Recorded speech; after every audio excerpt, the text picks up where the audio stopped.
Oh.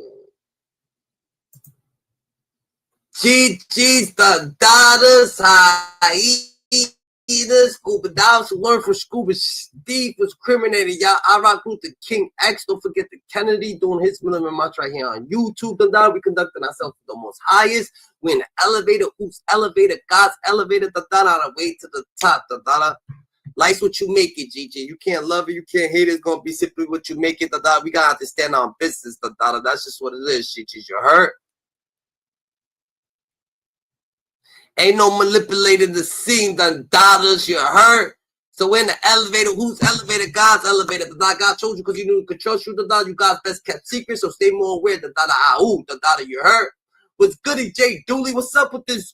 What's up with Wack? The daughter, like, what's up with this dude, Wack? The daughter, like, what's going on with Wack 100? The daughter, just thinking that he exposing all this shit, but in reality, the daughter, you know what happened? The daughter, Wack exposed himself. Wack exposing himself to that in reality, the data. So in reality, we ain't really too worried about the situation, the data. Wack 100, honestly, is exposing himself to be a cop, the data. How does he know those is? How does all acts fucking ops is in jail, the data? Like not one gets to live up and to talk about it, the data.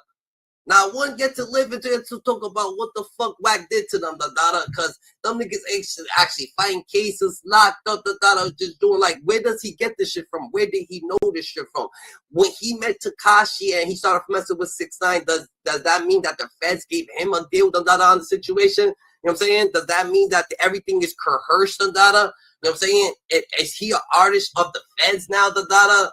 Is that what's going on? How did Little Dirk get locked up, because they actually know his business. If this was going on, GG, you know what I'm saying? The academics and this, that, it gets real spooky real quick, you know what I'm saying? Shit ain't really what it seems, These people is all working together, behind the scenes, and it's a bigger gang than what you think it is. That's for sure. It's a bigger gang than what you think it is, Shit's getting real little too spooky, GG. You know what I'm saying? So, Wack 100 been beefing with King Pill. He been beefing with Jim Jones. He been beefing with Larry Hoover. He been beefing with Aaron the Plumber. But not beefing with them, just talking about them. Beefing with Aaron the Plumber, beefing with Big U, Loose Cannon, Big Baby, They might as well force the Avengers team, and get out Wack, Like, what else do you need, Like, you know what I'm saying? What else do you need? Y'all might as well form my Avengers team, Shit's getting real spooky real quick, the daughters. Y'all gotta stay active, Jackson, the daughter. Like, how the fuck does he get to beef with all these people? And guess where all these people end up? Either on paperwork that he's saying that he got on paper, or they actually end up, the niggas who ain't on paper, they end up in jail fucking around with this nigga. They fucking end up really in jail, the daughter, with paperwork on fucking Wack, the daughter, but you know what I'm saying? His name's out of it, GG. That's just crazy. So the people who Wack is beefing with either end up in jail or they end up on some paperwork.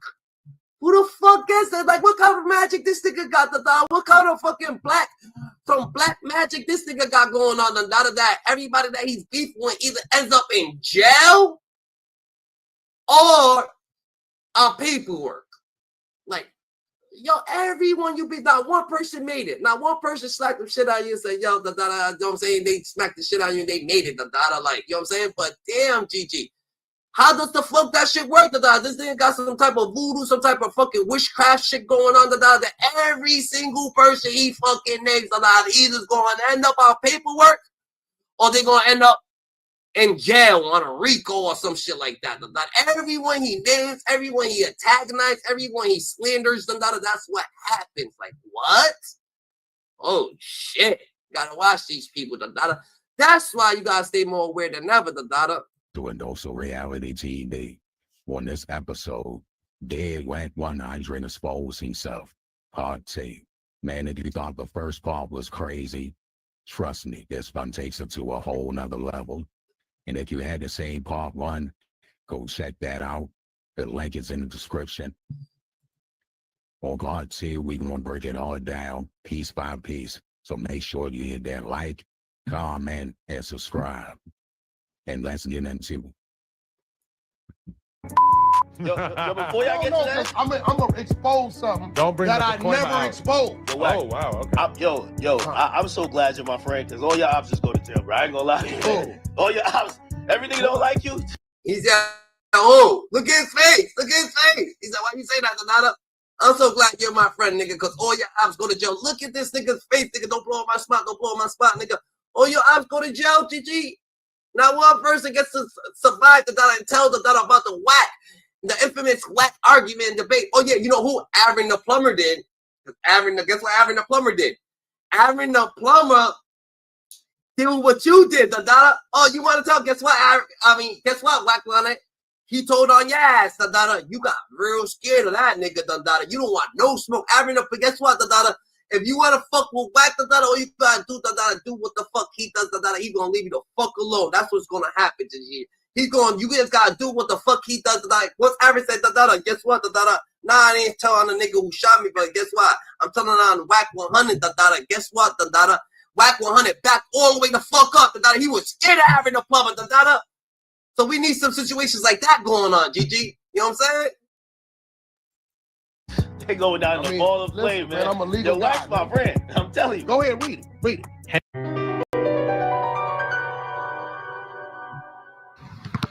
Do you know who Wack 100 is? Well, we know he's not a day one from his section. Go stream that section by Yael featuring Joe Moses and Coyote. That's real.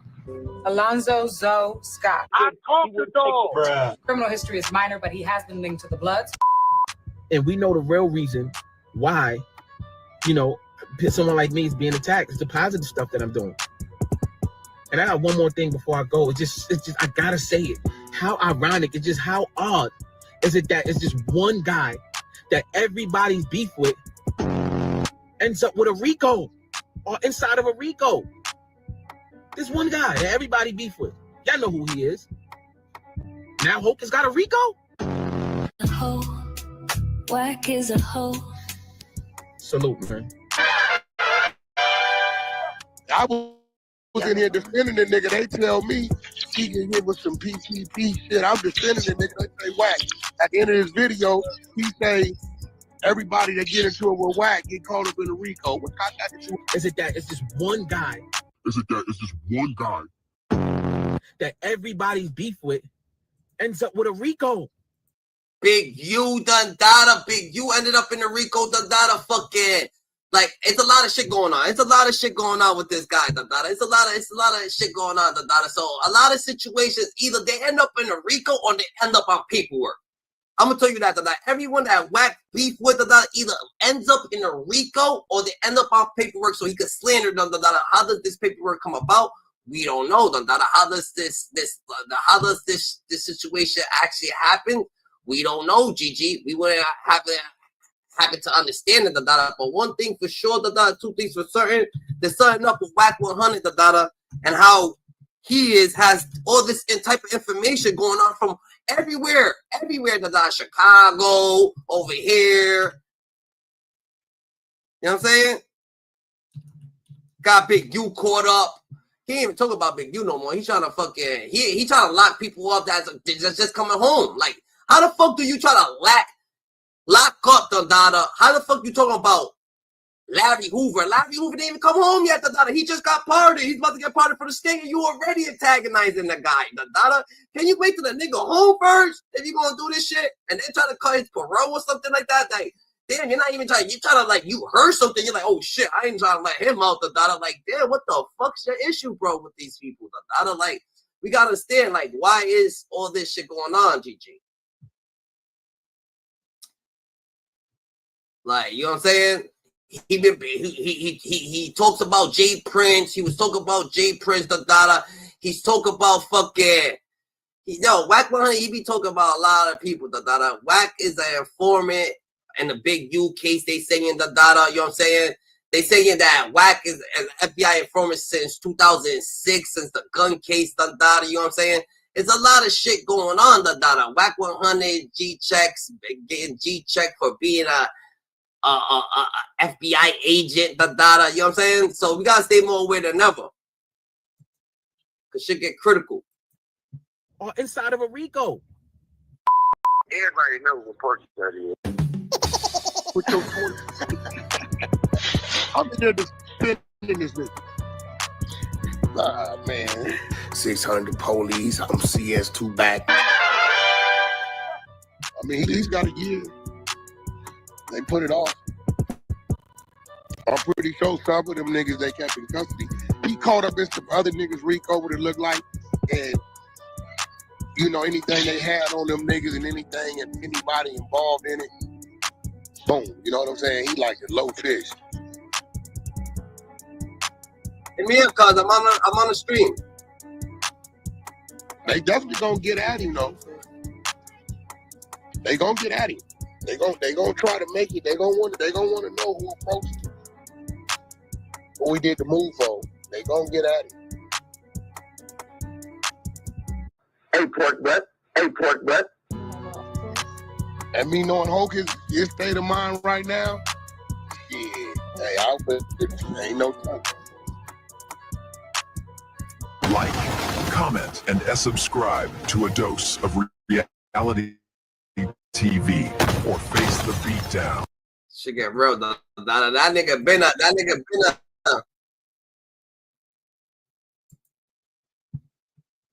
They say he been an agent. The Dada Wack been an agent. GG. Shit gets real spooky, real motherfucking quick. The Dada. Got their eyes, we got their ears. Let's put out more content. Now, if you see Jim Jones putting out more and more content, his Instagram followers and everything goes up, he needs to send Wack 100. Hustling Bud 2.0, y'all already know what's going on, man. Back-to-back bangers, man. We're going to get into this, man. Gonna let y'all know. I'm just here to let y'all know and put information, you know, not even information, knowledge on why this man is a federal agent. At 100, a fruit bowl, and some thank you notes because Jim Jones is popping right now. Same with Trav. A lot of people are tapping into Trav to figure out who he was and things like that. I think the last thing I checked on his Instagram, he was celebrating his birthday. So listen, anyway, speaking of this whole Clubhouse beef and everything, putting people on, Meek Mill has chimed into the situation, you guys. Now, if you guys don't know, Meek Mill, Jim Jones, and Trav are real close. They're pretty much allies. So Trav hangs out with both of them. Now, Meek Mill, he went to his Twitter and he was pretty much saying that Wack 100 is destroying the community. He would like to have a sit down with Louis Farrakhan. Now, first of all, bro. She shuts out the Meek, man. These Meek Mills some real shit, you feel me? Those niggas be weirdos, bro. Like people don't catch this, but when they have something to do with money, yeah, they let shit go, bro. For real. Shit be weird, bro. We're gonna talk. Bro, Meek, you know you have problems with Wack 100. Why even call him out, man? Do this in private, because once Wack 100 gets started, he doesn't stop. Wack 100 been talking about Meek Mill for a long time. Even before him and 6ix9ine clicked up in public, Wack 100 said that he's putting hands and feet on Meek Mill as soon as he runs into him. So I don't know if this is a promotion that Meek Mill wants to.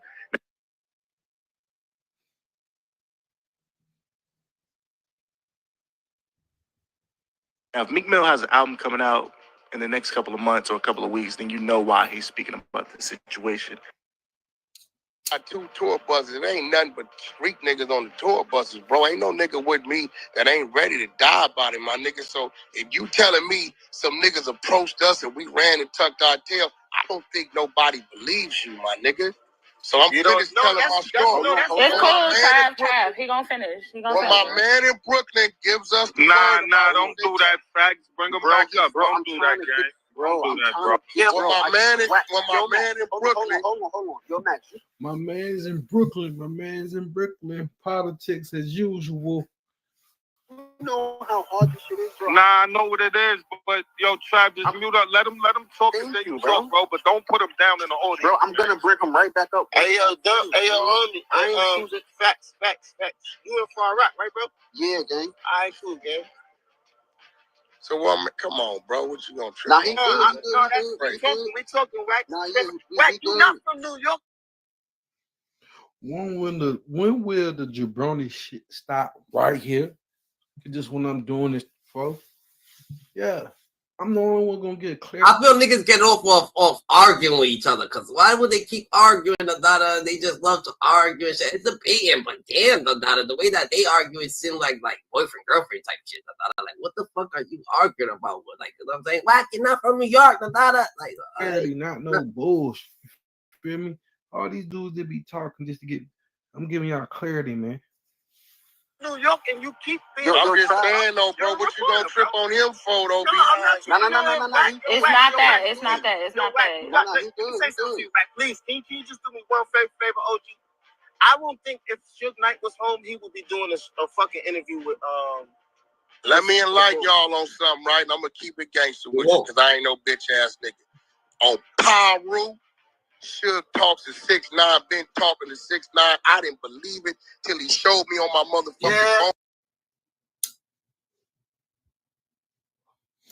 Hustling Bud 2.0. Why did he bring 6ix9ine in it? You dig what I'm saying? Shouts out to the new subscribers. More 6ix9ine, more 6ix9ine promotion. That's why I feel that was more 6ix9ine promotion. GG, like, why you just throw 6ix9ine with Suge? Like, what the fuck? Dude, this dude be doing like, what is he be saying, GG? You know what I'm saying? So it gets a little spooky. Shit gets a little spooky, GG. But niggas been, you know what I'm saying? Niggas been supposed, I guess, because Wack been exposing mad people for no apparent reason. People that's not even in the streets and shit like that no more. That people who's over here, and it's backfiring on him, you know what I'm saying? And this is the type of energy that he's putting out to the world. So this is the type of energy that he's going to get back. You know what I'm saying? What you mean I don't know? I told nigga. Fuck out of here, nigga. Knife, you heard? Hey, I told every year, little guy. The industry is closed until the Hey, little guy. Nobody knows your name. Nigga. Nobody knows your name, little guy. Niggas know my nuts gang, nigga. Nobody knows your name, bro. Fuck you talking about, Wack? You not like that. Hey, listen. You was speaking on the non-ability. You was speaking on motherfucking Jim. But why you ain't come with Big U to the block? Hey, Rudy, ping my wife in here and ask her what she said. This is why you ain't come with Big U, because you knew you would have had to shoot the fade, my nigga. You would have had to shoot the fade with one of the homies. You don't even know follow that greenhouse at the top. Hey, you don't even know. I do not know Big U, but he's an honorable gangster. We respect Big U. You don't know, and I'm gonna tell you this: if you say the wrong thing about my name in front of Big U, I guarantee you gonna bust you in your mouth. Bones said you was pussy in front of Big U. You faggot nigga, do something to Bones. Hey, listen. Bones If you said you say a the bitch. wrong thing about You my was playing name, three-way calls, playing Big U on the phone, listening to your conversations, nigga. You a faggot. Stop dick riding niggas You a dick rider, nigga. Hey, bro. Stop dick riding niggas you don't know. You don't know Big I U. do know Bones, nigga. Yes, I do. You went from Bones to Big U. Which one we You talking about? pussy, nigga. Yo, Wack, you a bitch, nigga. Fuck your wife and your kids, nigga. Come to bang bang, nigga. Okay, listen, all that's cool. All that's cool. I don't know New York style. Shut the fuck up, nigga. So listen, this is what I came to establish. You pussy, nigga. I'm a stab you a rat, nigga. That's you and that bitch. You got a man, nigga. You got a boomerang ball, nigga. You wear wires, nigga. You a fucking informant, nigga. Your room ass no credibility. Nigga, you a bitch. You in this room sucking our dick, nigga. Fuck your mother, nigga. What you I've been wanting to tell you this, nigga. Nigga, give me that you to me, nigga. You not like that, nigga. You been begging me to come to this room for 3 days. No, I've been begging to disrespect you, nigga. Do something about it, nigga. I'm gonna be in Cali in 3 weeks, nigga. I go over there to bring these pounds back, nigga. Come see me, nigga. Hey, look, I don't know about New York, but you can't pass the background check out here with a CDC number. Hey, yo, Wack, I've been going to the penitentiary since I was 14, my nigga. You can't talk to me like you talk to these other niggas. I did 15, nigga.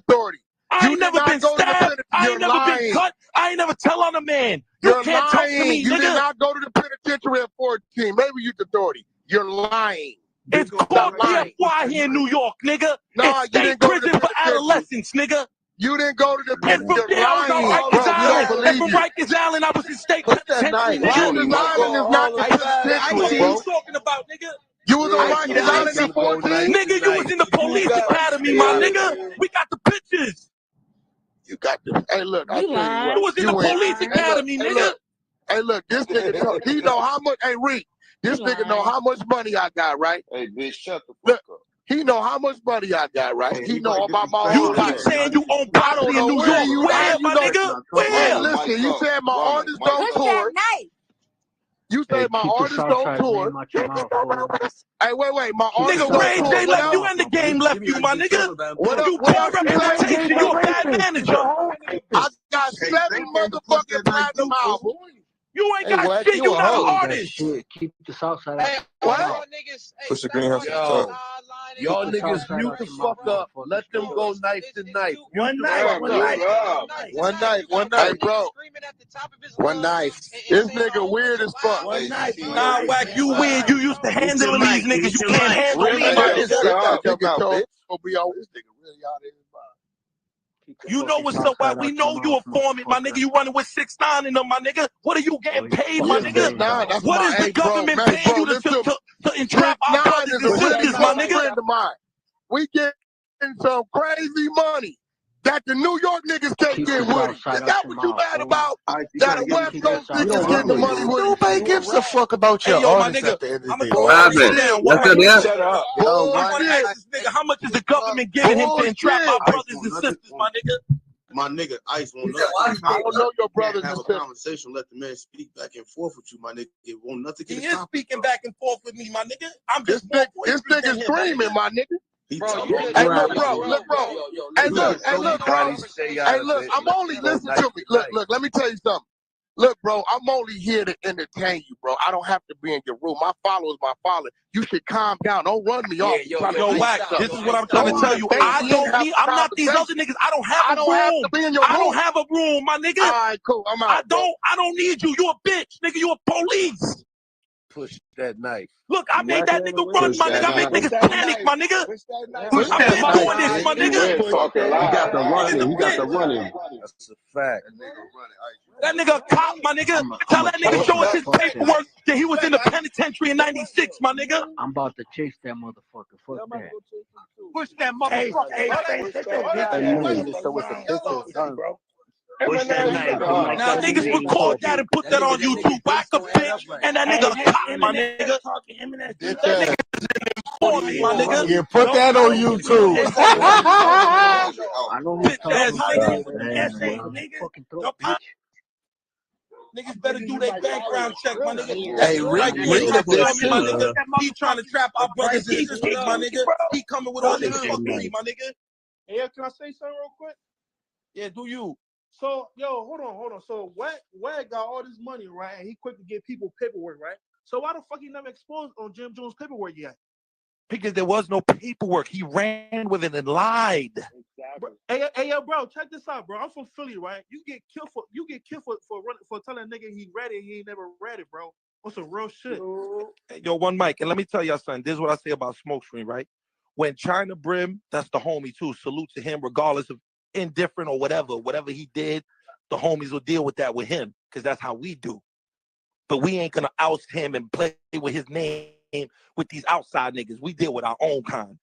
With that being said, when the shit initially happened, my nigga Wack was running with that shit, my nigga. Everyone know that. I was in the rooms. He was running with that shit. No, Jim, he was running with that shit. You know what I'm saying? Like, it been a whole room in Coronation Part 1, Part 2, Part 3, Part 4, Part 5. This is what I'm saying. If you were, like he just said, hold on real quick, one mic.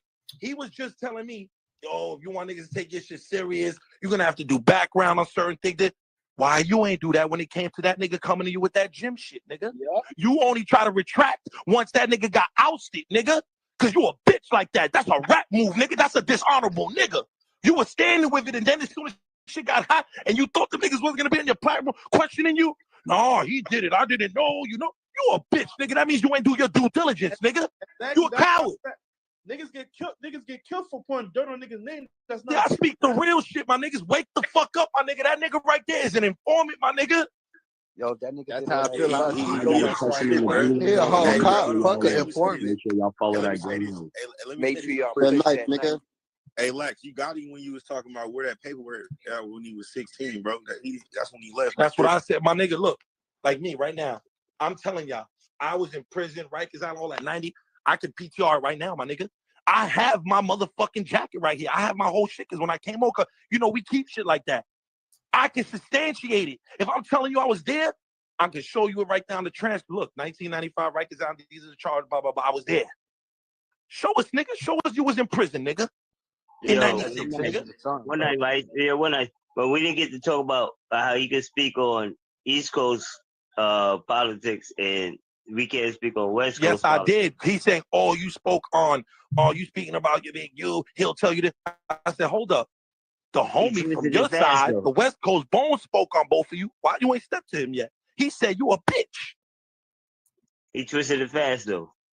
Of course, because he's. Oh, you don't know him? Yes, I do. Because when Bones was, listen, my nigga, I've been doing it in the music industry. I'm just not maybe as known as a Wack, but I've been. Ain't no artist that Wack ever been around that I ain't been around, nigga. I've been around them all, nigga.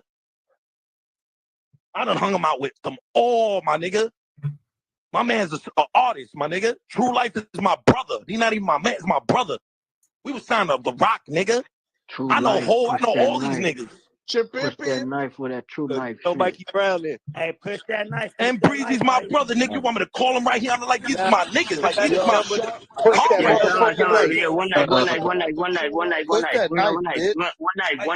I've been around all the international stars, nigga. Future niggas smoking with these niggas, dropping around every last one of them rapper niggas, man. I'm not impressed by that. Wack.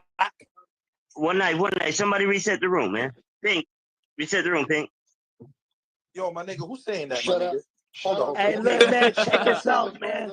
Hold on. Man, hold on. Yo, one night. Look, first before we do all that, One night. We gotta respect the room, man. We gotta respect the room. Somebody respect the room. Iced out for getting the flawless victory, my nigga. Fuck all that. Flawless. Salute to my nigga Iced out for the flawless victory. You heard? And shout out to the motherfucking, you already know what the vibe is. Push that knife, nigga. Hey, yo, my nigga, I just want to, this goes to show you, my brothers, who's the real clout chasers. You heard his fake threat and ultimatum to me? Oh, if I was you, I'll chill out because I'll leave your room. Wack, suck my dick and leave my room with your mother, nigga. Hey, let me ask you a question. Fuck about you, nigga. Hey, Lex, let me ask this question real quick. Hold on. I ain't really saying too much. So, hey, yo, if you fucking with the gang, my nigga, hit the greenhouse, my nigga. We the real niggas gonna give y'all the real shit in here, my nigga. The real shit. Not the fake shit and the watered down lies and manipulation and all this shit. We gonna tell y'all the real shit. Push that motherfucking knife. Whether good, bad, or indifferent, my nigga, but we gonna push that knife the right way, my nigga. We ain't gonna do this little bubble razor shit, my nigga. Hey, check this out. Hold on. Let me ask my question, bro. You cut me off. Hold up. My fault, bro. Yeah. So look, I'm from the West Coast. I ain't never really been out there. So the nigga 6'9", because I'm trying to figure out Wack 100 fucking 6'9". Now, can 6'9" go back to New York? Is it good like that for him? Never. Okay. Because he got this picture like it's cool for that nigga. Like, but I don't believe. Yo, listen, let me tell you something. And even if he does come to New York, you got to remember it's a very big city. It has a lot of heavy policing.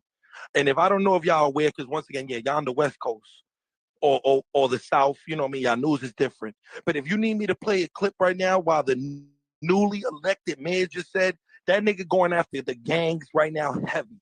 Made a big fucking thing about it yesterday in City Hall and all that, my nigga. Like, it's going down out here, my nigga. Niggas is really pushing this fucking knife. Niggas is taking niggas' lives for less than nothing, nigga.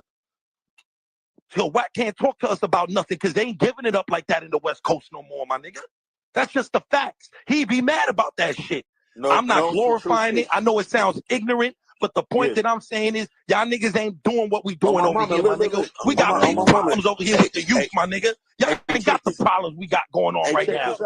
Check this out. The difference from what it is went from the West Coast from back then is that niggas was getting killed and it was drugged, like it was fucked up out here.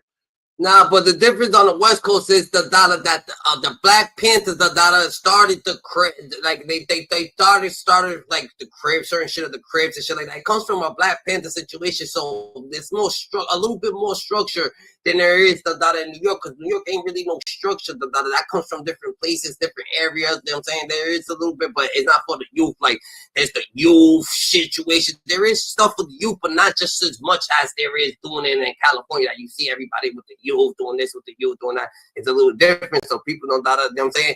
And in New York, niggas ain't going to school, nigga. 5th graders, 3rd graders, they're not in school. Like I don't know what they're doing, but they outside in the house. I don't like, yeah. It's different, Dada. But they did a lot of cleaning up. You feel me? You can actually make it out here on some regular shit. You know what I'm saying? So they, you know, that image that bro was painting was not real clear. Probably when he was younger, but now as a 28-year-old coming up out here, niggas can make it successfully on and some that's honest all shit. I'm saying, and You know that's what I'm just the saying? truth. Yeah, And there's right. nothing wrong with that, because at one point, playing Bloomberg and all, they cleaned this motherfucker up too. There was a long time where New York was one of the lowest in crime and everything for a lot of years under their reign. A lot of shit was not happening, but right. things are happening now. Now a lot of shit is different. Laws have changed. The criminal justice system changed over here. You know what I'm saying? Parole, everything. So it's done made niggas get crazy. And that shit is all a tool. They doing that on purpose.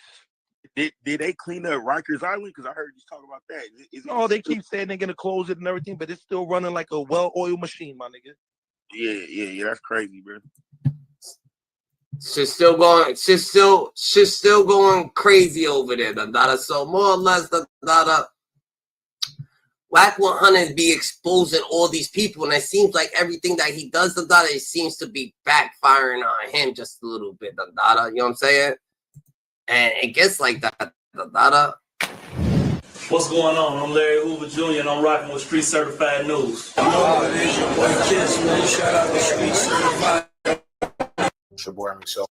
Greatly appreciate it. This week, man, you know what I'm saying?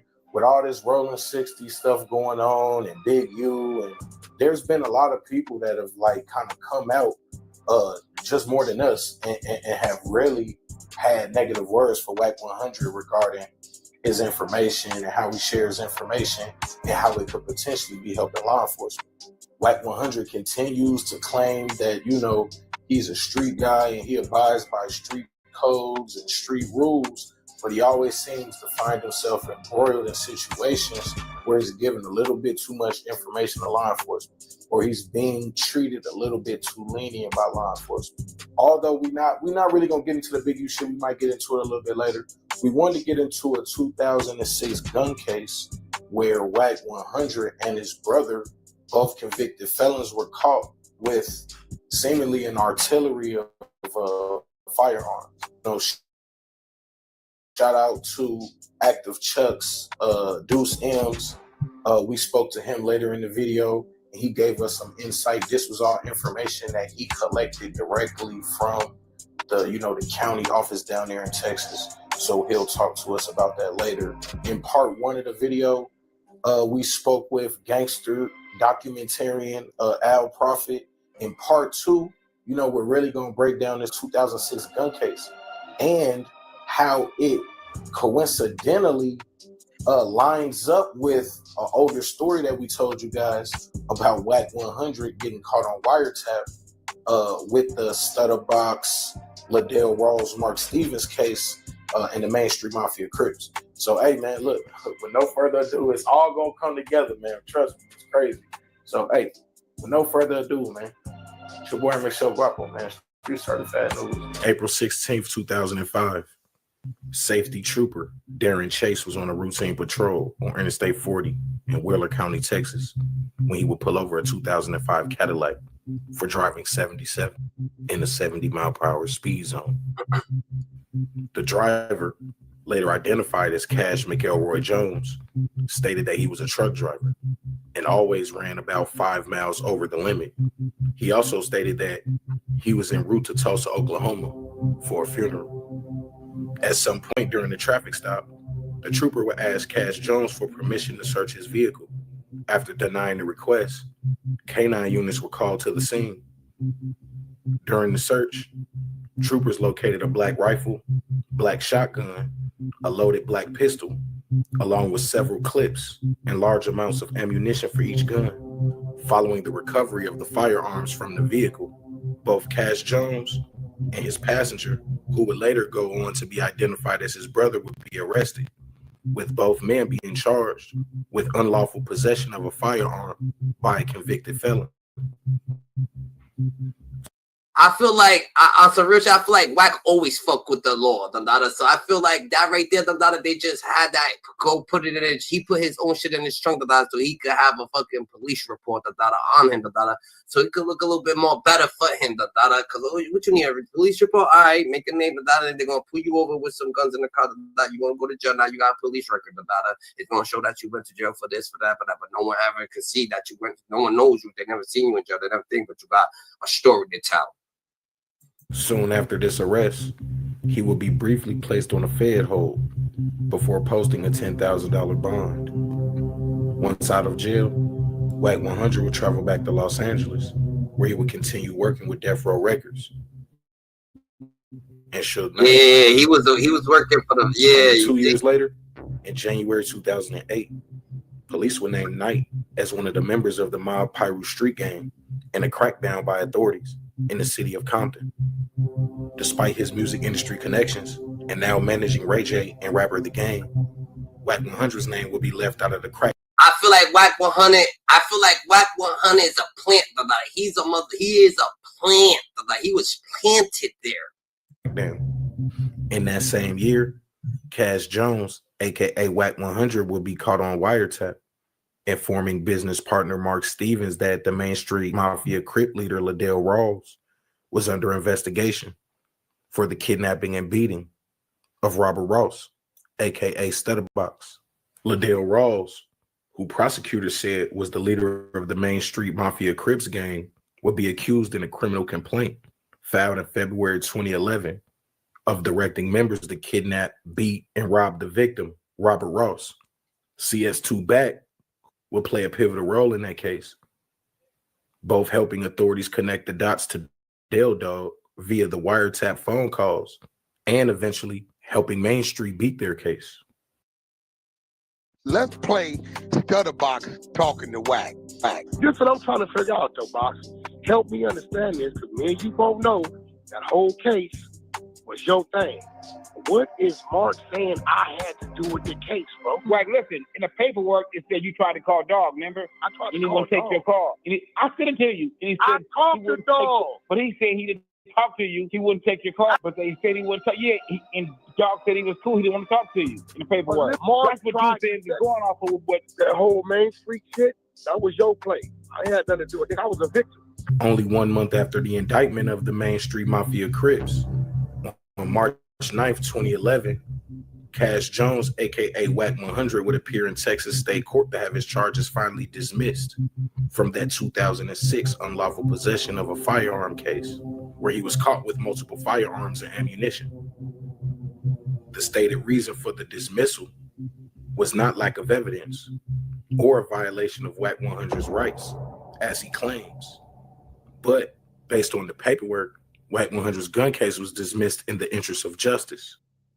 So investigating this story, we tapped in with our brother Deuce M's from Aspen Chucks, a very popular California-based media company.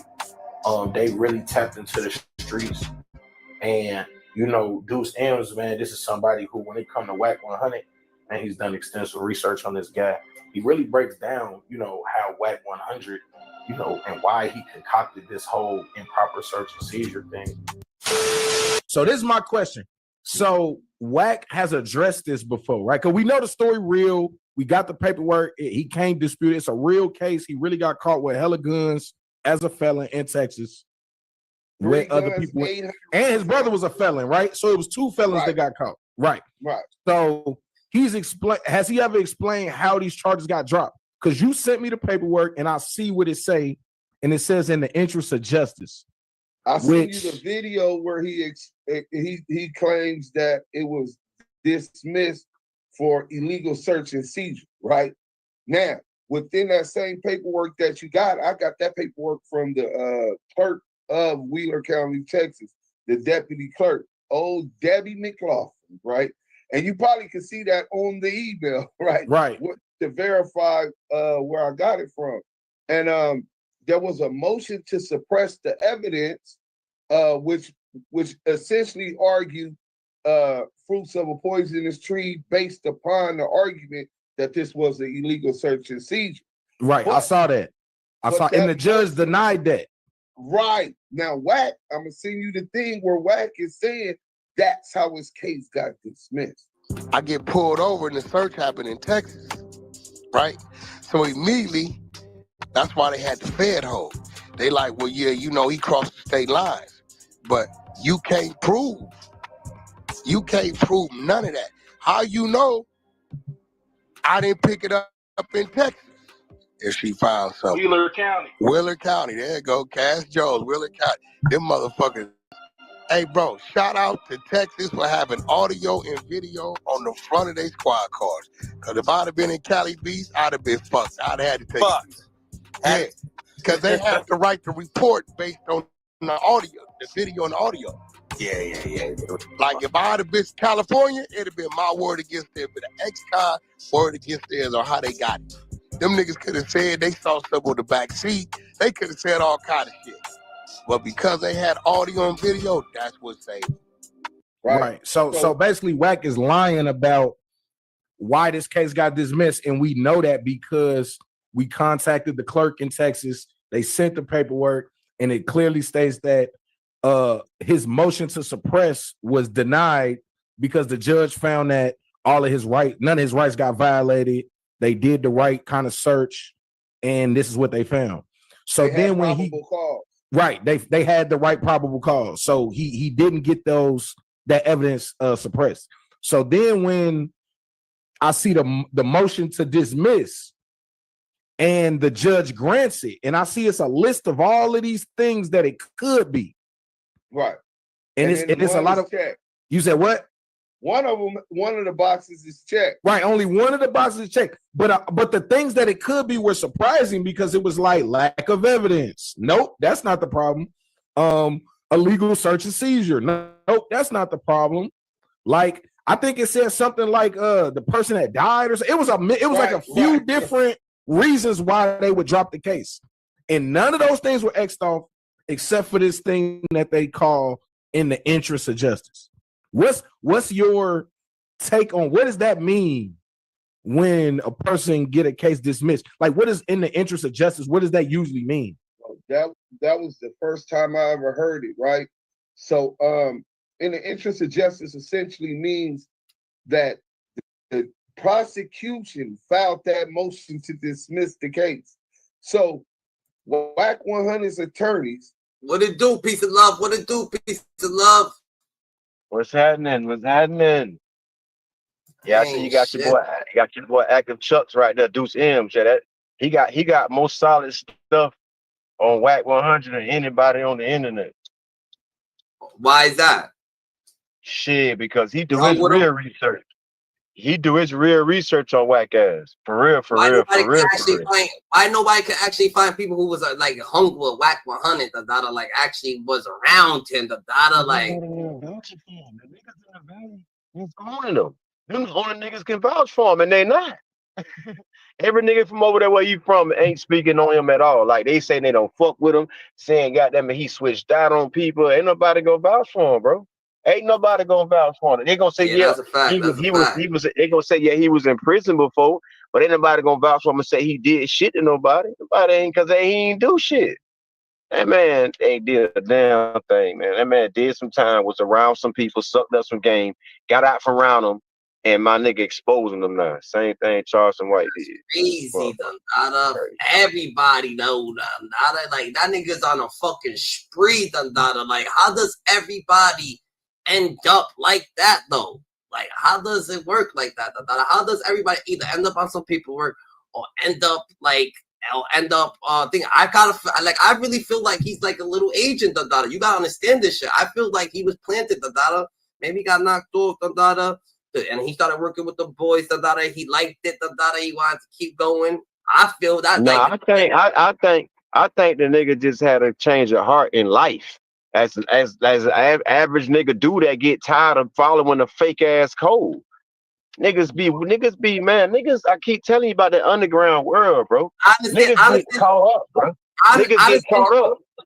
I understand the fake ass code, but niggas get caught up on their own personal situation. Then they trying to blame the fake ass code, bro. No one told you, brother, over there fucking riding with the strats and shit like that. You get yourself caught up, Dada. And the boy's like, who you fuck with? You fuck with Suge Knight. I bet we gonna let you out, Dada. On bail, Dada, but go your ass over there, Dada, find and figure out something that you gonna give to us, Dada. And he liked the situation. But guess what? This is what surprises everybody about the certain person that does it. A person that you think won't do it. That's what fuck everything up. See? It ain't the person that you think will do it that's soft and they can't get it. It's the person that you will never suspect to do it when they get fucked up. That's the problem. That's what make this shit. That's what make this shit fake. Because you'll follow somebody that made 40 years of laws, right? But you only made 40 years of laws from your own selfish reasons. Because if a nigga find out who you really are, a nigga will never believe one of your laws ever. So more or less the data. If Wack 100 the data, right? He happened to do situations like that, the data, right? But the only thing is the data, when you do stuff like that, it's actually you put your own personal situation, your own personal jacket, you put it on the game. Because now you're naming a lot of people, you're naming this and you're naming that, the data, you're pointing fingers at all these people, the data. You don't care. You don't care no more. Yeah, you're making a situation like, damn, you got caught up with all these bullets and this AK and all this and all that. What, everybody's doing this shit, the data? You know what I'm saying? But that was your own personal reason. The gang didn't have you driving that shit, the data. You was taking that shit to your house, whatever the fuck you was doing, He's exploiting something that he feel like where we live at in this world, it's wrong. So he done figured out, fuck it, I'm gonna go ahead and go with what the world say. This shit wrong, and I'm gonna say it's wrong. Let's get some views and whatever, and get the police on my side or whatever. Because that's the only reason why you could take that route. You're agreeing that in this world that you're convicting these guys for something wrong they did. You just said fuck that shit. You don't even care about how people surviving. You went straight to saying that these people are wrong for committing crimes, bitch, and you exposing them. You exposing everybody for their crimes now. I don't care if they told, they didn't tell. He ain't just telling on people that told. Man, that man exposing everybody on all kind of shit. He done took it to another level now. You know what I'm saying? Yeah. To my people, he got sex tapes. That ain't got nothing to do with no turning nobody into the police or whatever. That's a whole other level of disrespect what he doing. That man just promising. He exploiting this shit now. He exploiting it now. Fuck, he going all the way in now. It's a wrap. Fuck. His name is he's going at all the major people too. His name is getting mentioned in shit. He feels like he's the mediocre shit. Like he got the fucking, you know what I'm saying?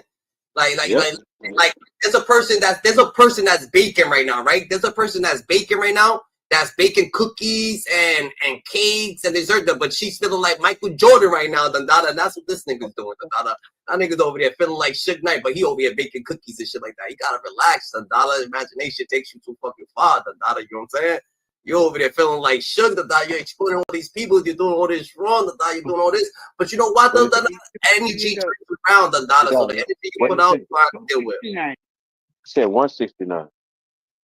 That's a fact. 169. You gonna play some of it. And Wack 100 had to convince the prosecution that it would be in the interest of justice that two ex-felons crossing federal state lines, making it traveling interstate commerce, making it a federal case, that sending out that message is cool. It's in the interest of justice that we don't prosecute this dude, which is a far-fetched reach, right? Especially in Texas. It's people that got 5 years for just weed in Texas. Don't mess with Texas. You know what I'm saying? So this is my other question. So, like you said, he's trafficking goods across state lines. Him and his brother are already convicted felons. Somehow, some way, they get their charges dropped. Why did this thing never go federal? Right? The feds have put a fed hold on him off of the top. He admitted to the police in a statement to the trooper, Darren Chase, that they had came from California and he was going to pick up his mother for because she can't travel. But the dude, once Wack 100 says that he got a bail, his brother didn't get bail. They let him out first. He only had $180, but he had a black card.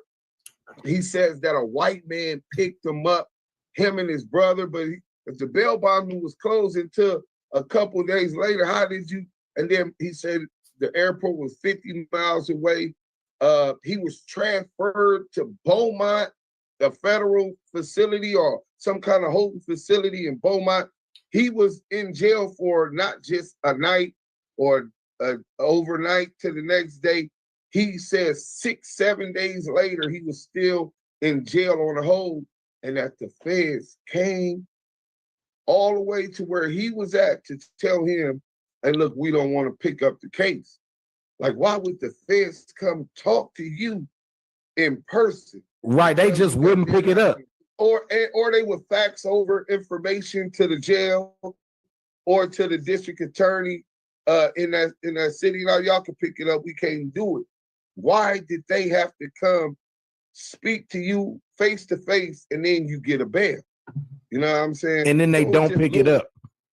So because they wanted him, they wanted him to put in an application, the data. Yeah, he signed full immunity. Huh? Yeah, that's exactly what it is. The feds came to him, they made him sign full immunity, and after that, he can do whatever he wants in the world from now on. Believe that. They're missing the point. They asking a question, but they're missing the point. Yeah. Because never in history of living, anybody ever called a case where the feds reveal themselves to somebody who they want. It don't make no sense unless they finna pick you up, bro. They wanted that nigga. I bet you're so lame. He just like he's schoolboy and learned some street. He all schoolboy, but he learned some street ways. But he all schoolboy. So you can't really spend nobody that have been in situations and know how the police work. See what I'm talking about? Yeah. Well, you special or you tied in with them for them to come see you personally and tell you that they ain't gonna pick no case up. It's out of their jurisdiction of an investigation of a big ass bureau for anybody to come and tell somebody personally that we don't want you. That don't make no sense, dude. You ain't that important, dude. You ain't nothing. I feel like he was just moving a little couple of guns. Talk to them, make it seem like you that important for the feds to come say we don't want you, dude. Stop it, dude. That's something else. I feel like he gave him some fucking information, some data. He gave him some good ass information. Them niggas was like, yo, you know what, the data? We're hiring. You guys were like, oh, you good, the data? You went to I bet the data. All you gotta do is go to the police academy, the data, whatever the case may be, the data, you know what I'm saying? And you be alright. That nigga gave some off the record. No sign up paperwork information that he said y'all can always call me. Y'all don't gotta book me. Y'all don't gotta arrest me. I just work for y'all for free. Just tell me what I gotta do, and we straight. And that's exactly what the fuck he did. He owed them people for life. That's why he doing what he doing. Because I promise you, everything Wack doing got something to do with police activity. I don't care if he is going to get paperwork exposing snitches. That's still police shit. You don't do that. Nobody do that. You don't do the prosecutors, the lawyers do all that shit when you go to fucking with people. Not no goddamn regular person, bro. Stop it, bro. That's all police shit. And he said him and fucking 6ix9ine made so much money. He don't mind. Like he don't and care. Another reason right there let you know he ain't shit. Come on, bro. You put money before. Come on, bro. Now you stupid. Now you saying you gonna do it for the money? Well, you gonna suck a dick for the money. You gonna do whatever for the money. You just said it. You just said you gonna do whatever for the money. That's exactly what you said. The right money, you gonna do whatever. And you can't say you wasn't because you just said it. You say you and 6ix9ine make buku money. That means you'll do whatever for the money. And I think 6ix9ine gave him the biggest check that he was getting from anywhere else or similar to it, Dandada. And that's why that's why he's slandering everybody. Just for 6ix9ine to get in the game, like, dude, Dandada, 6ix9ine, Dandada, why you gotta slander everybody? Just fucking get in the game, Dandada. You got a song with Kodak, Dandada. You already got your song with Kodak. What more slandering do you need to be doing, Dandada? You know what I'm saying? To make people equal. Nah, Dandada, no one's gonna be as equal as you, Dandada. You know what I'm saying? You can't slander Dandada, Larry, Dandada. Even if you do, Dandada, he's still not gonna beat you, bro. You know what I'm saying? That's right. That's right. It's like people laugh at certain niggas out there panhandling and shit like that. But guess what? You could never be him, because you don't even know who that person is. That person was driving Benzes, Beamers, this, that, and that's not. And he happened to fall. He hit it. Said he fell short. He probably life took a turn on him and got him a little thing. But you could never be him. You know what I'm saying? You gonna laugh at him. Hey, it's a guy that be at the restaurant, right? That I call him the $2 man because he always asks for $2. So I asked him one day. I say, man, you know what? I guarantee you have a whole bunch of money one day, didn't he? He looked at me. He said, you know what? You're the first person that really answered the question without me answering it. I said, he said, you know what? I took care of my wife, my kids. I had houses. I did everything. He said, get what I did. He said, I gave everything away. I say, huh? He said, yeah, I gave everybody what they wanted, my kids. I paid my taxes, all that, and I gave everything away. So I say, what you mean? He said, that's why I'm out here asking for it back. Now, you got $2? I say, what the fuck? He said, that's right. I'm asking everybody for $2 because I gave everything I had away to everybody that wanted. Because you're a nice person, and it's gimme, right? And you're giving, nigga. You keep giving, What you gonna give to do you become a broke motherfucker yourself, That's it. $2 man. You give, you're gonna give, till you become you gonna become someone that, you know what I'm saying? Now you feel like someone need to help you, and you're like, damn, people ain't so giving in the world. No, I'm talking about he be out there begging and begging and begging and begging and begging and begging for $2 and begging for $2. I said, damn, that's a real lesson for the people that's living right now that got something.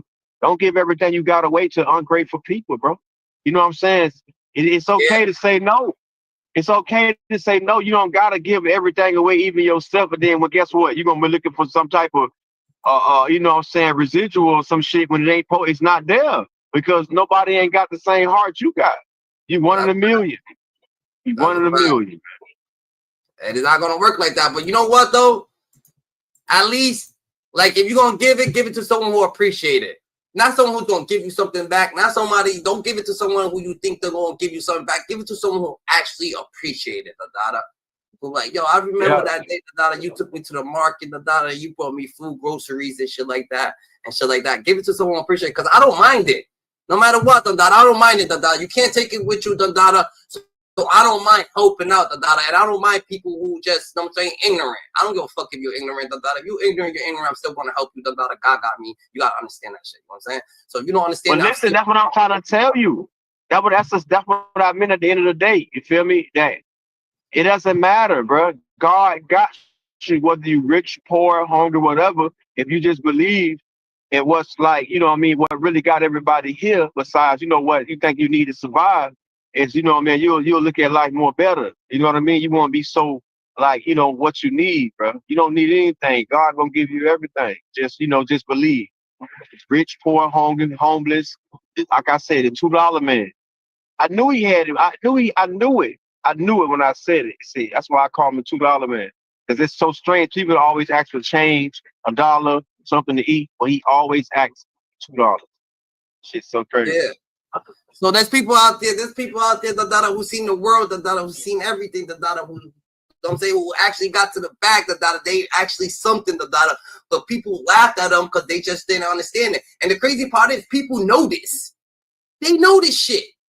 They know that this person was this thing, that this person was riding through the neighborhood in these cars, that this person that had all this money, that something happened while he went to jail. He took some type of fucking medication that fucked him up, So people already know this shit, but guess what, they still gonna point fingers, they still gonna laugh, because they feel like they doing better than him. But they could never, but they didn't jump in the game and leap and achieve the things that he achieved, though. Even though he fell to the floor, he still achieved shit that was, you know what I'm saying? He still was 16 or 745. You know what I'm saying? He still was fucking 16 or S500, you know what I'm saying? Brand new, 2 weeks later crashed, you know what I'm saying? You know what I'm saying? It was whatever.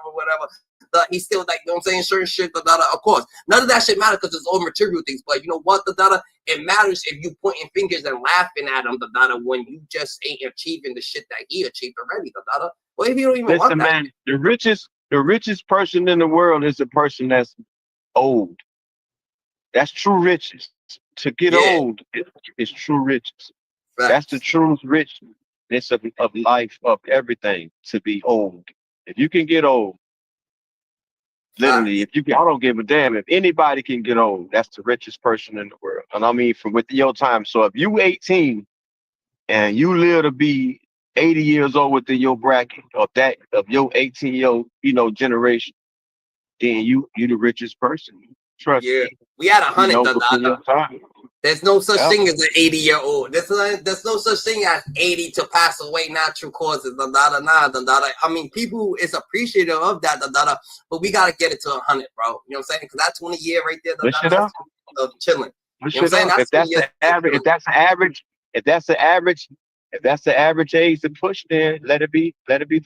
You know? Yeah. I feel like it is. Cause, you know what I'm saying? My grandfather, he was like 90. You know what I'm saying? You know what I'm saying? Of course, there was people that was younger than that. You know what I'm saying? But my uncle, he's fucking 86 and that. You know what I'm saying? But his brother died at 46. So, you know what I'm saying? You know what I'm saying? You gotta understand, you know what I'm saying? Different strokes, for different folks, that's why you gotta be careful, when you know what I'm saying, as you growing, make sure that you're moving, make sure that you know what I'm saying, your blood is running through, make sure that you're moving every day, make sure that you're traveling, make sure you're getting everything, that's what life's about, you know what I'm saying? So we just can't stop, you know what I mean? Sure. We can't just stop, Even it's a lot of shit that goes on, but yeah, more or less, we gotta stay more aware of certain people, so a lot of people don't achieve what other people achieve, so what they gonna do, they're gonna slander. So that's what he's trying, that's what Wack 100's intentions is to slander all these people that he been slandering, just because no matter what he does with all the slandering, he still won't be no Larry Hoover. No matter what he does with all the slandering or whatever, he still know. He can say whatever he wants about Suge Knight. No one Suge Knight. It's already history's already written. We can't go back to the past. That's his greatness. He don't understand. This is what he's pushing in the algorithm of life and space. I don't care. This is what's getting his rich and his happiness. This is his happiness. Is what he's doing. This is what he's pushing. There's no reward in this kind of shit he think he putting out there, bro. What kind of reward you think you're doing because you're making money that it's going to be good coming from this? I don't understand what's the good in this. What's the good deed and what you're doing to get your wealth to come back good for you when you can't do this no more? I don't think nothing good coming behind all this shit he building. If you know what I mean, he care about that anyway, because he always say he old and he ain't got nothing to live for. So some people be ready to go. Some people be ready to go. But he talk about it all the time, I feel like you can't change the past, So if he's going to sit there, and try to come at the Suge Knight and think that, oh shit, if I come at him, it makes me better than them. It don't, bro. It don't. He exposed he the way he exposed people and talk about. I just said it. He don't care about living or dying. He just said he's in his age. Well, now his people straight. His kids got money. He don't care what happened to him. Niggas be already dead. He don't even care. Tupac's already dead, right? So Tupac's dead, We can't go back to the past, and we can't change the shit, because whatever happened with Suge Knight, whatever happened with Tupac, and he got manipulated to go run up on Uda on the go, what's good? And he went over there, got manipulated. He went over there and got manipulated to go punch somebody in their face for their chain. Remember that too. That situation could have been coerced, because someone pointed Tupac in that direction. You know what I'm saying? Yo, this person that took the chain. So you know what I'm saying? Just like the King Von situation. Got that right. Same way. Told the man he was over there. And he went over there. No, I didn't see these niggas. Someone said, "Yo, this person's over there." They led this crazy person thinking that it just goes and You know what I'm saying? So no matter what, all the slander that they could do, you can't go back. We can't change the past. So you can't change his credentials. You can't change the shit that he achieved.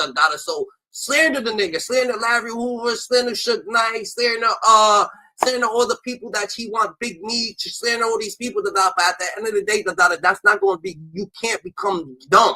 Just by slandering them, you're not going to instantly be dumb. And just by slandering them, you didn't make history. You know what I'm saying? But some people is delusional. They don't understand it's all about breaking the internet with some shit somebody feel like might be devastating. he take it upon himself exposing street dudes is devastating, I guess. You know what I mean? And you know what's That's crazy? devastating. You know what's crazy? Because he is making history himself, Dada, for being on this what's this shit called? Like on this platform and shit like that, being, you know what I'm saying, a YouTuber, personnel, whatever the case that Wack 100 is, Dada. Like he actually doing his own thing. Yeah, a content creator. So he's actually doing his own thing. He exposed people, yeah. But he exposing people, so it's making him small. You know what I'm saying? And light, Dada. Just because he keeps exposing.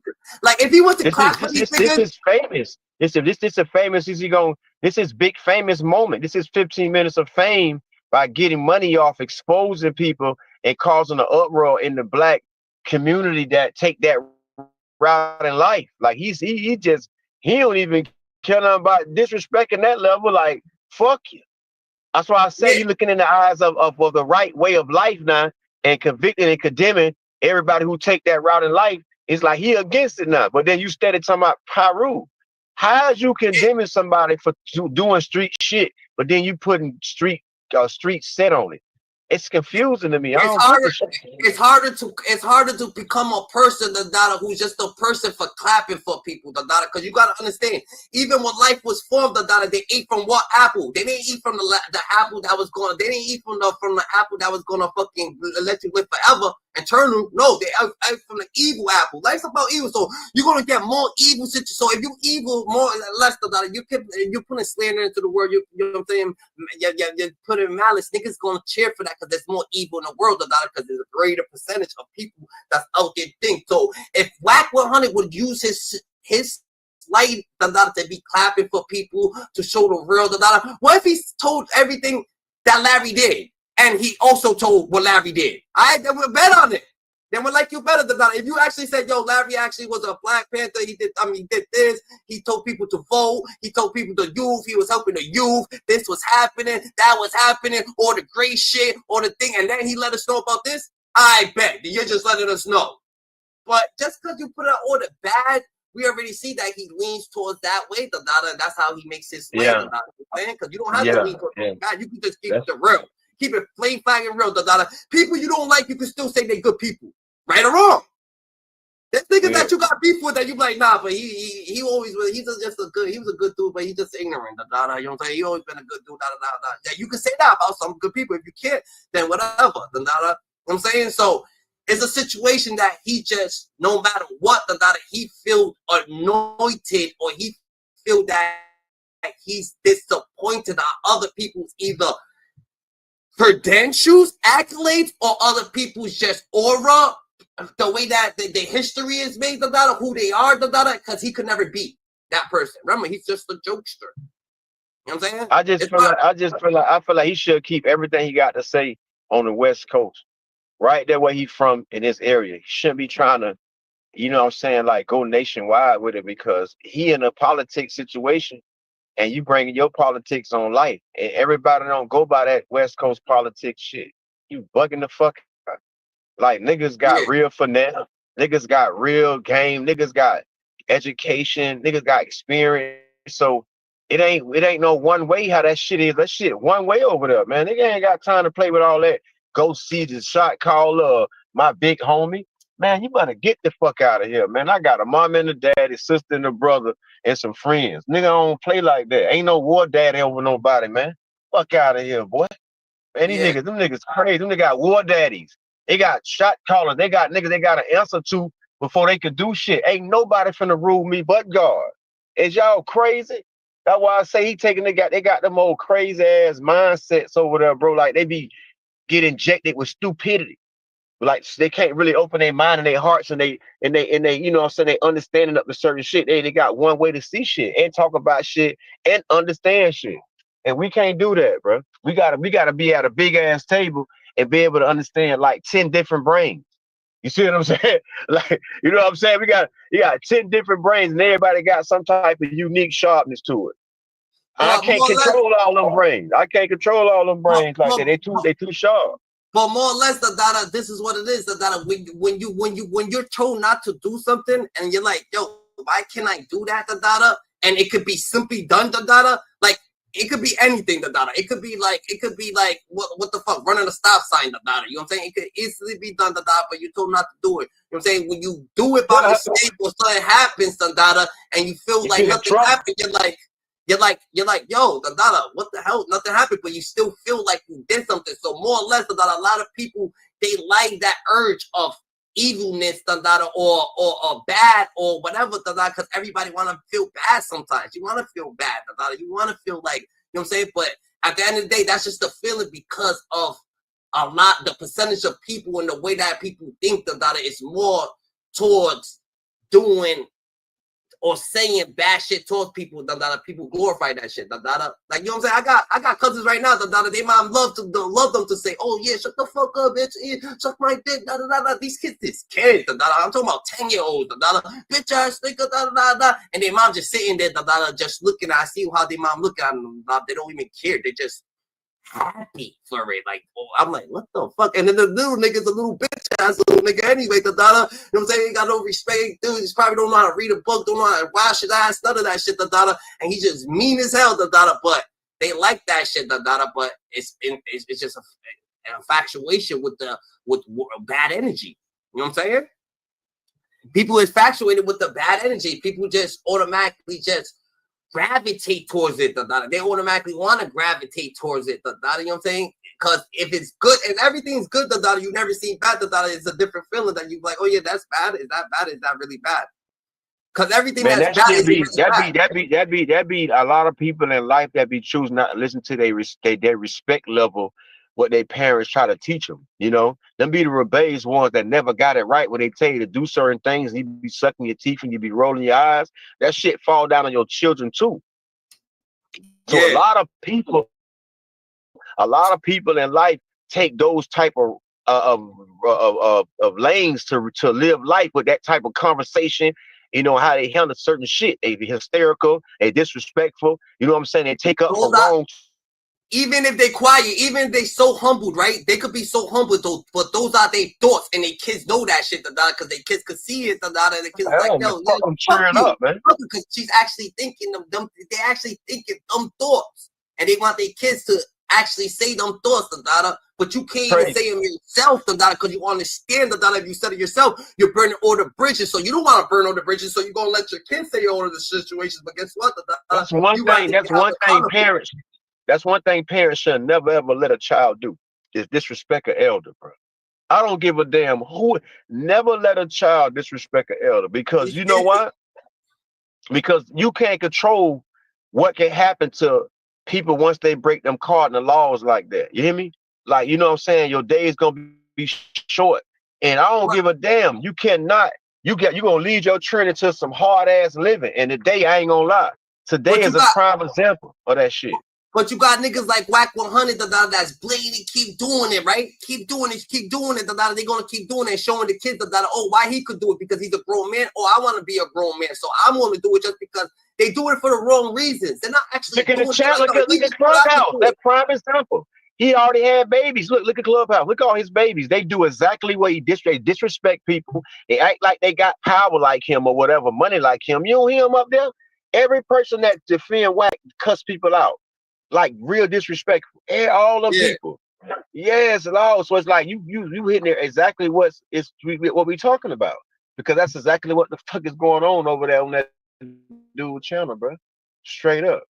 So I feel like most of the people that he's exposing, they got a little bit more. They're a little bit more tougher. We could say that, maybe they've been through a little bit more, but they got a lot more common sense too, And it's crazy that they crazy that they got real deep, that they really that what you call it, like you gonna say that they that ruthless, or they that fucking, or they think, but them people's talking with some fucking positivity. So how the fuck are they that ruthless, How the fuck are they so ruthless, or they so this, or they so that, but these people talk positive, and you can't even conduct yourself to even have a positive fucking sentence, so that when you conduct yourself in a whole wrong way, so they the bad people?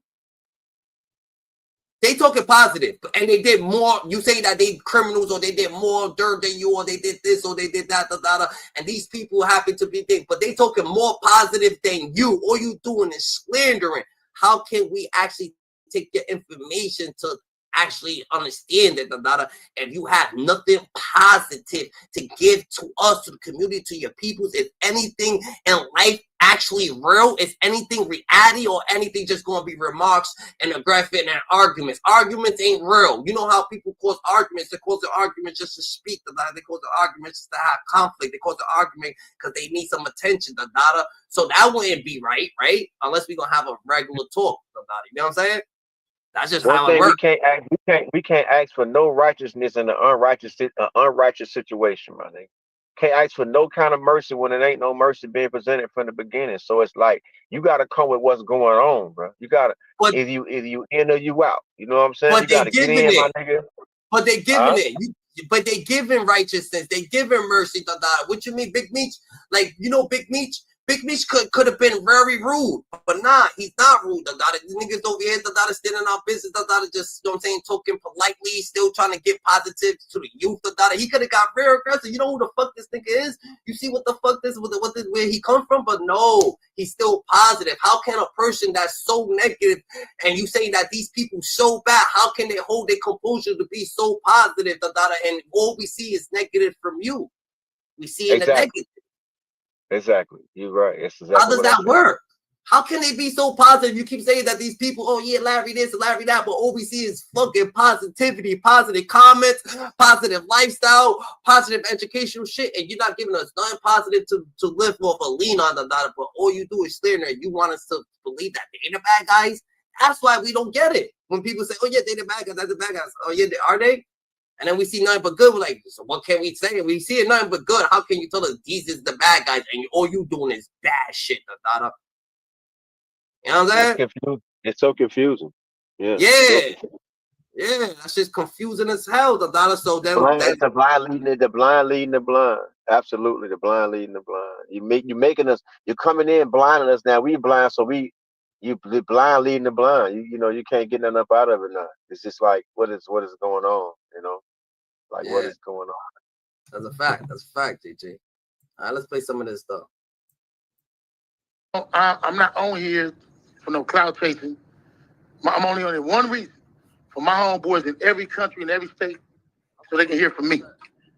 You know, and I appreciate Deuce, and I appreciate your thoroughness and researching and finding out. Because I'm gonna say this: don't ride with me right or wrong. Ride with me only right.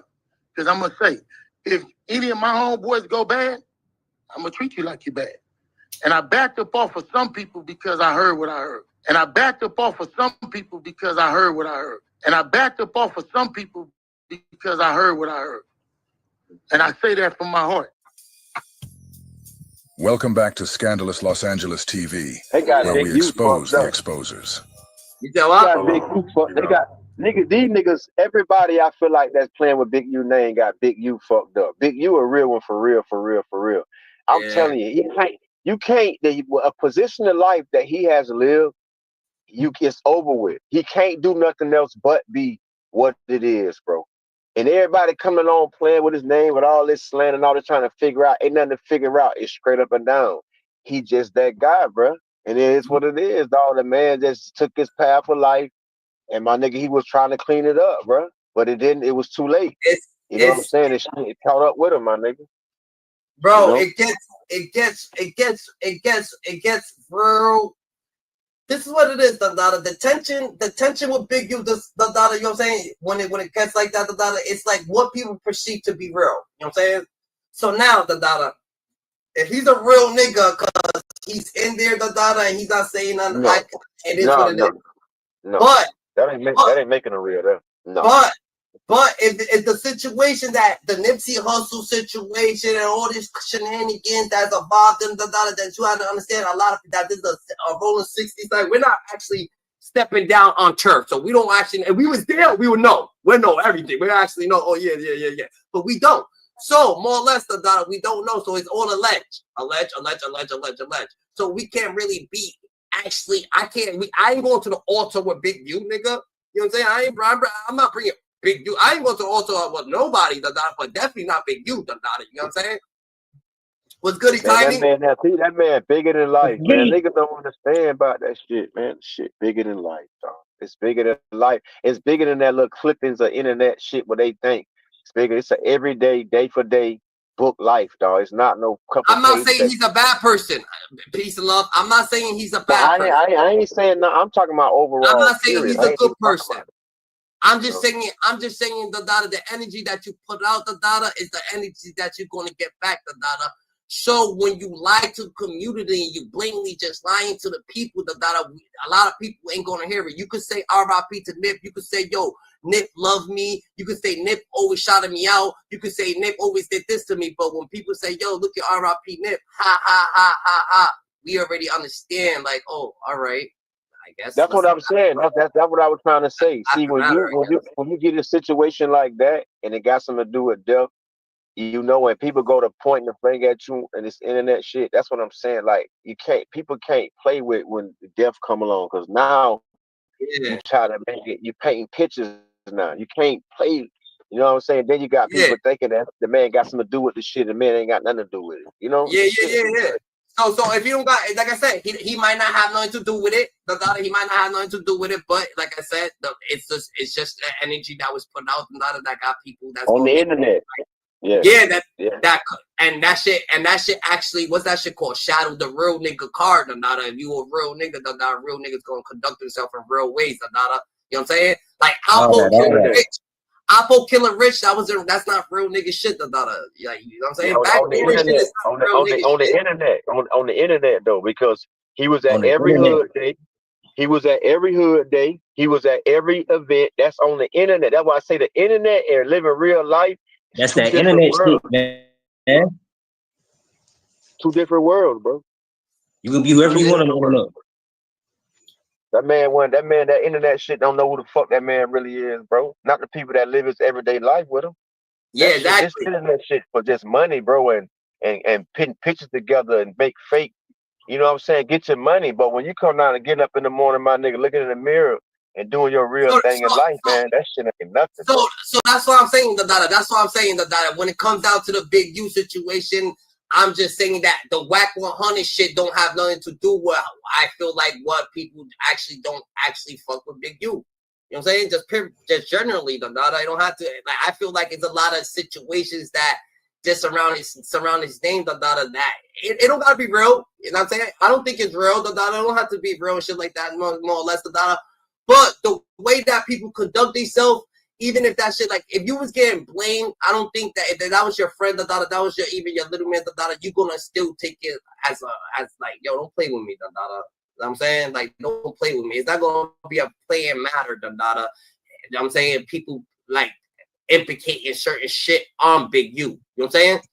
So just because Big U, whoever Big U. Whoever Big U, we already know who we fuck with right now at this point. He played with the people money. He played with the government money. That's who we fuck with. He fuck with that government money, and then they just built any type of petty dirt on him to build a case. You see what I'm saying? Because, you know, he wasn't clean. Everybody know he wasn't clean. He come from the street. It ain't hard to find not that hard to find no dirt on Big U. He from the streets. The bitch ain't legit. So they end up getting all that little shit together and they play with that goddamn money. That's where he fucked up at. If he never tried to go legit, getting money from them people to, like, you know, doing all that COVID shit and all that shit, he would have never got fucked up, period, at all. Yeah. Because the shit petty, and it's not that big of a deal what he was doing in the hood forever because everybody doing it. He just played with them people money, bro. And make them people look at his ass and got fucked up, my nigga. I'm telling you. So now look, now they saying that he got fraud for misusing the money. You see what I'm saying? They can't do that. Some bullshit. You can't do that. Yeah, millions though. You can't be doing that. Paying themselves and shit. Nigga, there's levels to this shit. So the boys don't actually give a fuck what's going on in the hood, unless you're fucking making a complaint. They're gonna make you make a complaint, you actually care, so they could actually, so the community does the job, So the boys don't actually give a fuck what's going on in the community, you know what I'm saying? Nope. When Wack 100 start mentioning Big U name in a lot of situations, they just start to be like, yo, hold on, we fuck with this nigga. Let's see if he's doing something to us. Oh shit, he is doing something to us. We don't give a fuck what he was doing over here, but we care what the fuck what he's doing to us. You're right, Pizza Love. Or he gonna have to deal with this shit. You know what I'm saying? You hear me? Y'all hear me? All right, cool. Yeah. What's up, Uda? Right, cool. I've been talking. I didn't even know y'all can hear me. But yo, yeah. Cool. But what if this? This is the crazy one too. I've been saying some shit about what if people gave him the funding just to line him up in the beginning? Right. That's what we're talking about. Because they know you're gonna go wrong, and it's like how a person give you probation or something like that, and they know when you're gonna fail. 5, 6 year, 10-year probation, because they know you're gonna mess up at some point, right? He got approved for all that money. He got approved for all that money. He really thought he was. He really thought they was that sweet. Come on, big. That's what's gonna cook him though. That's the charge that's gonna get him 20 years and shit. That's what's gonna cook his ass. The money shit. That's how you know his trainer mind, Dada. They like, yo, let's give it to him, Dada. When we give it to him, he's gonna try to fucking do what he do to everybody else, to us. Let's see, Dada. And that's exactly what the fuck the dumb nigga did, Dada. You should have been doing it to everybody else. Yeah, he took that shit right to his account, bro. His personal account. Like directly to his account, like some Cash App shit. Like, why did he do that? Oh, Let me tell you some G shit. The truth probably is this guy that is kind of like a aki-doki, fumbly, goofy ass big nigga ain't never had that kind of money. That's the problem. So you give a stupid ass nigga like that kind of money, he ain't gonna do right. He do right. He don't even know what real money is. You gotta keep up that image too, nigga. In LA, you remember, you gotta have a big crib, all that. And that's why they going out the way they going at him like that, because he be a big goofy. You know what I mean? You don't play with that money. Man, you supposed to have that shit documented, receipted out, ready for them people, dude. Are you serious? Come on, bro. We just victims of our own ways. And he come from another time too. Like some of his mannerisms and how he handling in the paperwork. He come from that old school way how niggas is bullying you too, son. So it's like we just be victims of our own self, our own environment, and that. So it's not so much about him being stupid. It's just that we just I don't know, bro. I don't know. Listen, hold up. Wait a minute, hold up. You know what I'm saying? Okay, but listen, okay. If he was underage, and his brain really wasn't developed.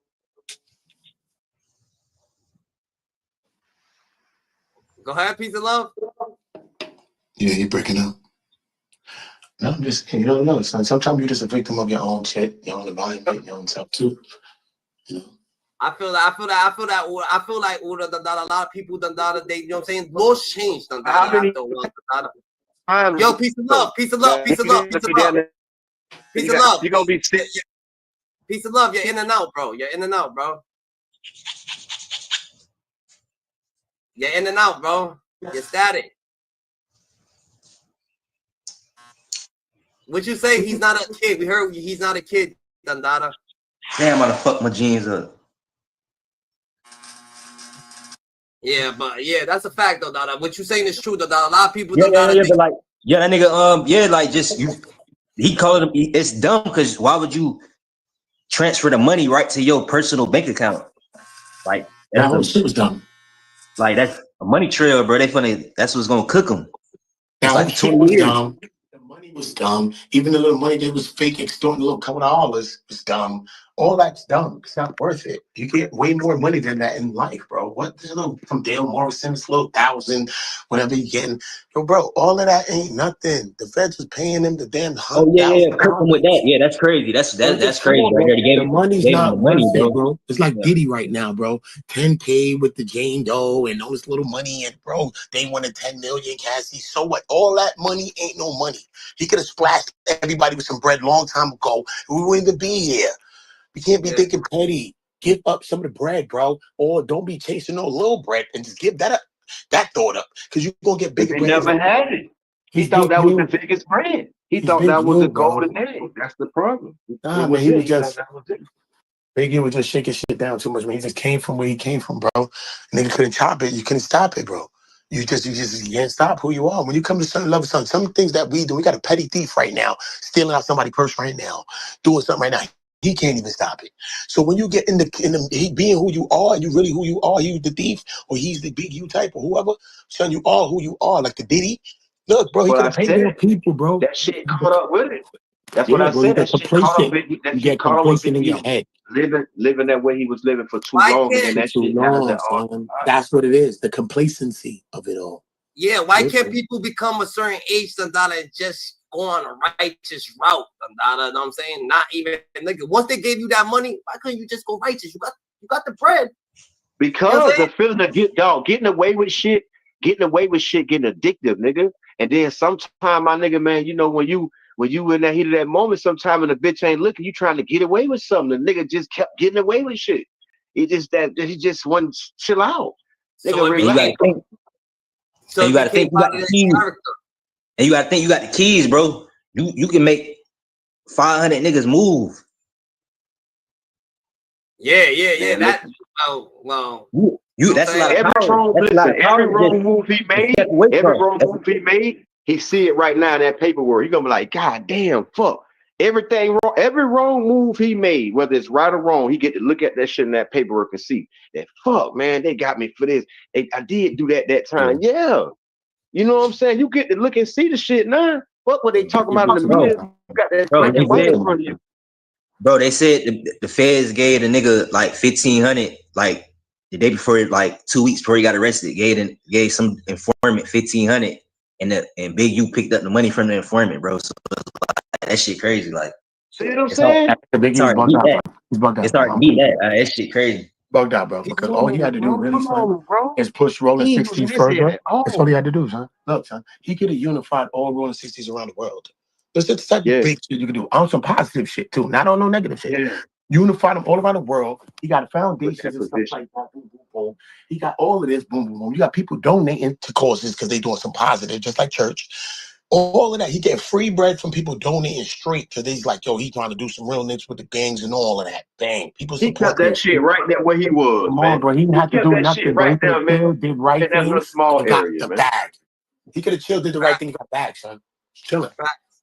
And niggas have still been scared of him, and he's still been the same guy, and he just been chilling. Yeah, but he did, but like you said, his head wasn't all the way there. He didn't wanna go to the next level. To go to the next level, you have to become righteous. You gotta be more righteous, CG. That little petty shit, you gotta keep it from away from you. Even if it's certain little shit, like you know what I'm saying. Even if it don't even bother you, just keep it away from me, bro. But how you know? But how you know this man? But how you know he ain't a Satanist? A Satanist, like you know what I'm saying. You never know what people really be on. Like motherfuckers be on some Satan and shit. Like that man was stuck, man. That man was stuck where he come from, man. That man, listen, man. That's right. That's right. He was stuck like a motherfucker. That man, them spirits had him. Had a bow tie on his neck over there. Huh? He thought he was doing right, but playing. You wasn't doing. You was playing with them people's shit, but you know you a dog bitch, boy. You know you ain't right, boy. You know you ain't right, boy. You know you a bully. You know you be putting down all the time. You know you don't give a bitch no chance. You be just talking. You know you a hard ass nigga. The hoes over there know that nigga was a hard ass nigga, man. Stop playing, man. You feel me? I feel what you're saying. But no matter what, you get to the age, why the fuck do you gotta be hard, bro? Like you don't have to be hard, nigga. You're grown. Man, guess what? They always say ain't nobody bigger than the program. That program shit they over there stuck in, GG. Man, they stuck in that, man, listen, man, they over there in that West Coast stuck for life over there. The people riding to die and living to dying by that shit over there, bro. Niggas That's why he changed. But what about the mob boss? Like, what's the nigga name? Joey Merlino? Like shit like that. Like, bro, you feel me? Niggas still be in their 60s, still be on that mob shit. Nah, nigga. They different, bro. They on some that's a whole different type of but that you feel me? Same shit though. They still abuse their power the same way, homie. They still use their rank. They might not be out there pointing the fingers, but they can make a call. They still hold their position. You get but they're not. But they're not gonna sit there. They're not gonna sit there. And fucking be the one. To like that grown. To be the one. Go smack someone up for $500 or go take $500, $1,500. Like when you get to that point, like if your son wants to do it, so be it. That's what your son is doing. You're not doing that shit, nigga. You're doing other shit. Nah, they not gonna do no shit, no fucking childish petty shit like that. It's probably getting it done under your roof, but it's not you that's doing it. It's probably your grandkids doing that shit. Like no one actually gets like they're not like that's weird. Big U age. If any mob figure is big U age and survive to get big U age like that and they out of it, they made men. What are you talking about? They don't gotta do none of that. Nothing. No, they ain't gotta do nothing. Everybody do it for them. They ain't gotta do if they want it done. Other than that, he ain't studying it. Small chance, nothing. It's nothing. No worries. Let it go. I feel like they was gonna be talking to the kids, nigga. That's why them niggas actually got longevity in their careers of doing that shit. Cause you see a mob when he owns a fucking shop, nigga, he's at that shop every motherfucking day. You see the mob he's a fucking because they doing the same shit. Like them niggas, they don't gotta because people already know what the fuck gonna happen. You feel me? Like they gonna die, bro. Like so they already following around. Niggas. That's where they fuck up. That's where they fuck up at. You don't gotta mix both dollars. Big U didn't have to mix fucking the federal funded to the street money. It didn't have to mix. He didn't have to do what he. That's what fucked up. That's what fucked up. He could have been legitimate with the street money, with the fucking funding. And he could have been doing whatever the fuck he doing over there. But what he doing right here, it could have been ain't legitimate. No more dope money in the streets, bro. That's why he had to get the bread from, you feel me? Ain't no bricks like that. It's bricks, but it's like that shit hot. All them informants and shit. So it's like he thinking quick. You feel me? Quick like him. Bro, play pivot, If you got a job, if you got a job, you stealing from your job, you gonna get fired or you gonna fucking the law's gonna come on you, So you fucking with the law, you got a job, nigga. You gotta just stay on your job situation. You want a promotion, nigga? You gotta go get your promotion the legitimate way. You know what I'm saying? Ain't gonna be no street shit in this workplace, That's not what's going on there, You're not gonna be able to scare somebody to get fired, Don't come to work tomorrow, because I want your job. That's not how it's I wonder if I can start that in my hood. If I can get a goddamn government grant. See, that shit be crazy. Like, I ain't no motherfuckers is doing that. Like, they saying, like... Nah, that shit don't work. That's just not that easy to do, but you could start non-profit. But he's saying, like... No, but Big, you saying like he think Wack did that shit to take his contracts and shit, cause like that contract open now. Now somebody else can get them M's. You feel me? But you got to do right with them and shit. That contract open out. Wack wouldn't be able to get them contracts because that contract's for that hood, You know what I'm saying? So you need somebody from that hood to go do it. Was it Nipsey or Big U, or someone else, whoever's next up? You know what I'm saying? I mean, you never know though. Like he could do that shit. You don't got to be in the hood to own the contract. You could just be the fucking. Never know who owns type shit. I feel it, It's not even about that, it's just a situation that Wack 100, feels a little intimidation, and when he's intimidated, this is what I'm saying. No, I'm saying, Big, you said that when he was turning himself in, he was like, yeah, y'all fuck niggas trying to get my contract took. Y'all was working with Wack and 600. Bro, he got his own contract. Well, you can't blame nobody, bro. He got his own contract took, bro. Yeah, but he was saying like now, yeah. It doesn't matter if people get people in trouble. It doesn't matter. Trying to get people in trouble. It doesn't matter. Wack 100 told the people to look into it. It doesn't matter what was going on. He got his own contract doing wrong by the fucking contract, nigga. Like if he was doing right, there's nothing you could do, You know what I'm saying? Yeah, he fucked up. Yeah, we all know Big U fucked himself up now. Yeah. He got fraud. He mishandled the money. And that's exactly what the paper just came out. Some of his paperwork just came out, and that's exactly what was said. Look at if the Nipsey Hussle situation is out already, right? Boom. Yep. And your name is surrounded by it. Allegedly, your name is surrounded. Of course, his name been surrounded by it, so it's there surrounded. It doesn't even matter that allegedly. He still gets the grant, What do you do, right? Just because your name is all messed up, when you be living a nice, righteous life for a little bit, when you want to be doing right, when you want to be just, you know what I'm saying, helping the kids, keeping your head right, you know what I'm saying, doing good, so the community could just do right, and leave that nonsense alone, because it's nonsense. If it's not true, so it's nonsense, You know what I'm saying? But it is what it is. Niggas just will just keep going and keep on and keep on, and keep on, with the bullshit, you keep on with the bullshit, like you can't bring your fucking your personal problems at home. Don't bring them to the workplace, You know what I'm saying? Because guess what, in the workplace, everybody don't like you in the workplace, nigga. No one fucking likes you, niggas just want your fucking job. They want you to leave. Why would they give a fuck, Get the fuck out, So someone else could come in here. Either someone's gonna have your job or someone's gonna move into your position.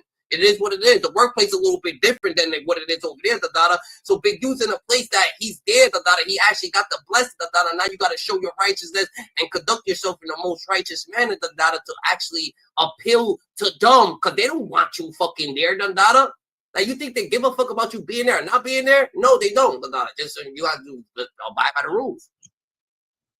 They don't give a fuck, you know what I'm saying? They wouldn't give a fuck, if it was Big U, Big C, Big this, Big that, They don't give a fuck what name it is, You go, you break your back, someone else is going to take your position. It's a little bit different over here, So don't fuck up, Don't be going outside on smoke breaks, smoking your little fucking weed, taking your little $20, going because when we find you, guess what? There's someone that don't take fucking smoke breaks. There's someone that's not gonna be doing what the fuck you're doing. So they're gonna be right there, unless you do your shit on a high rate, then you could do whatever you want. If you the most righteous, niggas will never give a fuck about that little petty thing. You know what I'm saying?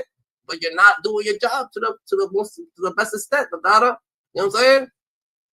That's a fact. Yeah. If he was most righteous, niggas would have been fucking trying to fight for this nigga. Some of y'all know, some of y'all don't. He's spread a lot of lies about me. But the main lie that triggered all of this,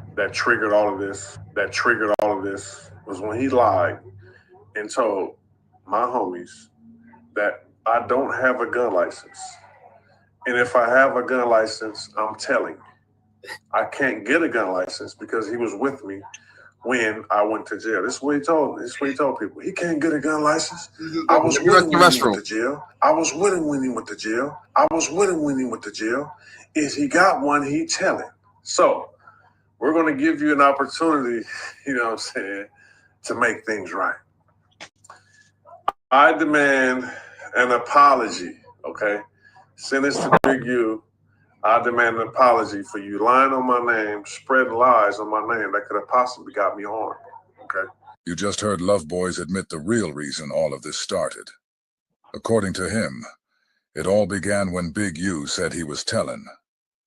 And that accusation came from one key detail, the claim that Love Boys had a gun permit. Big U called foul immediately. He said there's no way a convicted felon could legally carry a firearm, let alone get a permit. And he had reason to question it, because he was with Love's Boys when the feds grabbed him at the border. For 2 days after that, Love's Boys vanished. Big U said not even the bail bondsman could track him down. Then, out of nowhere, Love's Boys reappeared, like nothing happened. That's when Big U made a decision. He fell back. He created distance.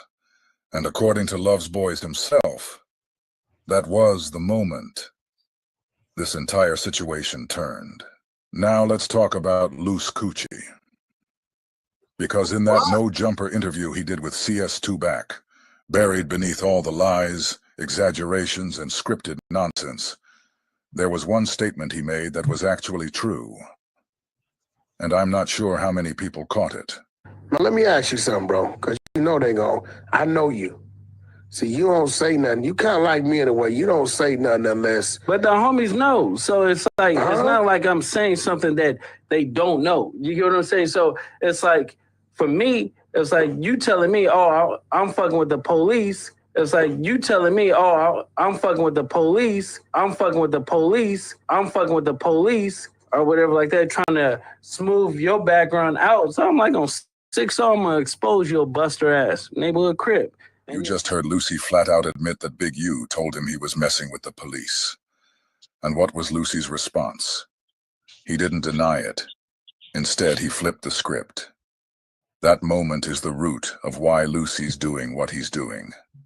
That's why the silent FBI investigation he had going while he was still around Big U suddenly turned into a full-blown public assault alongside Porky and Love's Boys. Big U called it out. And instead of clearing his name, Lucy launched a campaign. Mark Stevens, Shaquille O'Neal's business manager, a legit millionaire and respected businessman, confirmed something major. He told us flat out, Porky is CS2 back. Porky himself told us to go ask Mark. So we did. And Mark didn't hold back. He said after Big U received the paperwork proving Porky was CS2 back, he sat back and watched as Big U was hit with wave after wave of assault. Public, messy, and coordinated. Just like the two before him, Porky flipped. He turned his secret FBI investigation into a public smear campaign the moment he realized Big U had figured him out. We all saw it unfold. We watched these men move from silence to slander, from undercover to out in the open, the moment their cover got blown. This isn't speculation. It's a pattern. And now, the truth is front and center. Okay. So, where we was at, okay. So, at some point, you get a phone call from Wack 100, Cash Jones. And when he contact you, what did he contact you concerning? He wanted to reach out to Del Dog, rest in peace. And he wanted to give Del Dog some information that he had gotten from Stutterbox, right? It's like he was getting information from Stutterbox on what his plan was and what the get down was gonna be.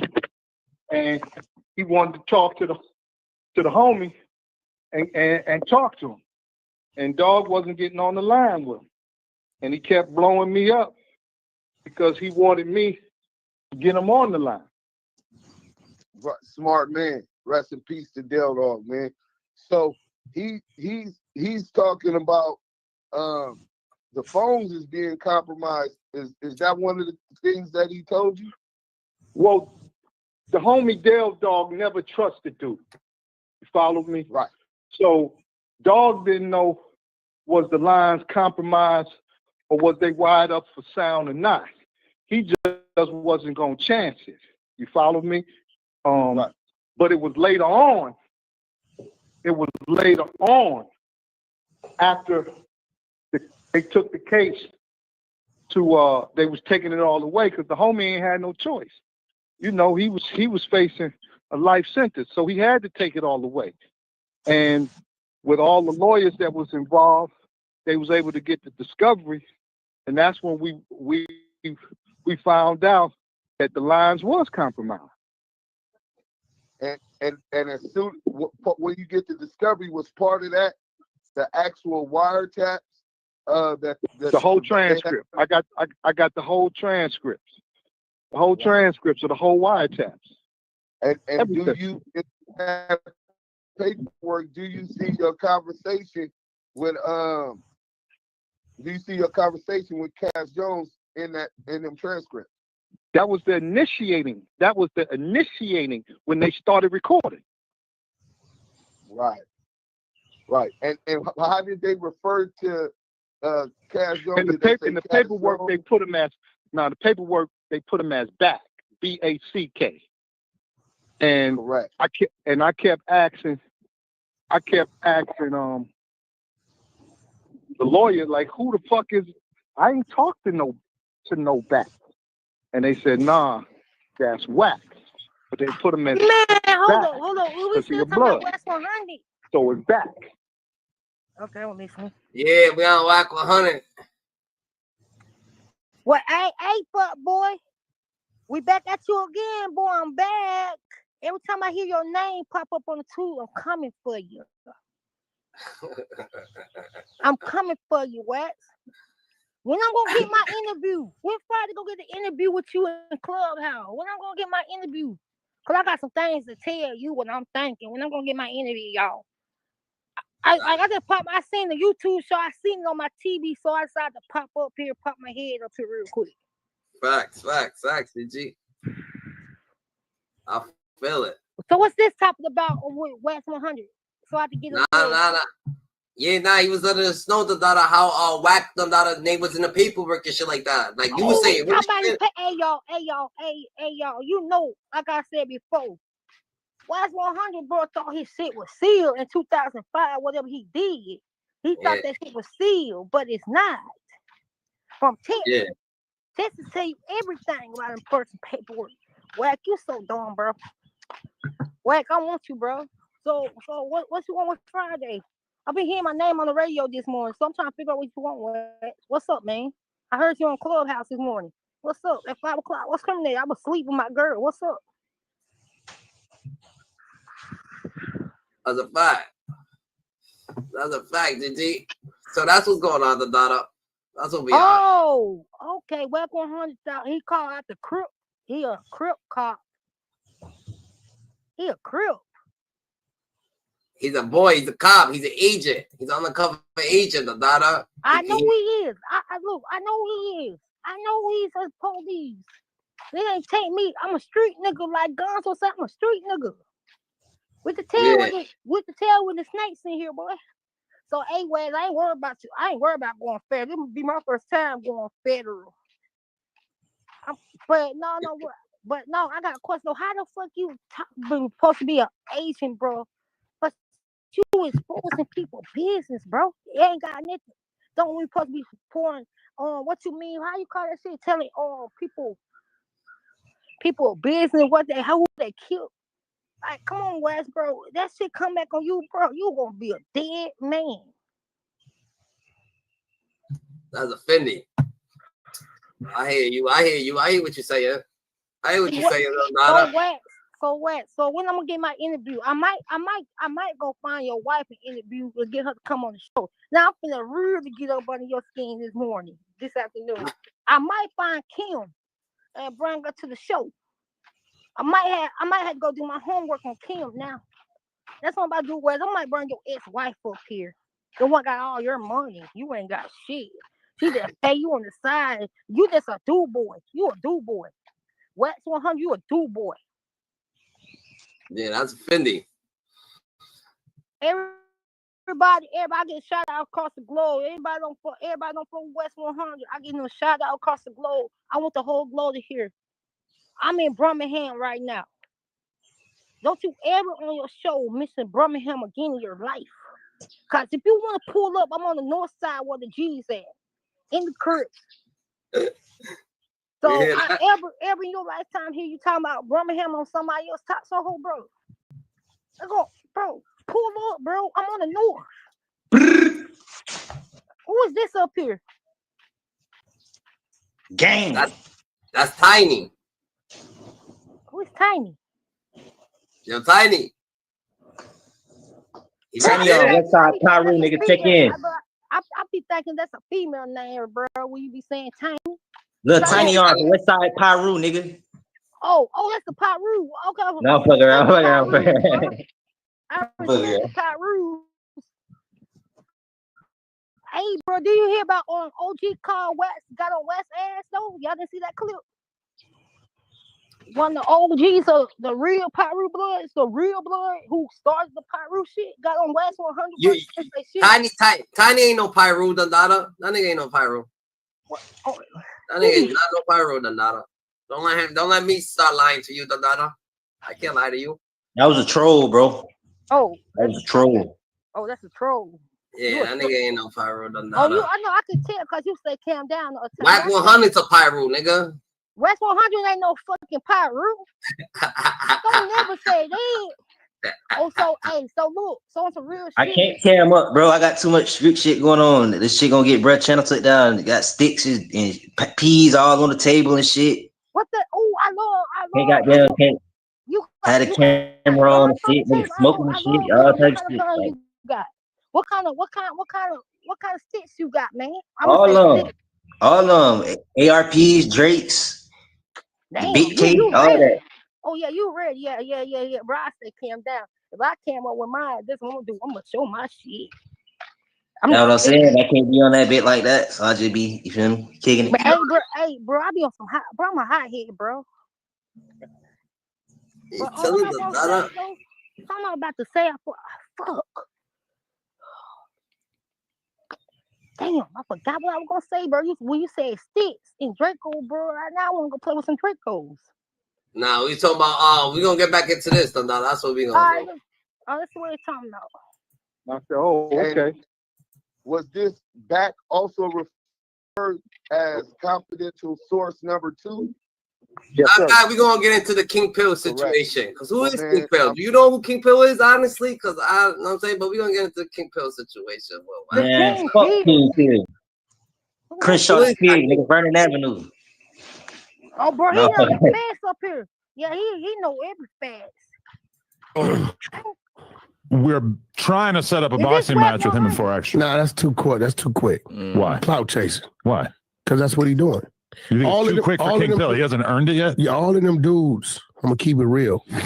All of them dudes, when 4 extra, when you set 4 extras down here, and 4 extra started to do his jail shit. So you won't give me an interview. You say that, Dada?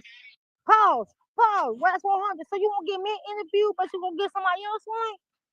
Oh yeah, you scared. You scared with a street nigga, boy. Cause I'll be going to jail on your show when I get through with you. So you'll get somebody else to interview West 100, but you won't. Why you hopping in the ring? What? I would, bro. I put bullshit to Put that bag up, bro. I fuck that nigga up. I'll fight all the niggas. Bro, listen, bro. Yeah, homie. Put that bag up. Listen, I ain't gonna lie to you, bro. We'll fight in Atlantic City, nigga. I would get in the ring with West, bro. 6 2-minute rounds. 6 2-minute rounds. Atlantic City, set it up. Atlanta City, you in Atlanta? ATL, shout out to ATL. Atlantic City. What the hell? Is that a country? That's a state? I ain't never heard of that. I heard of Atlanta, Georgia. Atlantic City, that's in New Jersey. Oh, you in New Jersey? Oh man. Nah, he's talking about for the fight. Yeah, I'm talking about for the fight. Like, yeah, set neutral ground, set it up. Hey man, I want to beat him down real quick, put him down. Hey, but I want to do street fighting though. That anything goes. Yo, so you think I even trying to get on fight? If we street fight, them shells gonna drop. If we street fight. Not even trying to get off topic, what y'all feel happened to Kimbo Slice, Kimbo, so wait. Kimbo Slice is bro going on hell. Now that bro, I used to pass away. Kimbo Slice is deep shit. Yeah, he was deep. He passed away. I used to he was on too much coke. Oh, he did coke? Yeah, too much coke. He forgive Miami nigga, bro. Snorting bricks and shit. I'll be honest. I be with West. All right, so it don't have nothing to do with nothing. He was just a party. He was just a party a lot. Hell yeah, for sure. That nigga was up. Hey, Tiny, check this out. Tiny, I bet some keyboard slide. What's his name again? Fuck, I called him a different name.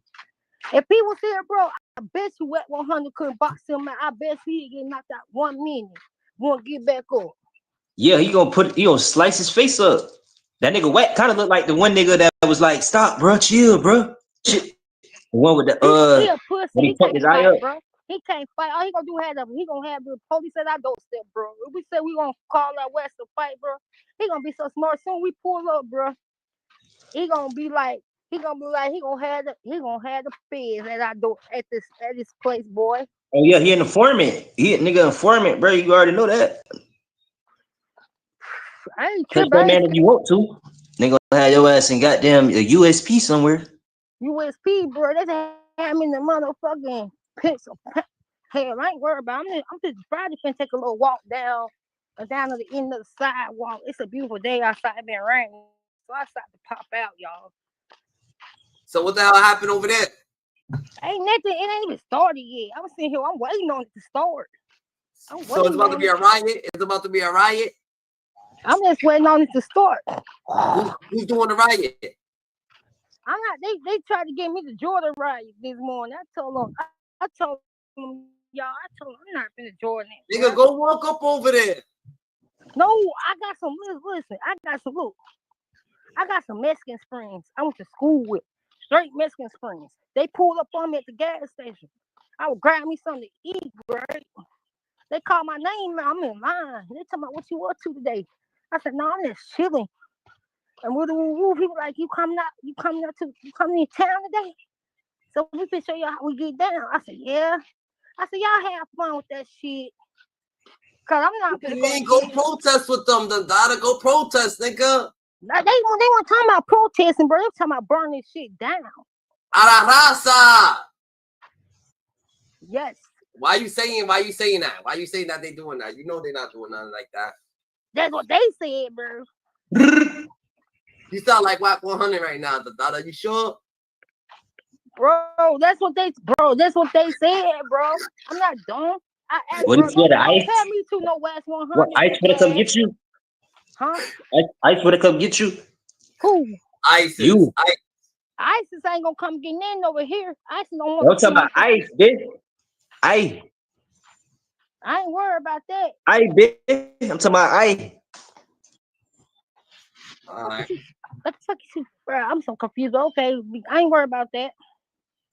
You gotta stay right, though. You gotta stay right, though. Nah, but yeah, that nigga Wack, though, he's gonna be on your heels Friday. What is it, Fort Loco? That nigga drinking a Fort Loco?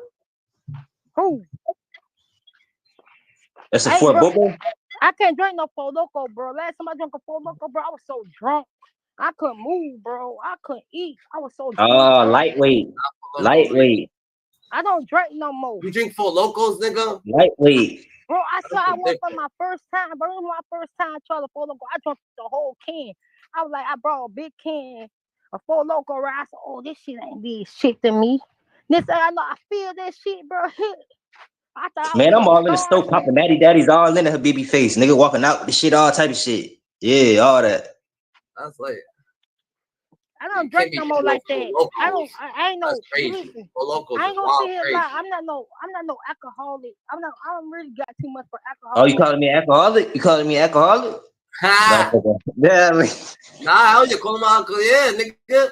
You over there drinking your Four Locos, nigga, going loco, I nigga. don't drink Fort Loco, nigga. He at the Fort Loco, not me. Fuck. Nah, my boy don't drink Four Locos. I would never Nigga, drink. I drink the real shit, bro. The Don Julio, the real shit, expensive Stop shit, lying. bro. You don't drink no Don Julio. I drink him. Hey, bro, when I first blizzard, bro, my folks said they was their birthday, right? Oh, bro, someone on that. You got some Don Julio right here. I was like, hey, look, I'm like, fuck it, bro. Look, so I took a shot, bro. Right here. I took a shot. Okay, what that is? The no? The no? Hey, I took a shot of that Don Julio, bro. That shit ain't no joke, bro. That shit ain't no joke. It only took one shot for me. It's over with. And smoke me a blunt. It's over with. I'm lit. That nigga finna go to sleep. Nah, bro, I smoke a blunt, bro. I'm active. You active, Jackson? Hey, look, I can't fuck with the, I can't fuck with the white. You know what the white do to me? White make me fight. What the hell is that, nigga? What the fuck you talking about, white, nigga? What the fuck supposed to be white? Talking about that nose candy, boy. That nose. Like what? What's the whiskey called? I don't know. Like Grey Goose? Yeah, Grey Goose made me, bro. I ain't gonna lie, I had Grey Goose, boy. Bro said he get drunk, he hit a line real quick, bro. He talking about that white, bro. He get, you feel me? Hit a shot of that, then hit a line. You funny, bro. I ain't talking about no coke, boy. What the hell wrong with you? You would never catch me with some coke. If I do some coke, boy, Friday, gonna go crazy. But that's not, you don't. Going to jail. Is it called? I didn't know it was called gold and white. I thought it was called clear. That nigga said white. Yeah. Is it called white? Is it called? The liquor is not called. It's called clear, nigga. You like, yo, you want some clear liquor or some gold liquor? So you saying like, never heard no white liquor, motherfucker? Bro, I can't drink that gold. I can't drink no freaking. I can't drink no gold liquor ever in my life, bro. Dark oh, liquor, bro, clear liquor. I can drink, bro. I ain't gonna lie. Back then, bro, I used to drink head. I used to buy fifths. I bought a fifth of Hennessy, a big ass bottle, for $100 right around the city. That's drink that shit with some beer. That's drinking that shit. That's around the city getting drunk, drinking beer. Never again. One day, bro. Trying to fight everybody, huh? They said he trying to fight everybody. Bro, I'm ready to fight in the club. Then we hit the little club. Boy, motherfucker said something done to me in the club, but I'm ready to fight. You ready? You ready to catch? You ready to catch a dub, Dada? Oh, God. You catch? and it's raining again. It raining? No, I'm about to play some of this though. When you look up, all of them started to it's nice follow the 4 extra train. Man, gotta get on this nigga Wack 100, man. All in my comments. I say R&B got a nice little shirt with her yitties hanging out. I'm like, I see them big ass yitties hanging out. I throw a little compliment on her yitties. Wack 100 want to get mad at me because I said something about her yitties. Funny statement. Been thugging it out through the mud with the YouTube shit, man. Scoop really been on this shit, man. That gas Sony niggas been on it. That's wrong, GT. Yo, what's good, YouTube, man? This your That's wrong, Peel. GT. You know what I'm saying? King Peel will also be on this in his reaction because he said something after the fact. You know what I'm saying? There's something pertaining to him talking about R&B boobs, man, and evidently after this, you know what I'm saying, after this interview right here, because you know he pre-recorded his interviews, and this one came. Old lady, bro. You gotta go pick up your old lady. No, I'm about to go check on my old lady, bro. You know. You about to go check her out? Yeah. See what she going on. All right. Y'all say easy. But I'm watching on TV right now anyway, so I'm watching. All right. Came out a little bit early.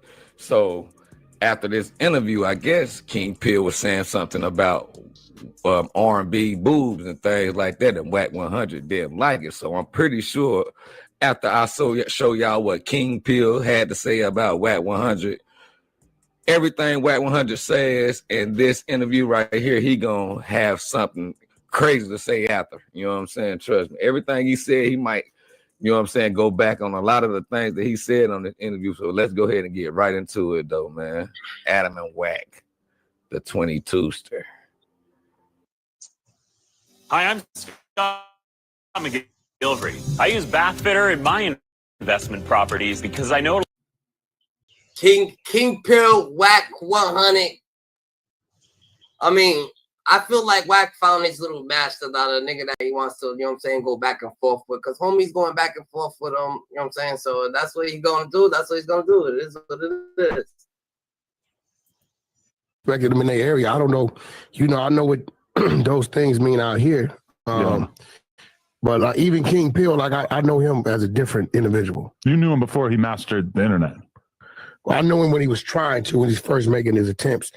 I never met him personally, but he paid me to work his stuff on my page. Very nice guy. Very cool dude. I like King Peel a lot. He was a total different guy. Oh, yeah. He's coming out here in a couple of weeks. Would you like to have him on this podcast? I think that we should probably do that. Who? King Peel. Me, you, and King Peel. Nah, I don't know him. Why? I got to sit back and see what's going on. But he bangs the P like yourself. Nah, but that ain't. Here goes the thing. When he, I don't know what he bang. I can't say where he from, where he ain't from. He is from 456 Island Pyro. Call it 45 Bigs. Oh. You know, I did a lot of time. Shout out to Don Don. Did a lot of time with them dudes in prison. Some solid homies over there. They the last neighborhood of LA County. They are, huh? Because it's not like Wack that did, you know what I'm saying, to me. But before we get into it, you know what I'm saying, I'm gonna cut it real quick. Sound like Wack been doing some time, but every prison he go to, bro, he know a gang I ain't never heard about, but he evidently Wack know it. So Wack been on the move and on them prison yards, man. He did a whole lot of conversation, but let's get into it though, man. He ain't saying too much bad about Big Pill, but he did say he gotta, you know what I'm saying, gotta figure out how Big Pill is first, man, before he sit down with him. But y'all gonna see how Big Pill feel about Wack 100 after this. I was thinking that's so far away to LA County. It's LA County. Okay. So you got Pomona on that side. You got Long Beach down below, because next is Orange County. After them is San Bernardino County. And then it goes way up to like Lancaster and shit. And they're the only non-Crip hood, or like the only hood the out only there. Don moves in Pomona. Yeah. You got Trey 5-7. You got a lot of Hispanic, some serious Hispanic game out there. The Pomona 12th Street That's Sharks. why they call him the Island Pirates. Obviously, I'm like watching some But information. I don't know him. I don't know him. I really ain't. I don't know him. I got something going on with him in 600. I don't know what. Maybe it's controlling. 600 wants to fight him. Does he? basically, because King Pill, we're trying to set up a boxing match with him and 4 Extra. Nah, that's too quick. That's too quick. Why? Clout chasing. Why? Because that's what he's doing. You think All it's of too them- quick for all of King them- Pill? He hasn't earned it yet? Yeah, all of them dudes, I'm going to keep it real. All of them dudes, when 4 Extra, when you set 4 Extras down here, and 4 Extra started to do his jail shit, right? When you look up, all of them started to follow the 4 Extra train. I would say there's a lot of other influences as well, but 4 Extra has been a big influence. I feel like FYBJ Main was a big thing. Crip Mac was No. in terms of like showing dudes how to No. We talking about turn it up and get attention. No. I feel like Big Pill done made his mark, man. I feel like Big Pill done data. Wack 100 is gonna fucking tear.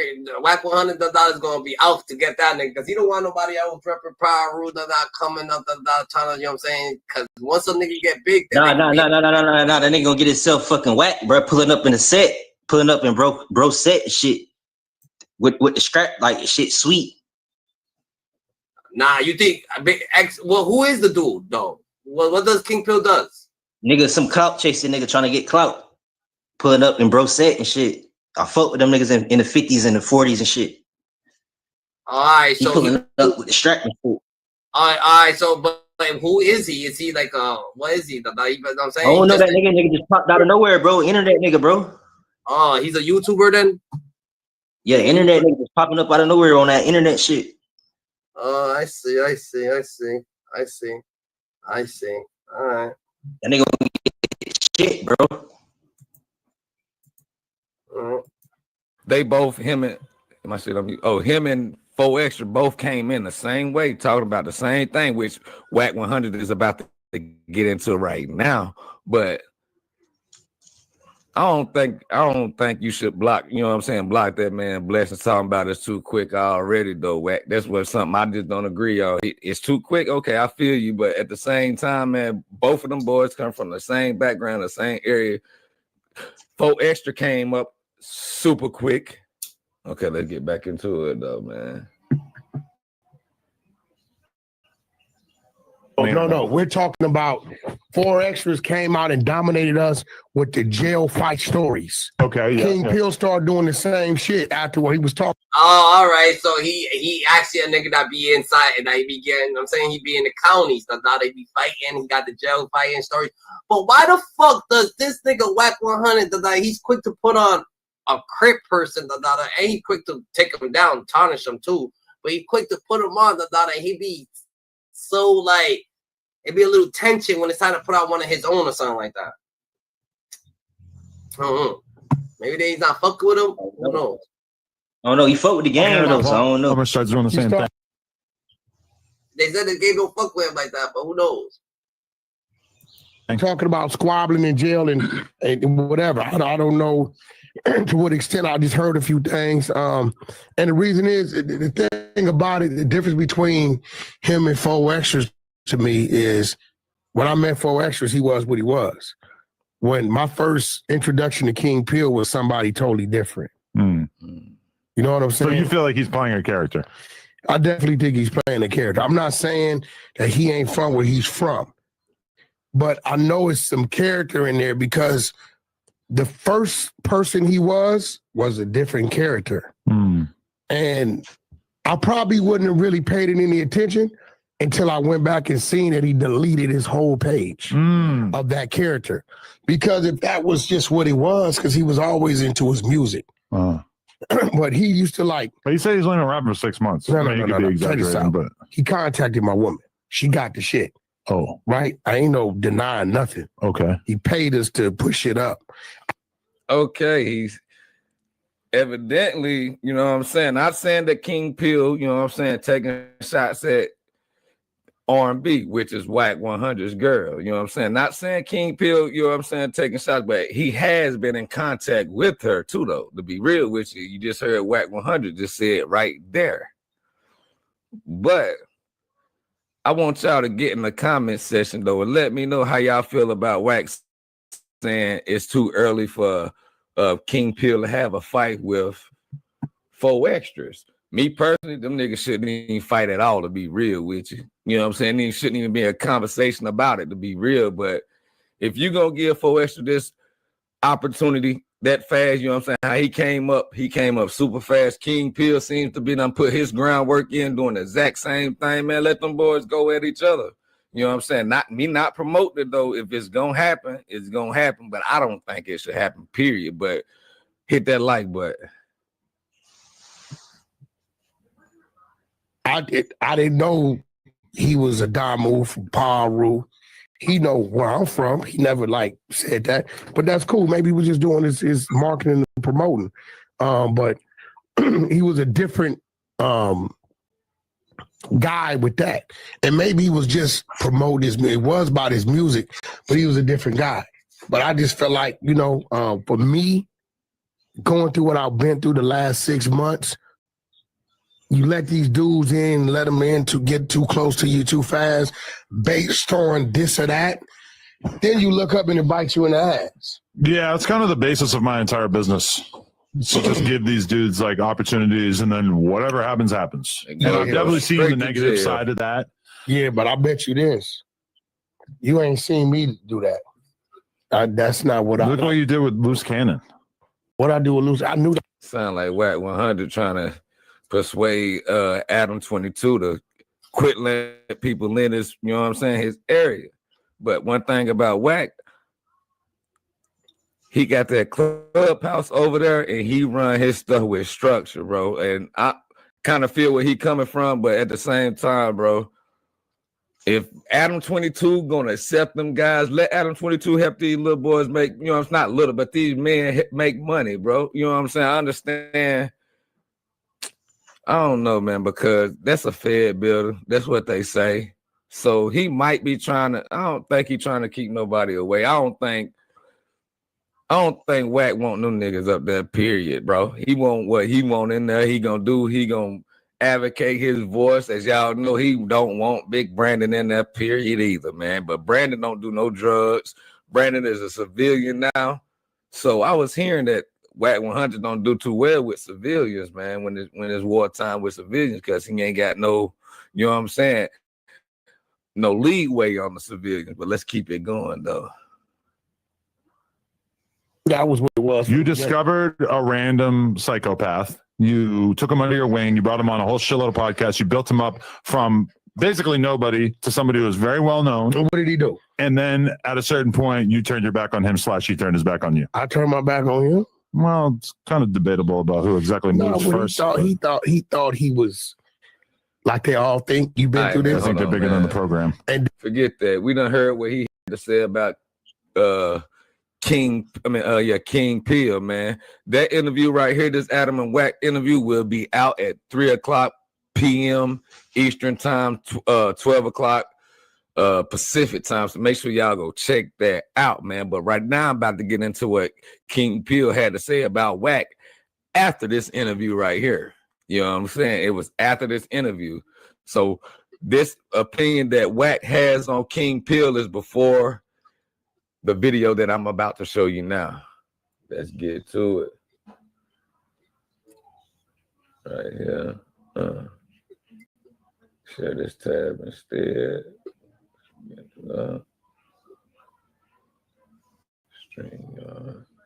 Okay, let's see what King Pill got to say. Let's talk salary. Great. What do you typically offer for this role? It's competitive. And if it was a number, it would be a competitive number. With Indeed, you can avoid. Man, gotta get on this nigga Wack 100, man. Nigga all in my motherfucking comments. I say R&B got a nice little shirt with her yitties hanging out. I'm like, damn, I see them big ass yitties hanging out. I'll throw a little compliment on her yitties. Wack 100 want to get mad at me because I said something about her yitties. I'm only stating facts, Jack. I'm just saying, man, if I'm stating facts, it ain't no harm, no foul, my guy. But look, check this out, man. I just wanted to get on here and agree on behalf of the who's. Because, you know, I'm one of the who's. You know, I'm one of I'm the J-Cat homie from the Who's Who's. Don't be no J-Cat. J-Cat. Who is you? You don't run no blood from the West. You feel me? But since you think you this big Paru who ain't did nothing in all these years, I got a few questions I want to ask you, Paru. Paru, you ain't been in jail in 30, 40 years, Paru. You used to hang out with Suge Knight. My grandpa, his big... Why the fuck this nigga Wack? But Wack trying to say Max B's a rat too, though, now? We have to get into that. We have to run that next. Tony. Yeah, my grandpa used to call Suge Knight Miriam. He didn't used to call him Suge Knight, buddy. But let me get on to these questions, little dude. Is it Miriam or Marion? Suge Knight real name. Y'all hit that like button and leave a comment in the comment section and let me know. It ain't Miriam, it's Marianne. King Pill a big dude, dog. If him and 4 Extras fight, man, I think that fight gonna lead off into the streets. That's why I don't think it should happen, but he is popping it about Wack 100 right now. He say Wack 100 is not a real Paru. As y'all know, Wack 100 said in that interview that I was just playing that he know where I'm from. I don't really know him like that. That's what Wack's saying now. So I don't know, man. Let's see what else King Pill got to say. Make sure y'all go down there and hit that like button.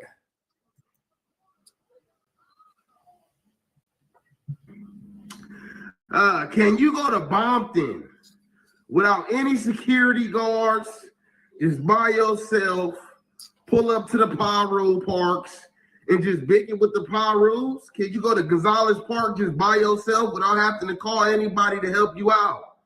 Can you do those kind of things? Can you just be sitting at the park bigging it by yourself and everything will be boo? That's question number 1. Okay? Question number 2. Can you walk the motherfucking county main line right now? If you got arrested right now, could you walk the county main line like a real OG Paru? Could you go to the motherfucking pen and walk the level 4 right now? I'm not saying that's an accomplishment. I'm just saying certain shit happened.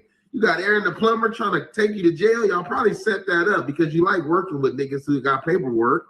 You already did an interview with 6ix9ine. You working with a rat. That's not Paru. Now you got some motherfucking fight shit going on with Aaron the plumber.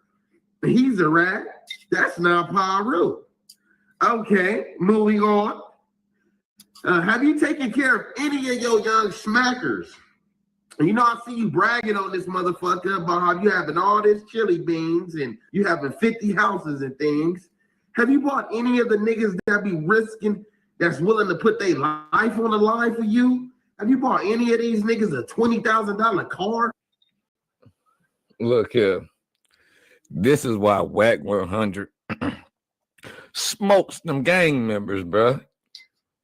So you think Wack about to get on here and be like, boy, you lying. You know I pay my smackers. Why don't you know they can get that man a Fed case? He ain't nowhere near about to get on here and talk about no smackers or paying nobody no money or hitters and stuff like that. This is why Wack 100 runs laps around them gang members out there, man, because they get on this internet and incriminate themselves and get to adding other people into they, you know what I'm saying, they business. Now it's gonna be publicized on a public platform regardless. So you know the people is out there watching. Come on, Big Pill, man. You gotta, you know, he need a PR or something, bro. Because he can make it. He just don't need to mess with Wack. You better do what Baby B Braze say, man. And I ain't got no problem with him. Don't even really speak on him, bro. You want to make it out there? That's a he hold that damn key, bro. A $50,000 condo? Do they got anything to show? Or are they still paying rent? Struggling while you traveling with a bitch, not taking them nowhere? That's what I want to know. Did you put a battery in 600 back? Did you put a battery in 600 back to tell him to take down Big U so y'all think y'all could take over the whole industry? Because Big U had y'all niggas Spooky Johnson shaking in your boots. Is you the one that sent him over there to take Operation Draws down? Help him assist in that situation? Are Are you working with the feds, Mr. Wack 100? You seem to always be quick to get some niggas paperwork. Where are you getting this All right, paperwork? man. I'm gonna end that right there. Y'all wanna? Them niggas, them niggas looking like, I feel like more or less the Dada Wack 100 found his match now, the Dada. Wack 100 done found his damn match, the Dada. And this dude, is he, I guess he's a pyro too, the Dada. Media Wack personalities and other rappers. So Wack's over here saying that Max B now, the Dada is fucking, like, Wack 100's just been on a rampage, the Dada. I mean, Max B is coming home soon.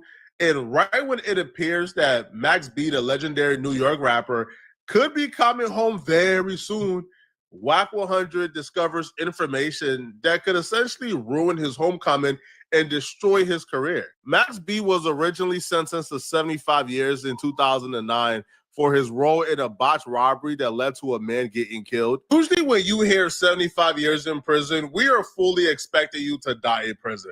Nobody is just walking down a 75-year sentence and getting released. 75 years, even if you go to jail at, let's say, 16 years old, chances are you're probably going to die in prison if you get a 75-year sentence. But Max B had a lot of people working on his behalf, French Montana, multi-platinum artists, and a lot of other rappers who wanted to see him free. Now, through their efforts, Max B was able to get back in front of a judge, and they was able to weasel the system. So apparently because his attorney was also representing him as like a recording artist, so the attorney was like his same attorney he used to sign his record deal and who dealt with his finances, that same attorney represented him in court. Apparently, they were able to use a law like ineffective counsel to where the attorney had a conflict of interest, to where the attorney who's also would benefit from him financially, that attorney was probably incentivized to have him in jail so he could take his money. They was able to weasel the courts, right? To where the courts was able to grant Max B the option for a post-conviction relief where he takes another plea deal, post-relief, plead guilty, you know, I guess cooperate with whatever the feds wanted him to cooperate with, and he'll be able to get a post-conviction relief. And that's what happened. His sentence went from 75 years to 20 years, 85% up to 20 years. He'll probably get out in about 17. Well, this year will be the 17th year that Max B has been in prison. So one will say, okay, well, Max B is coming home very soon. And Max B would even say as such when he did an interview with the Denzer Project, he would reveal that he's coming home this year as well. Now, one thing about you is, you know, we've been hearing that it's coming soon, it's coming soon, it's coming soon. Do you feel like the time that you stayed in there, do you feel like you were already prepared to be released? Or you feel like the time that you still been sitting in there is just making up for even a greater comeback story? Nah, listen, man, you know, it's deeper than that to me. You know, everything has its purpose, so I can't question the journey. You know what I'm saying? When I came in this motherfucker, I had 75 joints. So I broke that down. I got that broke down to a dub, you know what I'm saying? By the grace of God. You know what I'm saying? I got down to 20 with the 85, which this year makes 17. Which you do 17 years and some months off that, which I'm about to be 17 this year, so I'm gonna have some months left. I'll be out next year. That's for a fact. So I know you hear a lot of come home soon, a lot of this, a lot of that, but you know, I felt it was this time to really let the people know from my mouth, you know what I'm saying, from the horse head, from the horse mouth, that the dog be home soon. Next year, for guaranteed. Start get up on your motherfucking calendar, get ready. So next time we do an interview, I'm gonna be telling y'all I got like 60 days left on the pop out. You know what I'm saying? And we can double back. This is the first joint right here. We're gonna double back. I'm gonna let you double back and do the joint before I hit the town and let you do that last 60 day, that last 30-day joint. All right. That was a huge mistake by Max B. Going on a major platform and announcing you're being released soon is a big mistake, bruh. Because if you've been around Iggas your entire life, then you understand how Iggaboos operate. The minute an Iggaboo learn that you have a meeting with prosperity, they start working on your demise. Now, to Wack 100 credit, he was minding his business. Wack 100 was minding his business. Wack 100 and Max B got no issues. But Wack 100 was contacted by no other than Max B's brother, his co-defendant, to expose Max B before Max B get out. What's on the internet? I got more exclusive today on what's the dude name? From New York, the rapper dude. Max B. Why? Everybody has to get taken out. Why Max B? His brother called me and said what? He ratted on him. Not the wave god. You want me to play it? He sending me to work. Sure, why not? He sending me to Are you familiar with Max B's case from back in the day? I'm familiar with it now. I'm pretty sure he sent his brother to go rob a girl. The girl's brother came home, or not brother, but her boyfriend came home while he was in the process of. No, they this killed how him. it went. It was a chick who met some dudes at a club, went back to the hotel with him. Right. Had a little money, they had whatever going on. She reports it to Max She B. let it to Max B. Yeah. Max B let his brother know, allegedly, Pooh Sims or some shit like that, Okay. right? So Pooh and the chick double back. Right. She had a key. So when she get there, the key don't work. I'm not going to jump to a conclusion until I read the paperwork myself. But if this story is true, I have a strong dislike for people like Max B. These lit rappers who are rich and famous, but they still find a way to lead people around them to their demise. In the case of Max B, he probably wasn't rich at the time, but he was definitely famous and on his way to millions. So for him to pick up that phone and let his brother know, hey, bro, there's a lick right here. Go get like, why, bro? Yo, you are a rapper. You're about to be rich. You're about to be really famous one day, bro. Why even do that? And at that time, Max B was famous enough to where his arrest was making news. People in the industry, mainstream rappers, was shouting out Max B. So Max B was famous enough. He didn't have to do this, right? And often this is what we see. We see these dudes, rappers, make millions of dollars. Not in the case of Max B, but currently today, we see rappers make millions of dollars, surround themselves by street dudes, and all they do is lead those street dudes to their demise, lead those street dudes to RICO charges, lead those street dudes to doing things, right, that they shouldn't be doing. You are a rich millionaire. You should take your homies and take them out the hood and set them on a better path. Don't make millions of dollars and then make your homies do more crime because you got millions of dollars. That right there is something that I really dislike. So for Max B to participate in this, knowing the position that he was in, I think that alone, bro, you deserve that 75 if this is true. But I say if, because I haven't read the full paperwork yet.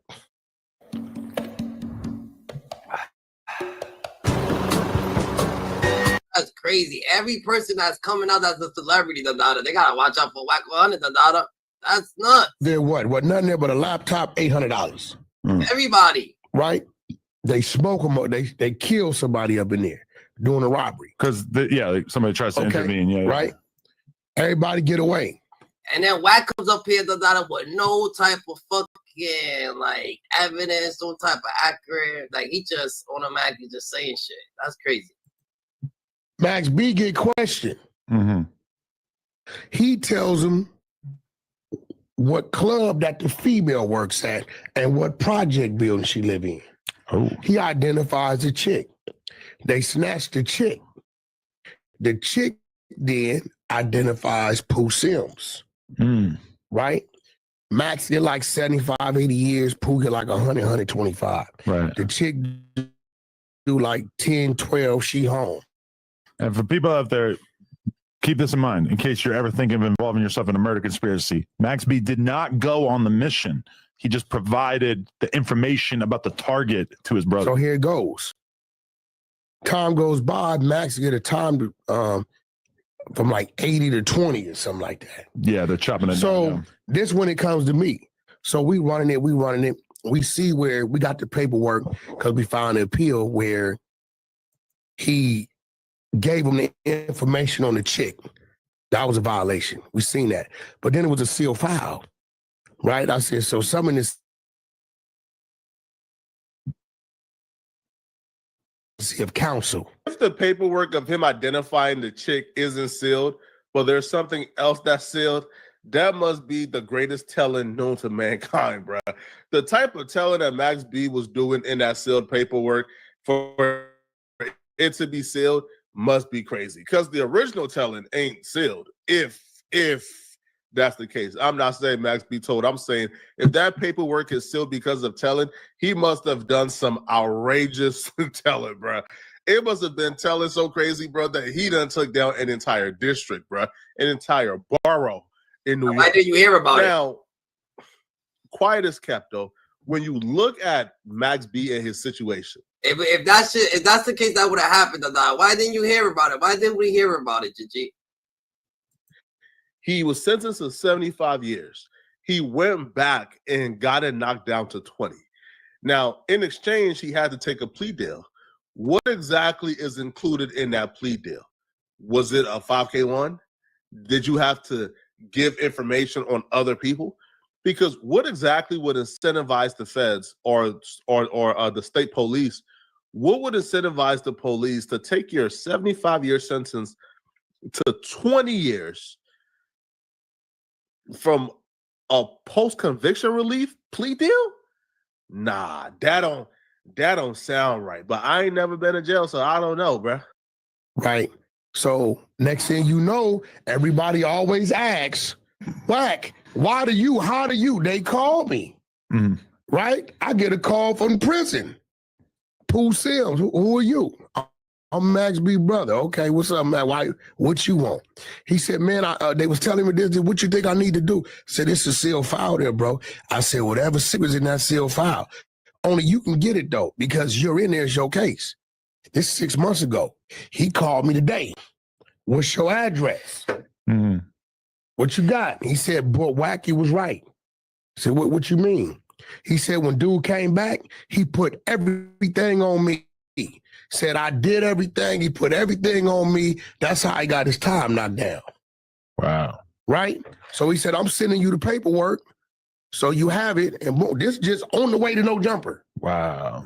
Look, this shit bad. Okay, so the new information you about to send me, I just forgot that nigga name. What's his man name? Good. I'm a mail it to you. I'm a mail it to you, man, and then I'm gonna definitely give you a call, and we definitely gonna figure this out. And I gotta call my lawyer real quick before he leaves. Okay, yeah. So this Pooh, look. So you saying the new information he gave them, they can use against you if you go back on appeal, overturn it. They can use the new information to rebook you. Yeah, they can use the new information because this is testimony that he gave them when he went back and got resentenced. So you know.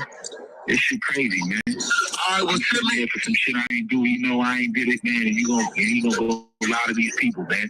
So I'm gonna definitely shoot you the information. Send me that new work. Shoot you the information. Yeah, bro. I got you. So we can. So they called me. Wow, what a crazy ending to that Everybody story, calls man. me. The other day, the Larry Hoover people called me. They called me. Colin. Wack want to be frauding the data. You show one little thing of the evidence of data, then you go, but who knows what's going on with that situation, Gigi? That's different right there. That's just different. And does exactly what I told him to do. And he just called me and said, Wack, I got the paperwork. You was right. I said, what? Just went in there and put it all on me. What's good, y'all? It's your boy, The Answer, man. We got an update on Max B, man. Stepbrother Pooh Sims pulled some paperwork on his appeal. You'll hear the updated conversation and the old conversation. Let's get to it. Hey, what's that dude named, the little rapper dude they be looking up to that's locked up, who had like the 70, 80 years and got the time reduction to the 20?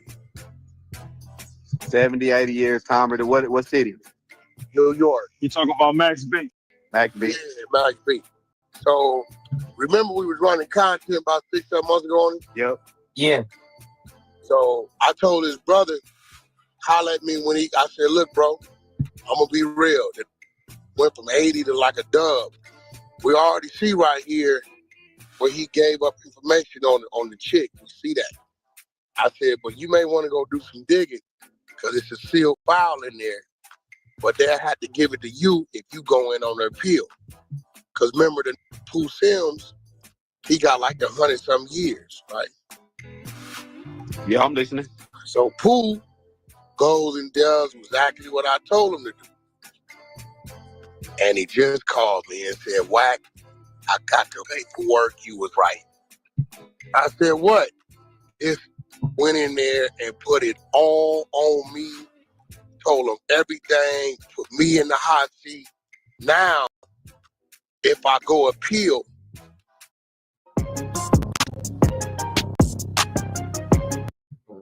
This nigga been on a fucking, yo. did this under oath. Let's say I appeal up under something I was is now, yeah, and I win.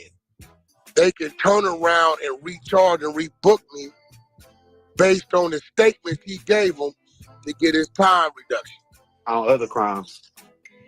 Remember, he was saying they reduced his time based on the counsel being up, the attorneys. So he's sending me the hard copies right now. Call me from jail. Everybody be like, I don't know, ask him. Hold on, I think I got a little bit of it. Hey, bro, that appeal, everything gonna come out in that paperwork. Hold on, let's see. So the new information strategy.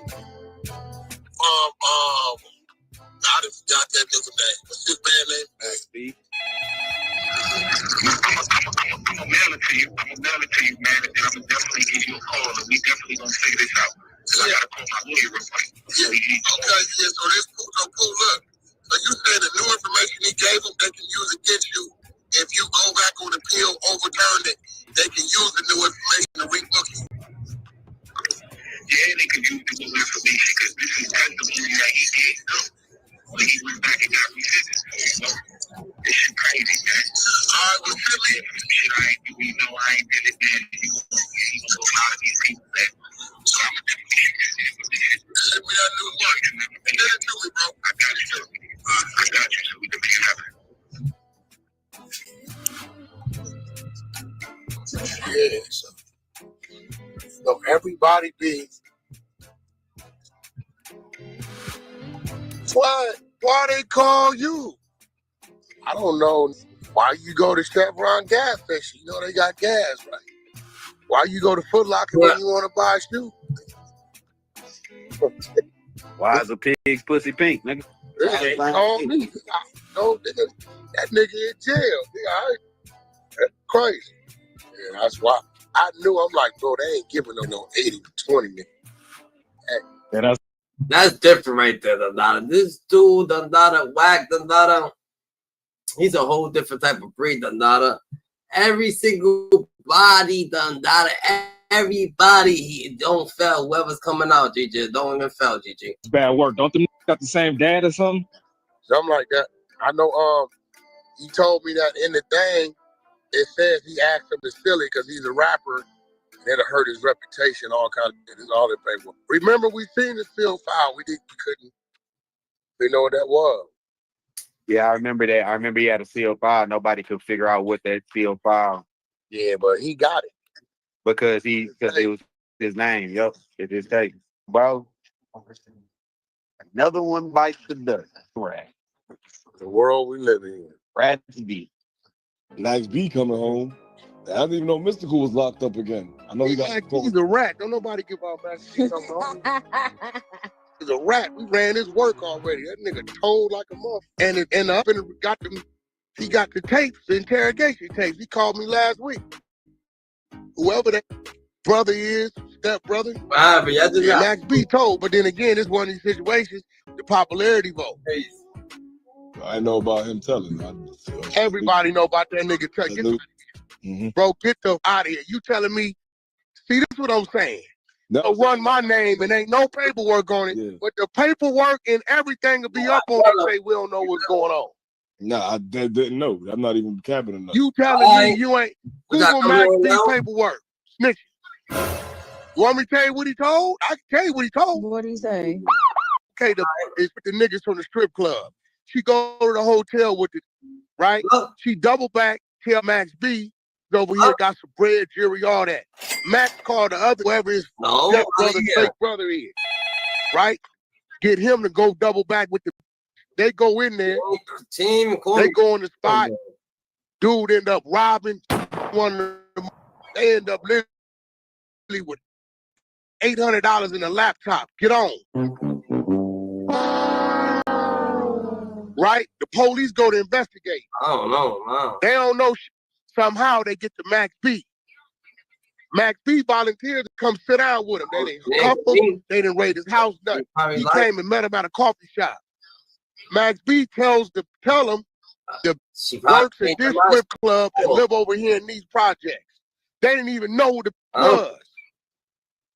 They waffle up when they get to tell on the other nigga. He get like 120 years. The Pooh Sims is in the work. It's in the nigga appeal. When the appeal came out, it's right there. What's good, y'all? It's your boy, the Answer Man. Follow up to that Max B. Pooh Sims involved in the case. He done let everybody in the industry know. But everybody's still messing with Max. Cameron, Votto, Davies, Lil Wayne, Remy Ma, D from Rough Riders, Prodigy. I mean, the list go on and on. Wait till you hear this content. I remember that old Doggy Diamonds interview back in 07 when he got bailed out. But let's get to it. We'll cover that later.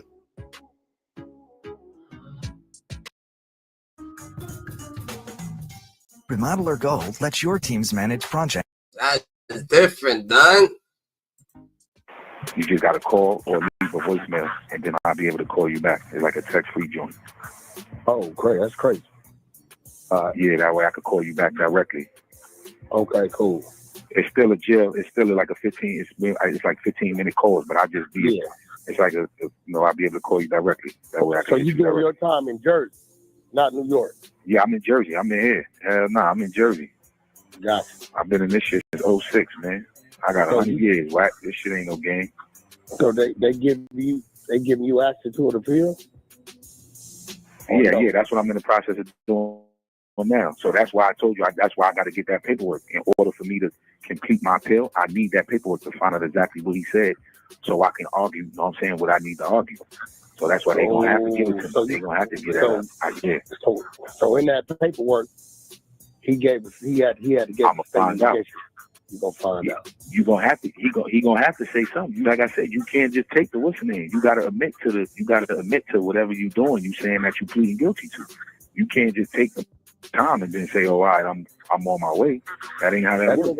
Man, that nigga had to put everything on you for them to take 55 years off, bro. That's what I'm gonna find out. But in the meantime, he already wrong. He was already wrong from day one. I told you, he done gave that girl up, man, and he sent them to his own brother house. You know what I'm saying? Right. Like, so that's there. So that's what I'm saying. But guys be thinking if you don't get on the stand, you ain't do nothing wrong, or I don't know. This is crazy now, Wack. I can't even tell you the way these niggas be coming up with all kinds of things. I'm gonna be real. It's more your side than our side. I get into it with on the East Coast a lot.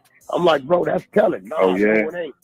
He's like, yo, I got this one Cootie B that went in there and copped out and said, Daniel Hernandez paid me to go have the key at the W Hotel. The nigga said, oh, that's him copping out. Nigga. No, you mean, Listen, these guys don't understand, man. Any type of way, anyhow, that you are, doing that and it can lick somebody up. Yeah, to get somebody that can get somebody. Yeah, like, come on. Like, so I don't know. That's what these guys be. I don't know, man. Like I said, man. Like I said, my thing was I always was letting me know if that's what you wanted to do, cool. Stop running around and acting like you ain't do that, nigga. You know what you did. You know what I'm saying? Like, but the mother, man, they he told they still with this man Cam all these. That's why I don't with them, man. I don't talk to them. Why you think they still with him? So they like. You got to remember, we grew up around these guys, right? We all grew up around this area, though, right? I'm not saying that that's an excuse, right? But my thing is now, from the perspective when my man had hollered at Cam, he said, "Look, man, I ain't got nothing to do with that. At the end of the day, I'm a businessman." Okay, if that's your position, then that should have been your position. When you seen me every day in them streets, I wish I would have knew that was your position. See what I'm saying, Wack? Don't try to switch up now. Know what I'm saying? Like, okay, now I ain't got nothing to do with that. I ain't on that type of time. You was the same nigga on 60 Seconds talking about, man, if it's next door to me, I'm getting out of there. Like, come on, they do this for the public. Know what I'm saying? Like, they ain't really like that. Know what I'm saying? But come on, man. Like, I don't know, man. They do this for the public, man. They want to make it look good to, to the people to sell their records, whatever. That's cool. That's what you want to do. That's your business, man. But he got songs with that and all that. I sent him the paper too, directly. He had it. So when my man, his little brother, which is my man, he dead, God bless the dead, my man Rod, he gave it to him. He's gonna talk about, yo, what Sims want me to do. What the f you mean I want you to do, nigga? This nigga ain't no good. You definitely ain't supposed to do nothing with him. You know what I'm saying? Like, no more songs, none of that. Like, I gotta tell you what to do. Come on, man. It's crazy, man. But it is what it is, man. Like, you know, I can't tell a nigga what to do or how to move, what man. this Max B do? Because all these dudes is like, I have no idea, man. I don't know, man. Nobody don't want to be going in on this, man. I only had a couple that said something about it, man. I had the nigga King Erner from Philly. You know what I'm saying? He was going in on him. It'd be like everybody else don't want to say nothing, man. You know what I'm saying? My little man Votto, he was with the nigga Dave East. I tell him to let Dave East know. Next thing you know, I see they got songs that I don't know. Like, only thing I could do is put it out there. You know what I'm saying? Now, what a nigga do is what they do, man. That's their business, man. You know what I'm saying? So like, you was putting I'm it out always there put when it you out was there. out on bail. This from 2000. When I got the paperwork back, I got it in. He got bailed out in 2007. I didn't get my discovery to 2008. I put this right out there from the door. Man, back then there wasn't no social media. I put it in a Hip Hop Weekly magazine. Put it in the Hip Hop Weekly. That's when Ken had an article in a magazine where he was selling Jewel to Def Jam for $2 million. It was. Joe, Max D's on his way home, so come on. What Wack 100 going to do, Of course he's going to run son on him, he runs up son on everybody. But then he runs, but what he's really running shit, he's running shit on Max B, I think, because of Jim Jones, because the Jim Jones situation, just like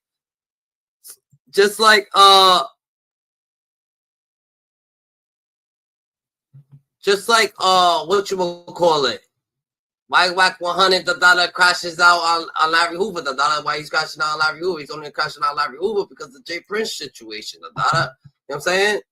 That's just what it is. With another video, Prince and Willie D are down there in Belize trying to form Voltron against him to get him out of the way, take him down, get him off YouTube or Clubhouse or whatever the case may be, man. And Wack is sending warning. Jay Prince to fall back threatens to further expose Willie D, and he says Big U ain't got no more juice. It is interesting. I'm gonna let y'all get to it. Shout out to Wack 100. Shout out to the exposers. This is Getty Ready. And the rest of y'all have some pretty prominent people down there. Other names I'm not gonna mention right now because these are people I've done other business with, and I just think they're there because you invited them there. But nevertheless, like, bro, you got to stop trying to have these secret meetings that ain't never a secret. You got too many issues going on with yourself, brother. Too many. Your son, Jay Prince Jay Jr., is going to be the reason why y'all fall, and you know it. You just ain't gangster enough to remove the cancer. You understand what I'm saying? You doing your whole team a disservice by even keeping him around and in the loop, son or no son. What about the rest of your team that he putting in harm's way, that he putting in jeopardy by doing the bozo stuff that he's doing? Every time you look up, he's bringing some type of attention, some negative attention for some BS he's doing because he's running his mouth knowing he ain't going to kick up sand at a dry beach. And I'm letting you know right now, Willie D, I was a fan, bro. I still am a fan of the music.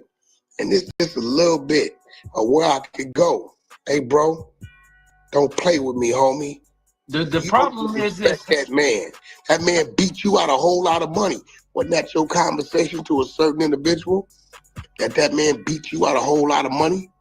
Huh? Wasn't that your conversation, Willie D? But how does Scarface feel? Being a part of a group that have Scarface 2/3 of a race. Scarface went his way, he out the way. Scarface just had some life-threatening surgeries. His son, salute, gave him an organ. You know what I'm saying? Scarface out the way. He don't even involve himself. I'm tripping on right now on why Willie D would even allow himself to even be pulled into anything like this. I never thought in a million years I'd be sitting up here with an issue with Willie D, man. Like, well, Willie, I ain't got no issue with you, bro, but you gonna make us have an issue, bro. You gonna make me stay in your business, bro. You gonna make me be a real dagger in your back, bro. Every time you think I ain't coming, I'm coming, bro. Willie, I do not care, bro. I don't care. I'm not a rapper. Jay Prince, Rocky from Inglewood family was there. You was nice in the alley downtown at Kanye's Sunday service. You was nice. You was with Deion Sanders' ex-wife. Dolo. I was Dolo. I said, homie, what's happening with all the aggression and all the whooping? Oh, you know, Wack. It ain't nothing like that. How long we? And that's why you gotta watch Wack intentions, because Wack got beef with Jay Prince, so that means he got beef with Larry Hoover. You don't even know Larry Hoover. Why would you have beef with Larry? Jay Prince, Larry's Larry. You feel a certain way for Jay Prince, you can feel for Jay Prince, you have to feel towards Larry. You heard, gotta get ready, GG. Even knowing each other. Listen, man, everybody could get it done. I'm tired of you whooping and what you gonna do and this, that, and I got people in your city. It ain't a Negro on appointment that's gonna approach me talking about Jay Prince out they mouth to me with any form of aggression. Baby gangsters ain't going for it. All you got to do is utter a name and I show you how it go. But I'm telling you, old man, you 60. You just made 60. You walking around with bad feet, talking about, I bet you can't walk to the liquor store. Don't nobody walk to the liquor store. I ain't walked to the liquor store since I've been like 7, 8. Nigga, I rode beach cruisers, mini bikes, go-karts, sprees, G-rides, basehead cars in my own car. No, I don't want to walk to the liquor store. All right? I don't want to walk to the liquor store. All you did was walk down Liberty, woofing. We respect your business hand, man. Nobody saying your business ain't right. We just saying you ain't right. You mad at me because I defended a elderly black woman. Come on, homie. I protected your son, Junior. You know what happened in that Fontainebleau lobby in front of Liv. You was standing there with that youngster, studying them coming in 20, 30 deep. You grabbed my arm. Wack, don't let them do it to me. Do what? It's the bar right there. You in the lobby, you ain't right? Had to escort you in with me. Put you in the VIP in the back. Put studying them up top in the front where you always go. Because you shaking like Don Knotts. Stop playing tough, bro. I hate niggas that know me in real life and go to playing tough, bro. Jay Prince, you know what it was in that alley. Everybody know me, bro. When I caught you in that alley, you was humble. You whooping about what you gonna do. Cause you hit, we hit. You hit, we hit. Ain't nothing safe. All you gotta do is only give me an inkling of an inkling that you own that. We already know everything. Everything. So we don't care about all that. You got to a live wire. You hit, we hit. You gotta know that Big U, he ain't got no more juice. Ain't nothing respecting him out here. He ain't never put in no work. You got real respectable rolling 60s who they told me the stories of y'all went on missions, went to jail, and they guns empty, and your gun is still full. You don't do that. I ran with you for 17 years. You sat on this couch in my house right here with your head down, asking for assistance and help. When you beat your kid damn near unconscious and DCFS took your children, the Paru Court helped you get them back. Boy, you better leave me alone, homie, because you ain't like that. You 57, 58 years old. You not like that. You got bad knees. They got to pull 8 vials of blood out of your knees every 10 to 15 days. Boy, you need to kick back. All y'all with your little bump parade down there, hey, bro, y'all too old to want to deal with this because it ain't going to be a walk in the park. It ain't going their way for sure. Willie D, come on, bro. You got habit. You go by your little spot over there. And I don't want to mess up your relationship and your little thing over there. Boy, we on your bumper now. Because you let this bozo pull you into something that ain't got nothing to do with you. Jay Prince, we shouldn't even have a problem. You should respect the fact that a man is making sure a sister's all right. You know I'm not wrong. I showed the world every time you lied, I put it up there. Why y'all getting into it? Because Wack wouldn't let him bully an old lady, old black lady. Did you lie telling people the footage he got can help Larry Hoover get out of jail? This ain't nothing but Larry Hoover sitting in the penitentiary telling his life story. Him telling his life story ain't gonna help him get out of jail. But let me tell you what else ain't gonna help him get out of jail. You sitting there talking about in the name of Larry Hoover is on. You want Larry Hoover to stay in jail so you can keep utilizing his people and fake acting like you trying to look out for him. He ran that play. Hey, but isn't Willie D is like the guy that's the size of a Chucky doll? Nah, that's Bushwick. No, that's Bushwick. If Bushwick, you catch him straight, Willie D run his mouth, we coming at you next. And we gonna expose the other Willie D-ism. Bro, stay in your lane. I'm a fan, homie. On par route. But nigga, don't play with me, bro. I'm a YA baby. I'm a YA baby. Don't play with me, bro. Don't let this little dude drag you into something that ain't got nothing to do with you, bro. Big useless. You hate Jay Prince. I'm looking at you like, oh, yeah. What is you doing? You set the play up in front of the club or the rollie? Yo, this sticker. Wack 100 is different than that. He just be fucking, this nigga be getting all the information that he'll just tell you the information, tell him this information. Yo, you set up this nigga, yo, this nigga knows that you set him up, you set that nigga up, this nigga got set up by you.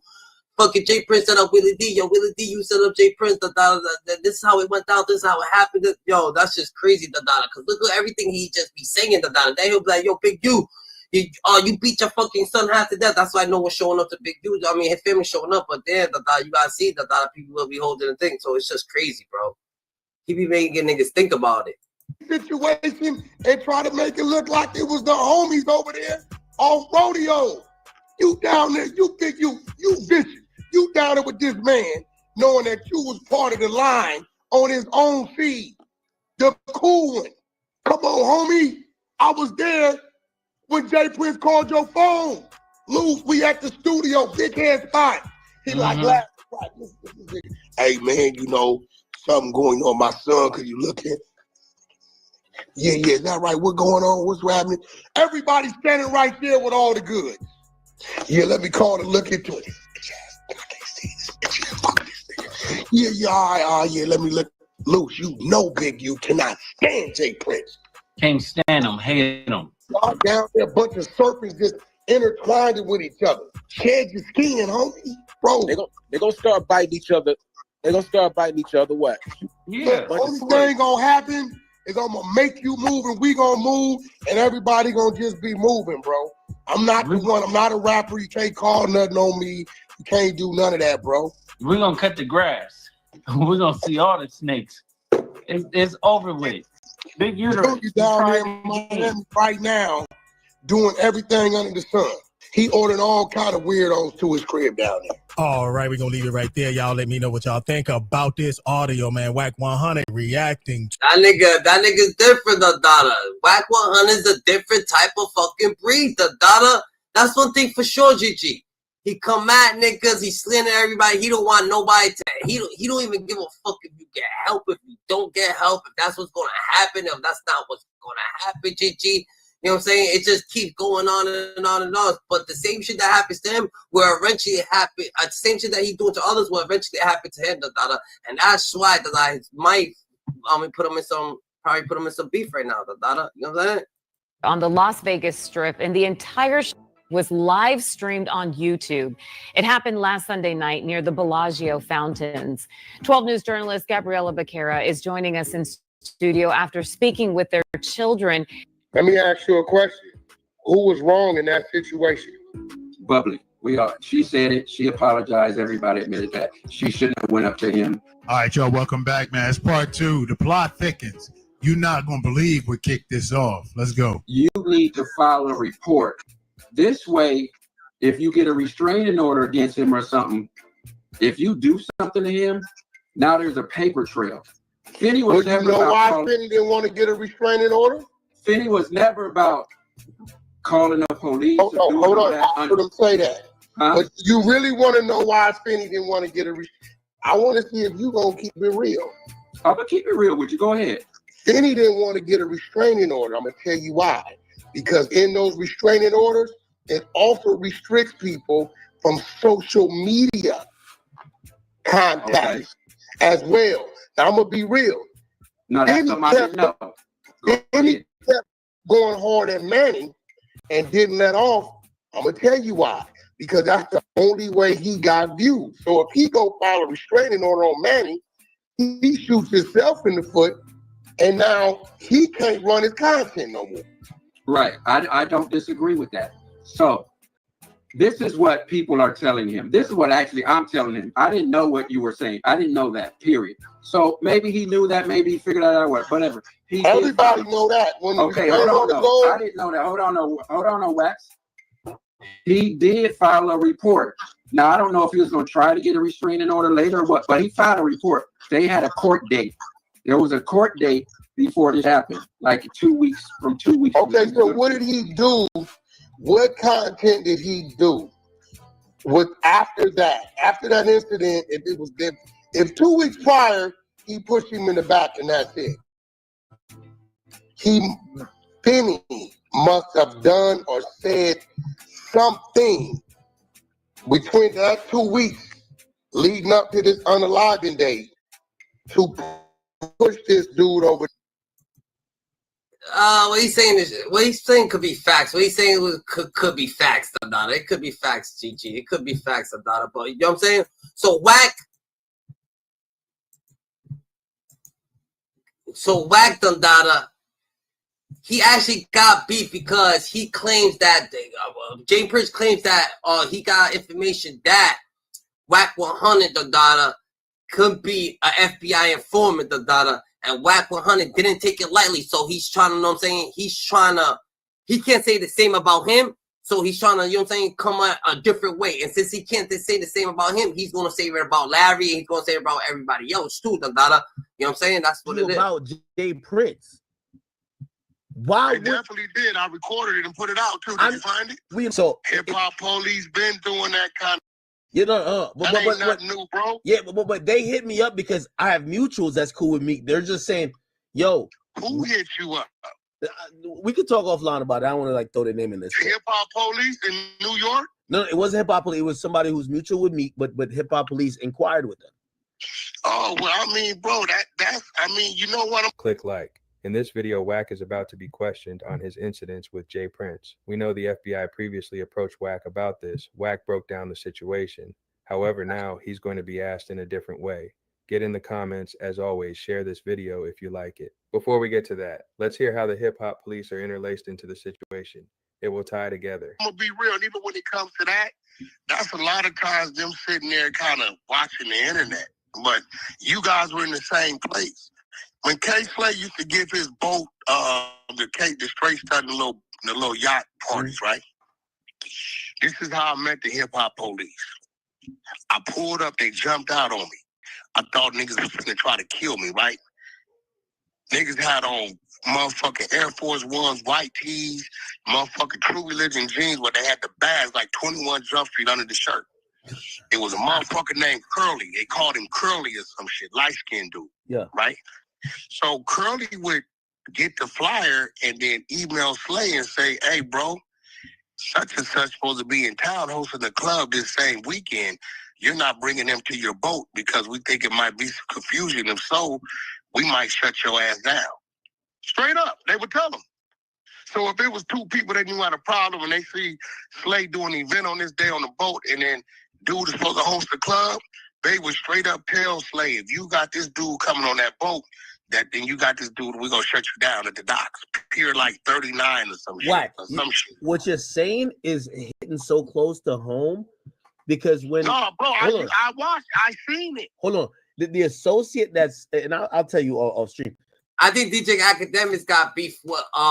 got kind of situation with Jay Prince too, So I think DJ Academics got the situation and Wack got a situation, The associate that's cool with Meek, that's also, I'm decent with, they said, yo, Hip Hop Police hit us about Saturday. And I said, I only went on Friday. I had tickets for Saturday. I let my brother go. They said Saturday, they knew, or you were supposed to expect it to be come back. And they were making sure, and they told niggas like, yo, bro, if y'all niggas got issues with Act, or if y'all do whatever, it's going and I'm like, so I was talking to them to say, like, listen, I'm a civilian, so if I put police on somebody, I'm gonna tell them I put police on them. So I ain't gonna hide and do. I don't hide and do nothing. So I said, I never contacted no police. And by the way, Meek ain't Jamaican. I'm Jamaican. Everybody know I'm gonna be at a Jamaican event. I said, if hip hop police had those conversations with y'all, now it makes sense because there was a hip hop police.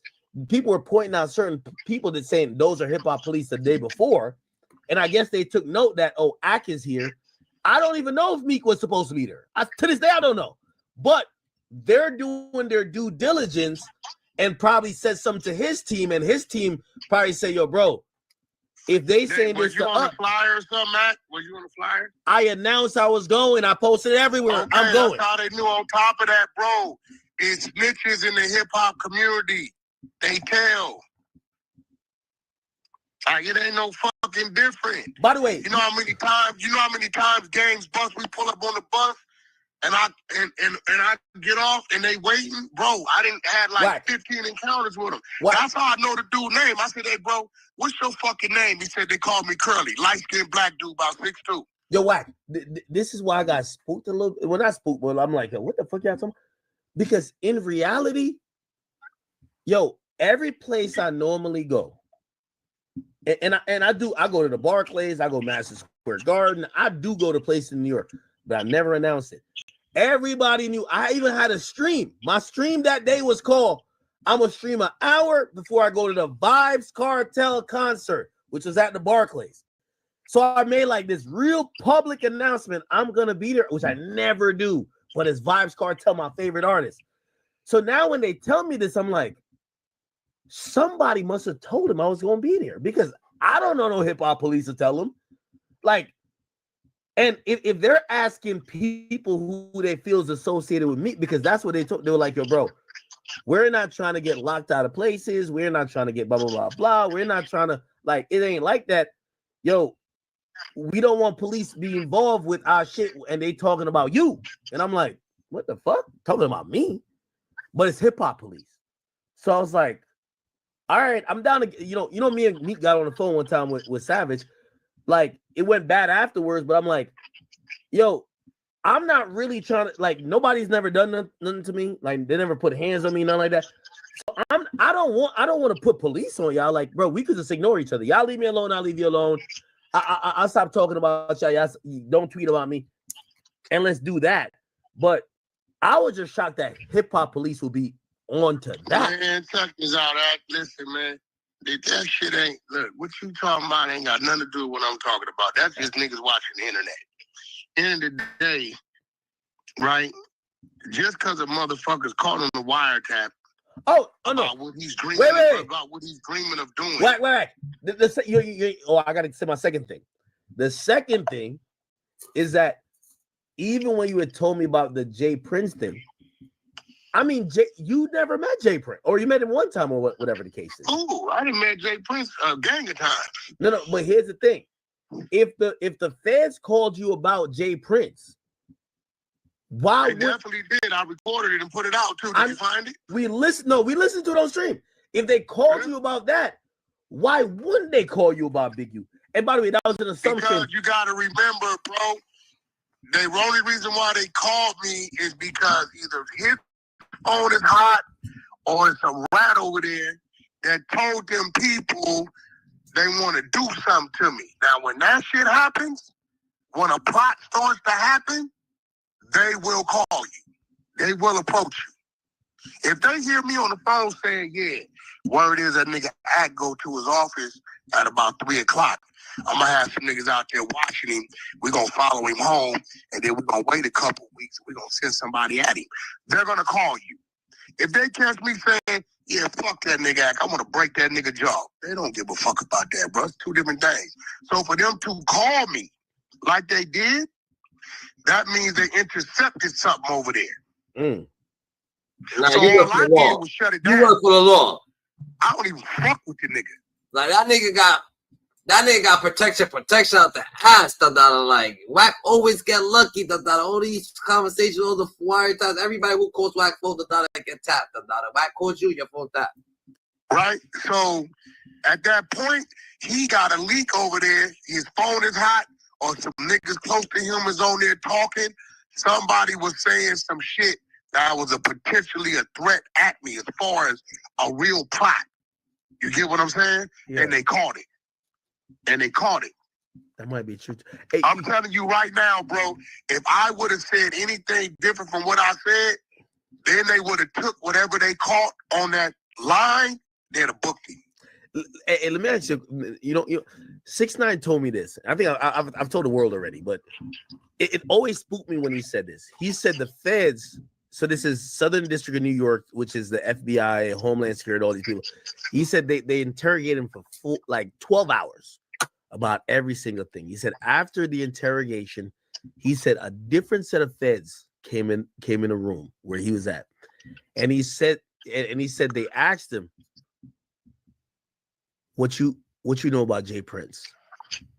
I ain't gonna lie, that spooked me too. It told me the feds want that nigga, and when I watch his documentary, he even admits they've been wanting him for a long time. This is why I think he been cooperating, keeping it real. You think Jay Prince cooperate? No. That's a fact. Shit. And a whole lot of incidents, a whole lot of situations, a whole lot of shit that I know about. Hey, did you see that video where he was walking down the street, but he seemed like he was taking shots at you? I mean, what I like though is I'm the only dude in the world that got real estate in his head. You've never seen Jay Prince talk about anybody more than he talks about me. It's funny. Okay, but Wack. Now I don't take him You are kind of seriously. making it hard for him though, like I'm not making a motherfucking thing hot for him. What you mean? Nigga trolling is trolling. I don't know what that nigga do every day. Yeah, but Wack, if you're talking about him and his son, and you told him in a certain way, like now he's probably thinking. What you mean about him and his son? Everybody knows about his son, bro. What you mean? That nigga got a sealed file. Dead homies. Fuck out me. I'm gonna talk. Look, anytime you take shots at me, I got a whole war chest on them dudes that I ain't let loose. But every now and then I gotta spank them. Every now and then I gotta spank them. That's it. I mean, that makes sense. Like, nigga, ain't no. Hey, bro, see, I'm the dude when they say, hey, nobody does this, I'm gonna do it. Fuck dude. See, I see people in a different light. I watched dude get kicked in his ass, bro, and didn't do nothing about it. Who got kicked in his ass? What I'm saying? Who? Jay Prince. Wait, Junior? No, the daddy, Las Vegas, Suge Knight, kicked him square off in his ass. He didn't do nothing about it. I seen it. You seen him get kicked in his ass. Nigga on my mama. This is not a loose canister. This is the Wack. No, this ain't no, hey, bro, listen to me, bro. Listen to me. I caught the nigga in the alley at Sunday service after Ye's little church shit and confronted him. So everybody want to talk this bookie and all that shit. I don't know the niggas for that. I've seen situations that ain't who I seen, man. It's a few people the world look at niggas like that I know shit about that I'm like, that ain't what that is. And then there's a few niggas in this world that people don't talk about that's really what that is. This is real talk. One of the most underrated dudes in this industry with maximum street credibility. You never hear nothing about him. Uncle Murder being one. Real humble guy. Ain't nothing to be played with. Fuck what niggas talking about. I'm telling you what I know.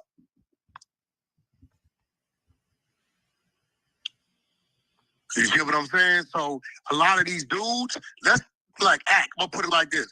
A lot of people that you think is that, you only think is that because of what the chatter was when you come into the game of other people saying he's that. And guess what? Those same people that's telling you ain't never seen dude do shit, but other people told him. Now, if you ask somebody, who the fuck seen dude get it in? Ain't nobody can tell you shit, bro. It's just what the chatter is. Wack. I'm a nigga that has been around this shit for a long time. Would you ever go to Houston? When the fuck I want to. That nigga don't run Houston. He gets strong in the fifth wall. Don't get it fucked up, bro. Niggas got teams everywhere, bro.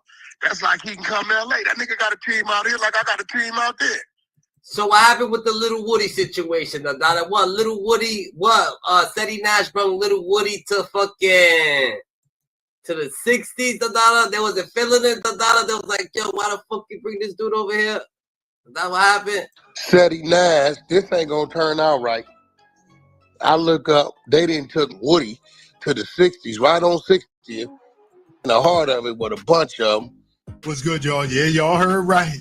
Seti Nash brings Woody to the 60s. Y'all remember that little interaction they had that went viral? I'm not coming to Chuck E. Cheese with your little tiny ass. What we gonna do, play in the phone, bitch? You ever can't tell them. It wasn't all cool. And now this. Seti Nash apologized. We're gonna listen to that. But first, let's get the reaction. Appreciate y'all tuning in. I see those. Seti Nash, this ain't gonna turn out right. I look up, they didn't took Woody to the 60s, right on 60th. In the heart of it with a bunch of them. Throwing it up, giving it up, Woody in the hood. I said, this ain't gonna turn out right. This nigga's a known bona fide snitch. Sure enough, the internet went up. Everybody on him. Like, what the f? Big, you done went to jail. Now you niggas are all kind of crazy shit going on. Seti Nash is apologizing.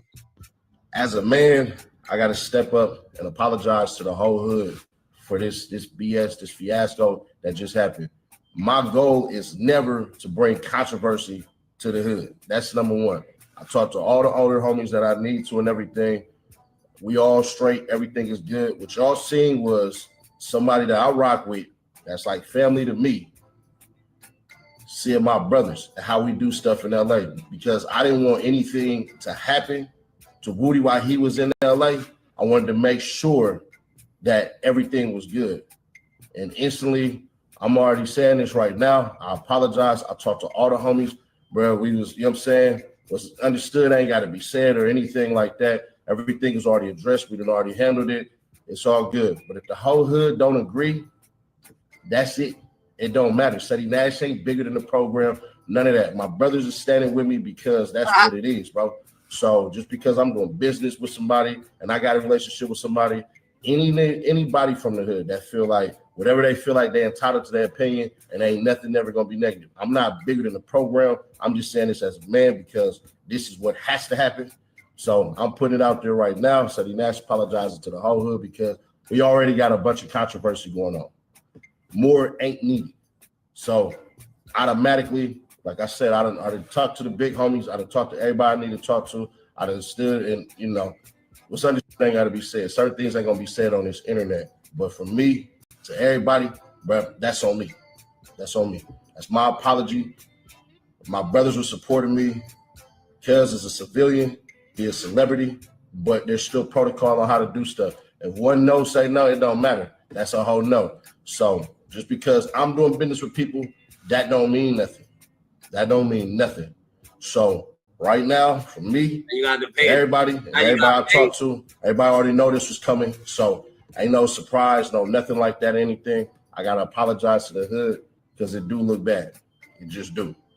Regardless of the people who know, they know. Everybody that's in, know. So I'm not gonna make this no negative. I sat, you know what I'm saying? I didn't, you know what I mean? Everything that's don't need to be on the net is on the net and whatever else. But the homies were supporting me. That's what that was. That's what that was, bro. So I didn't want to bring no distractions. That's different right there, Sonny. You might have to. We gonna need a different thing. You bring fucking Little Woody, even though Little Woody's your boy. You saying? You know what I'm saying? You respect Little Woody, and you bring him there. And now you gotta apologize because it seems like you're getting a little bit Let's get right to it. I see those. Seti Nash, this ain't gonna turn out right. I look up, they didn't took Woody to the 60s, right on 60th. In the heart of it with a bunch of them. Throwing it up, giving it up, Woody in the hood. I said, this ain't gonna turn out right. This nigga's a known bona fide snitch. Sure enough, the internet went up. Everybody on him. Like, nigga, what the f? Big, you done went to jail. Now you niggas are all kind of crazy shit going on. Seti Nash is apologizing for taking him over there, but there's one problem. You from Sacramento. So that shit ain't gonna work. The dudes that was with you in the car rolling around, they gonna feel it. You from Sacramento, so what the fuck? Why the fuck do they give a fuck? With, like, why would you even apologize to them, the daughter? If you're in Sacramento, like, what the fuck? What does it matter? Like, what the fuck? Who thought you was from there? They gonna get it. They gonna get it. We need to call them City Nine.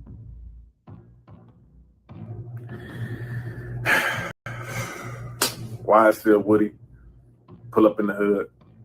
You know what I'm saying? And he dancing, you know what I mean, doing what he do, a little chain on, you feel me? And dude's a rat, you know what I'm saying? Paid rat, probably one of the biggest out in the front in the open type of rats that we've seen in modern history, you know what I'm saying? Besides like Charleston White type dude, you feel what I'm saying? And, you know, dude came to the hood, bro, comfortable, around homies. You know what I'm saying? Like, with all the stuff going on, with all the rat stuff going on.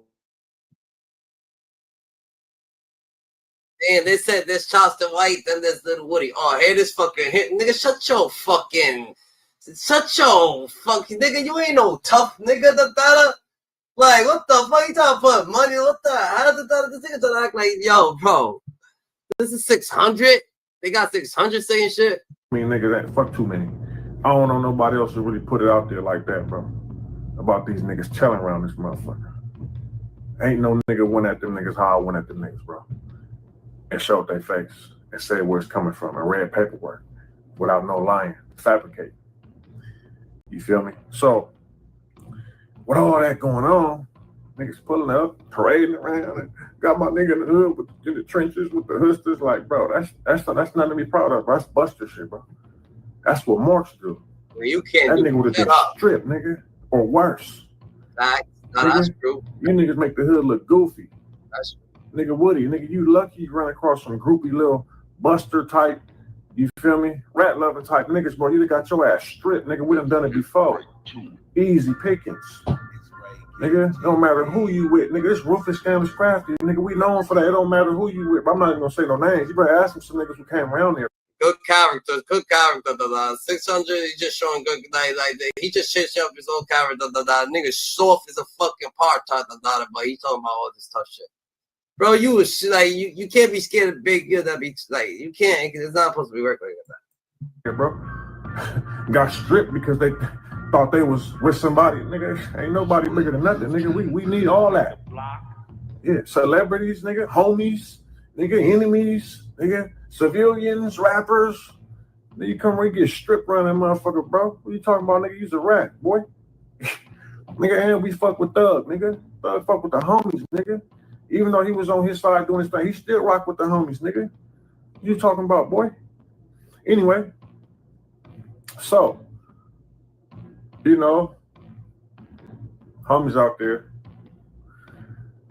that's Buster shit. Like, I have to say it again, bro, because, and then like I said, y'all make it seem like that I'm saying you a Buster for hanging and parading around with a rat. That I didn't make that up, bro.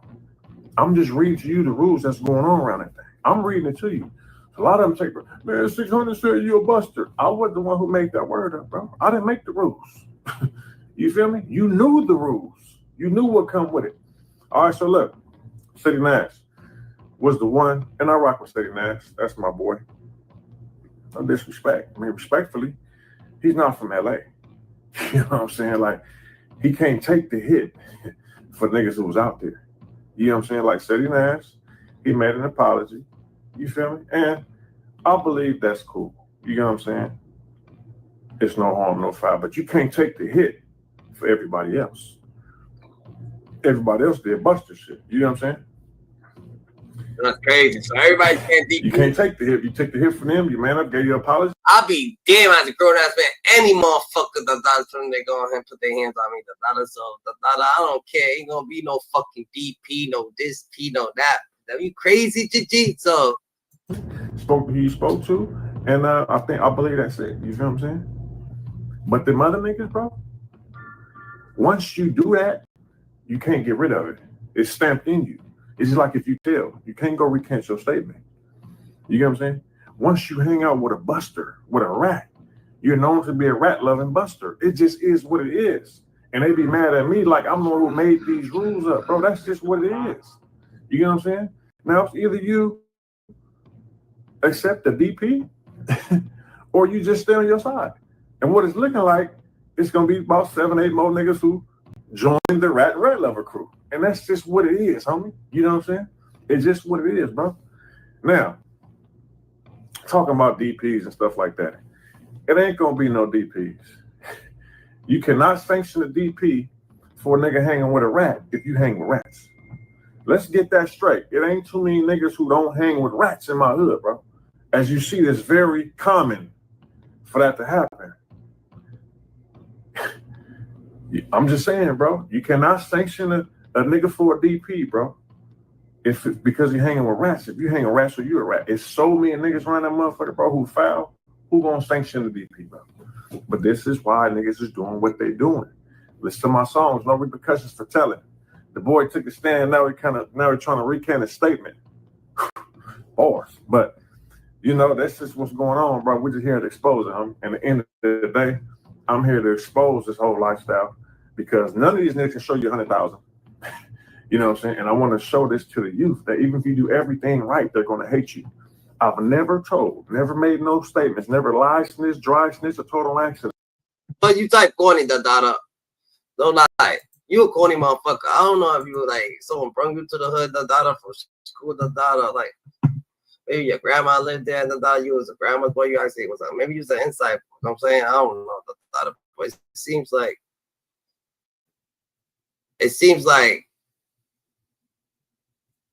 this nigga be. You know what I'm saying? This nigga.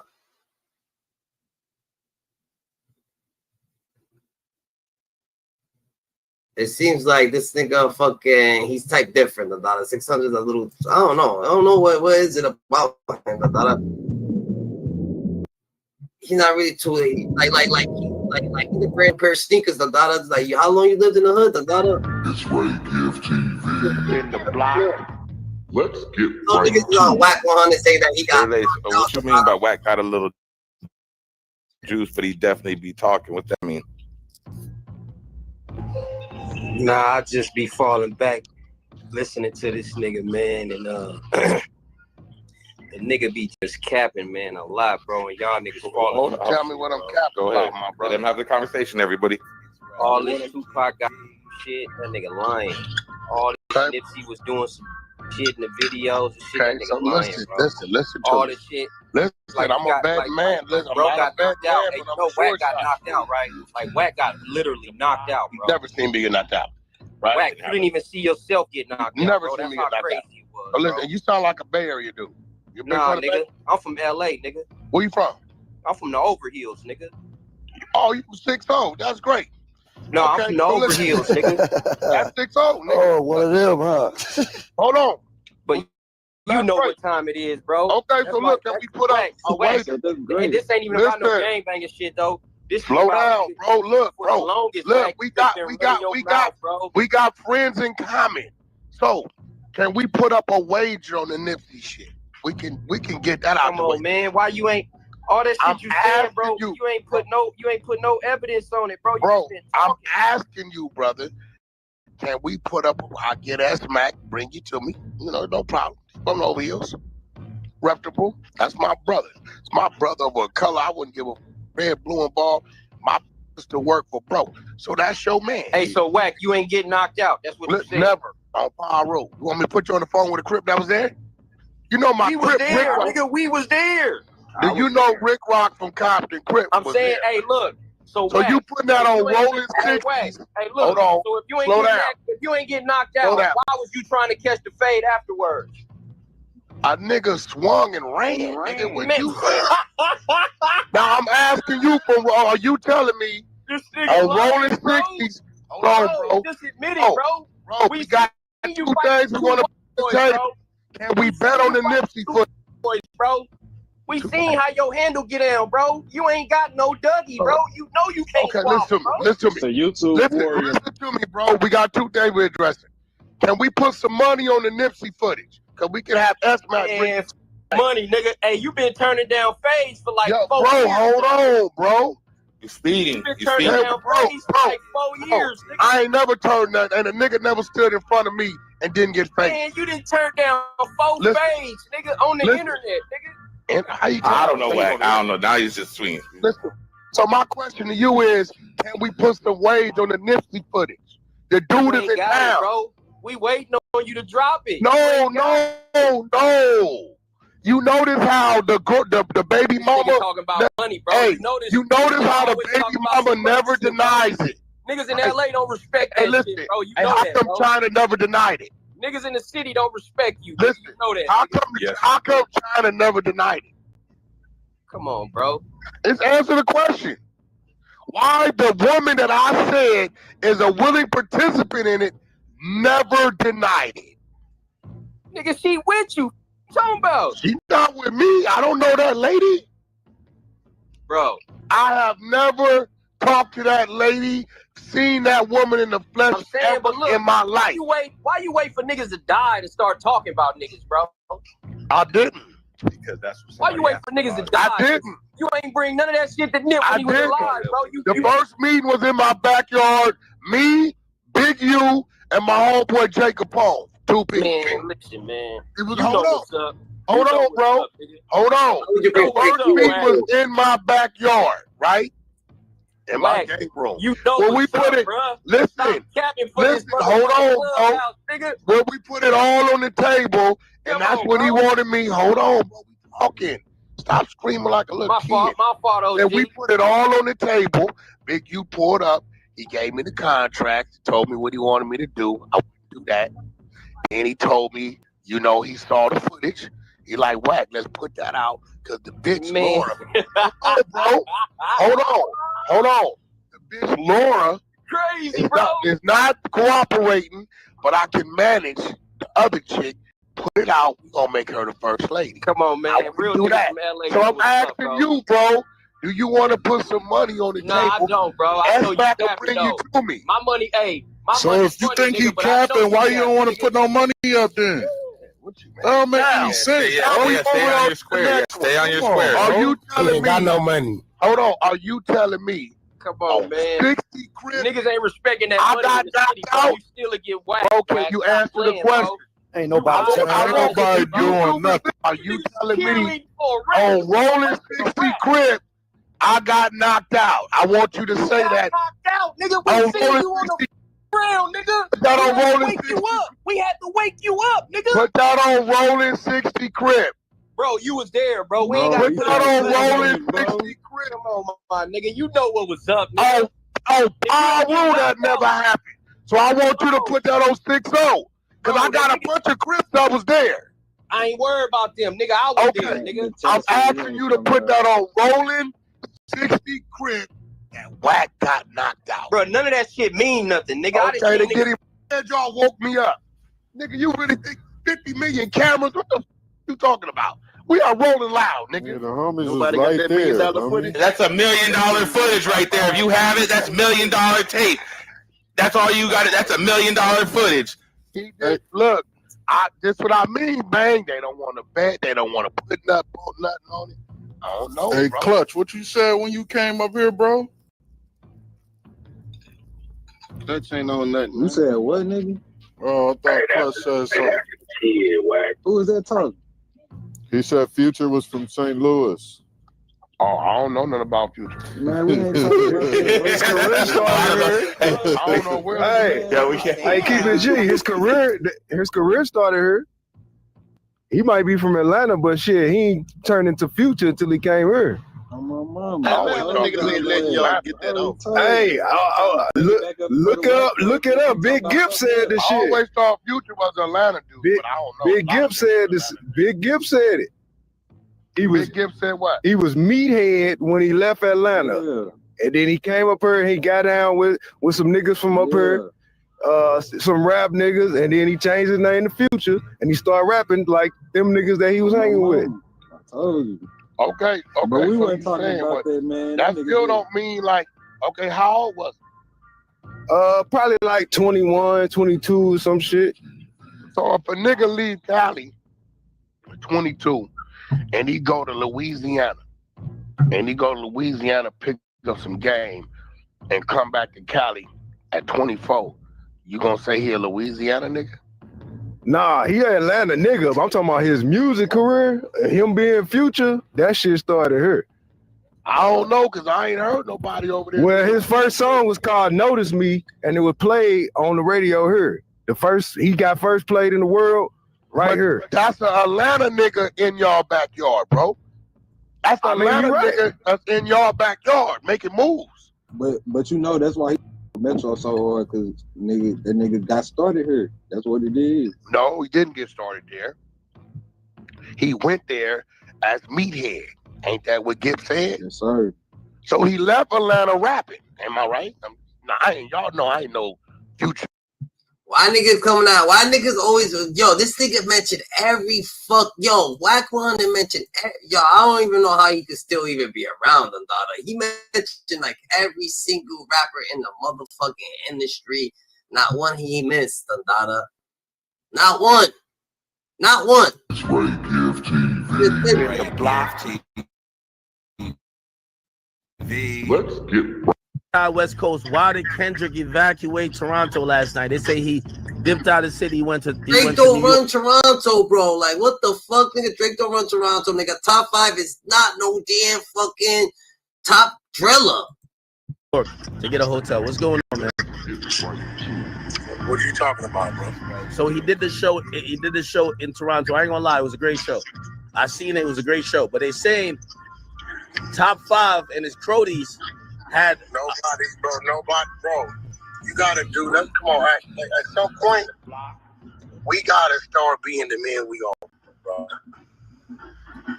Dude, can we admit that dude is a clout chaser?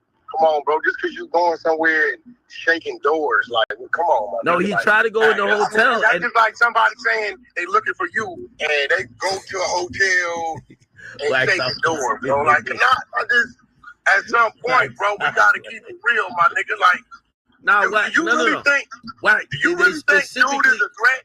They specifically locked him out. It's top 5. He's the biggest Toronto demon. No, they bro. They locked him out of the hotel.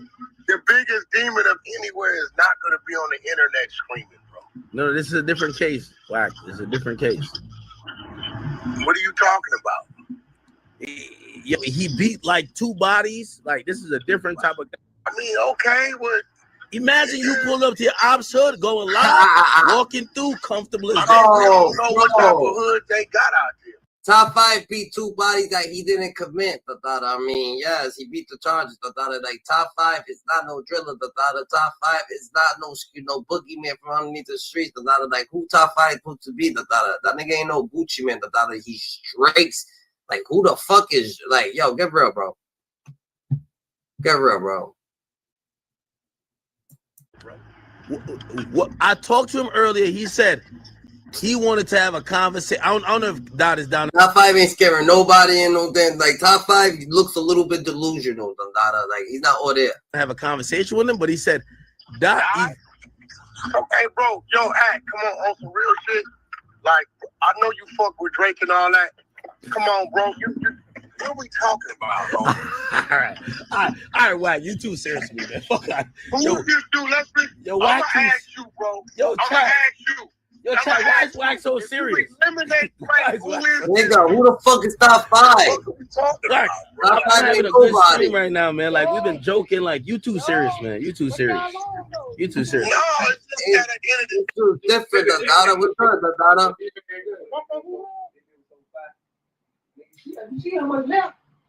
What's good, Friday? What it do? That's ain't cool. There you go. We up here for sure. We up here. What's poppin', Dada? What it do, people? What's good, TT? They be up here smoking all the time on the tour. What it do, my boy? You got going on? Ain't shit. We over here just running through some content. You already knew me. Yeah, Wack 100 call me out. You know we gonna listen, but hey, though, Hey, though, that's what, bro. We don't need bodyguards, bro. I'm in the hood right now. We don't got bodyguards. We got those 3 5s on us everywhere we go. So, Yeah. where you at, folks? He talking about Larry Hoover was a snitch, bro. What you think about that situation, bro? Look, I'm gonna ask my big cousin right here. What you think about that shit? Wait, 100 saying that shit. I don't. Bro, Wack say he. If a nigga saying something about another nigga, bro, first, look, even with me. Hey, bro, can we interview him? It was cool. When I ignored him and told him I'm cool, I don't know you, then we're beefing like this. Okay. Forget about that. Wack, we gotta talk about it. Look, this is Wack right here. I'm gonna be honest with you. Last night, I was gonna go live again. I was hurt. I'll be honest. I'm a man. I'll tell you, I was hurt.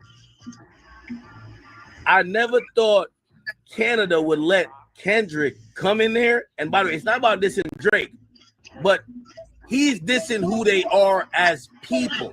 I'd rather let he says I'd rather do that than let a nigga let Pac turn in his grave. He says, I'm glad D Rose came home. Y'all didn't deserve. Bro, Drake don't run shit in Toronto, nigga. Canadians don't. It's not like a gangsterism type of shit. The Canadian got bikers and shit like that. They got real people everywhere. Got real people. Anybody could pick up a stick without a hit and shit. But in real reality, the top 5 ain't really one of them. The top 5 ain't an actually active person. You know what I'm saying? So you guys get more aware. Top 5 just Drake's fucking little hitman. The front runner, store runner. He ain't really active like that. Like, let's get active. Deserve him. He's talking about Canada. Bro. Hey, okay, right there, he definitely is. Oh, see? Thank you. Finally. So the D Rose shit, if he said that like that, cool. But when he hold on. Let me ask you a question. Because I didn't know before the battle. Where is DeMar DeRozan from? I didn't know he was from LA. You from LA? He's from Compton. He said, I'm glad D Rose came home. Y'all didn't deserve him neither. Who's y'all? Well, I don't know. Maybe he's referring to the team. Yo, Wack is such. I mean, I don't know. Is it a winning team? Is it? I don't be following sports. Hey, I don't. Hey, chat. We gonna take a shot. We taking a shot. It's mixed with Diet Coke and a little bit of You gonna need a shot. 19 for my man Wack. But Wack. Listen. Did he perform not like us? I already conceded. Kendrick, he did his thing. He got his dub. It's cool. I call a spade a spade. When Drake went to Philly and did that, that's a dub. When Dot went to Toronto and did that, I'll be a bitch ass nigga. What makes y'all think? But bro, I'm gonna be real. I think y'all putting a little too much weight on Drake, bro. No. It's not about Drake. From Canada. No. Just because he's from Canada, he's a big rapper. No. I don't blame none of this on Drake. I blame. I think Drake got to start claiming Houston because put it like this. We knew from Super Bowl, from Pop Out, from Grammys that Kendrick was on a victory lap. Him doing a victory lap ain't nothing new to me. Okay? Yes. Are we going to call it a W? Yes. Here's my thing. I never thought the people that lived in the place that the nigga who was getting dissed, but he's dissing y'all too because he said, y'all not like us. I didn't think they would vibe with it. And that's when I realized, I said, yeah, Drake got to start claiming Houston because Toronto niggas ain't like that. Toronto ain't like that. I'm sorry. I mean, I don't know what Toronto like. I can't even. No, hold on. One dude. I don't know, bro. I don't know no history. I don't know what that is out there. Let me ask you a question. Let me ask you a question. Through like Mercury's. Hold on. Let me ask you a question. What? If Drake had a song where he said, and all them LA niggas, they ain't like that. Like, just make up the song. Yo, all them LA niggas, they not like that.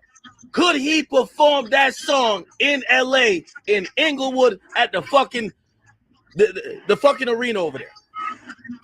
They would have threw something at him. That's what I'm saying. All right, so we're on the same page. So we on the all right.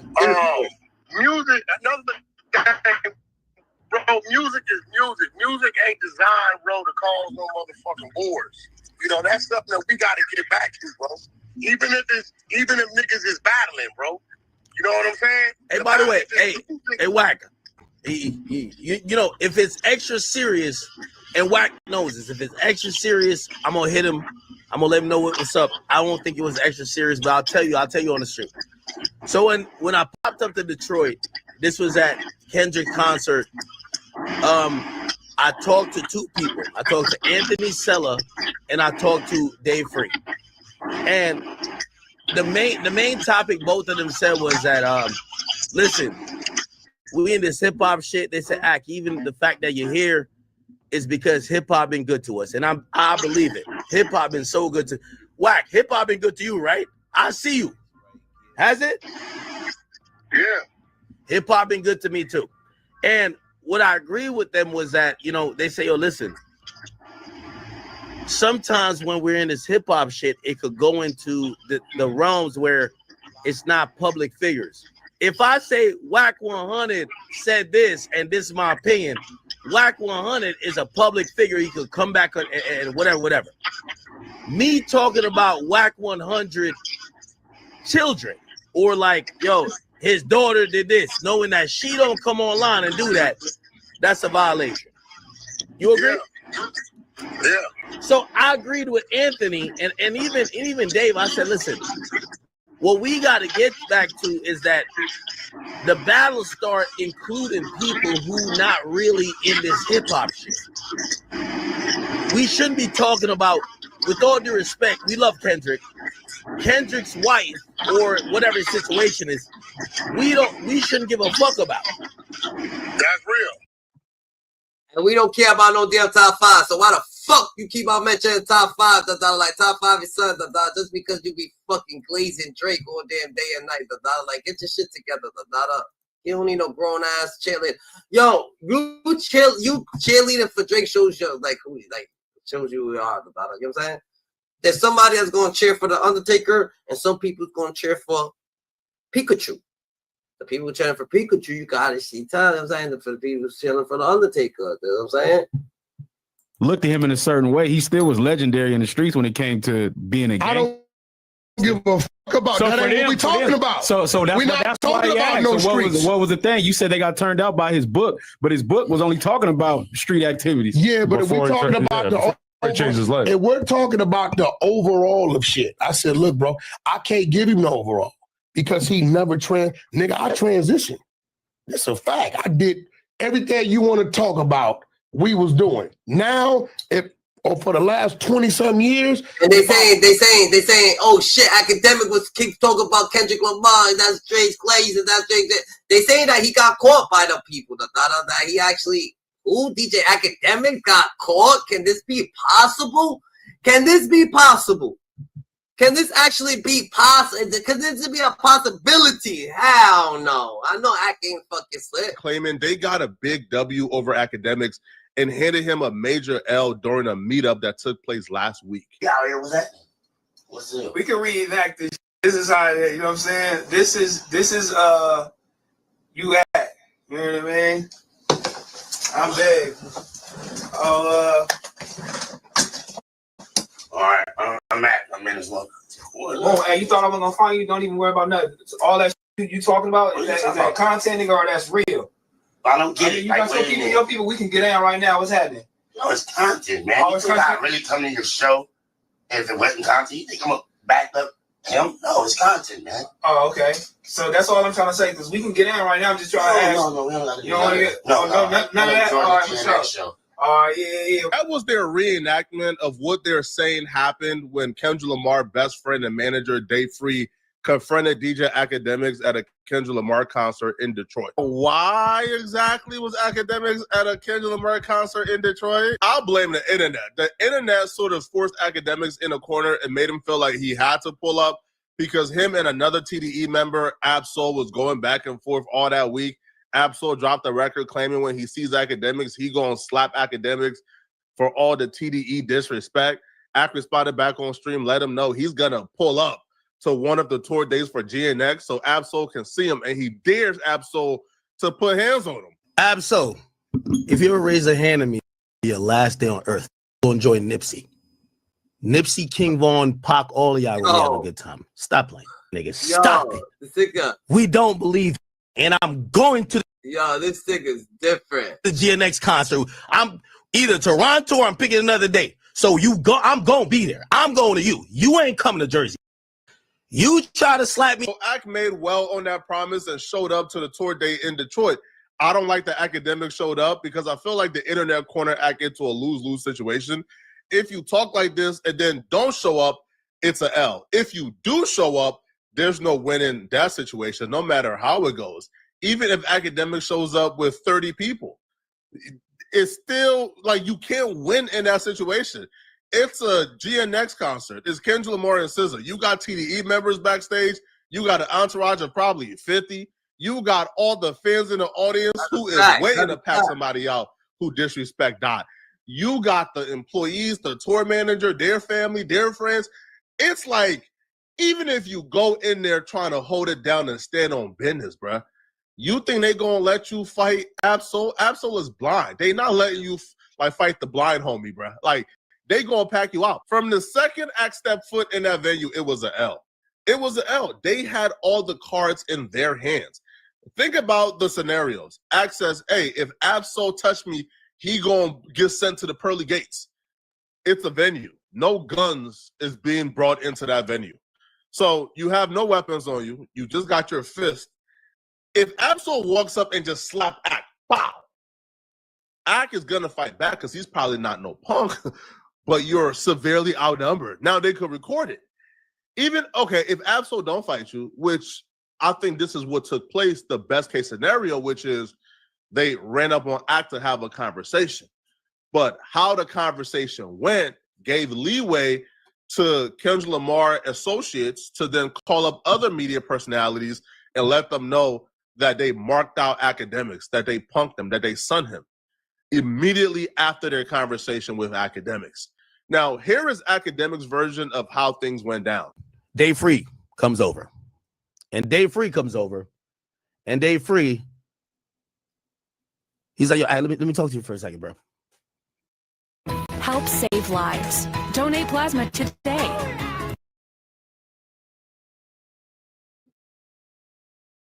Shit different than Dada. Shit different than Dada. I don't know what act beyond the Dada, but like, yo, Gigi. Like a squabble ain't shit, Gigi. He be. And we get into like, you know, that we've met each other. It was whatever, cool.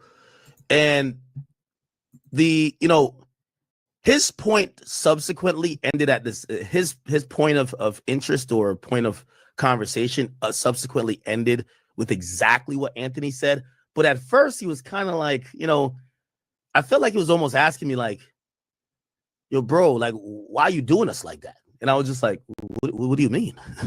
Oh, no. Oh, he had one direct question for me. He said, he said, the only reason I came to talk to you, because I wanted to know how personal. And this is when I realized I'm like, some of that Drake said about this guy and some of the narratives that's continued, it's affected him. And I understand why, because these are hurtful things that could affect anybody else. People have said things about me that hurt my feelings as well. He said, I wanted to know, is this just content or is this something that you're carrying personally? And I was kind of like confused because I said to him, wait, are you asking if I'm here to slide for Drake? Like, I didn't say that directly, but that's the thought. I mean, are you asking that's what is happening here? Nigga, you said anybody was gonna touch you. So he's asking you if that's what's going on. Not oh yeah, yo, are we actually fighting over a girl? I mean, it's already. But he was really interested to know how personal all of this back and forth is to me. Because he said, if it's personal to me, he made it clear it's personal to him. Well, we could get at it. And we got a bunch of people, left, right, and center, him and I both, we could get to it. And I said to the brother, and again, you know, I'm watching him, and you know, his eyes, I'll say the eyes. It reeks of passion, and I understand why. I said to him, I said, do you think that if it was that personal to me and it was smoke, I would come to your concert? What do you think?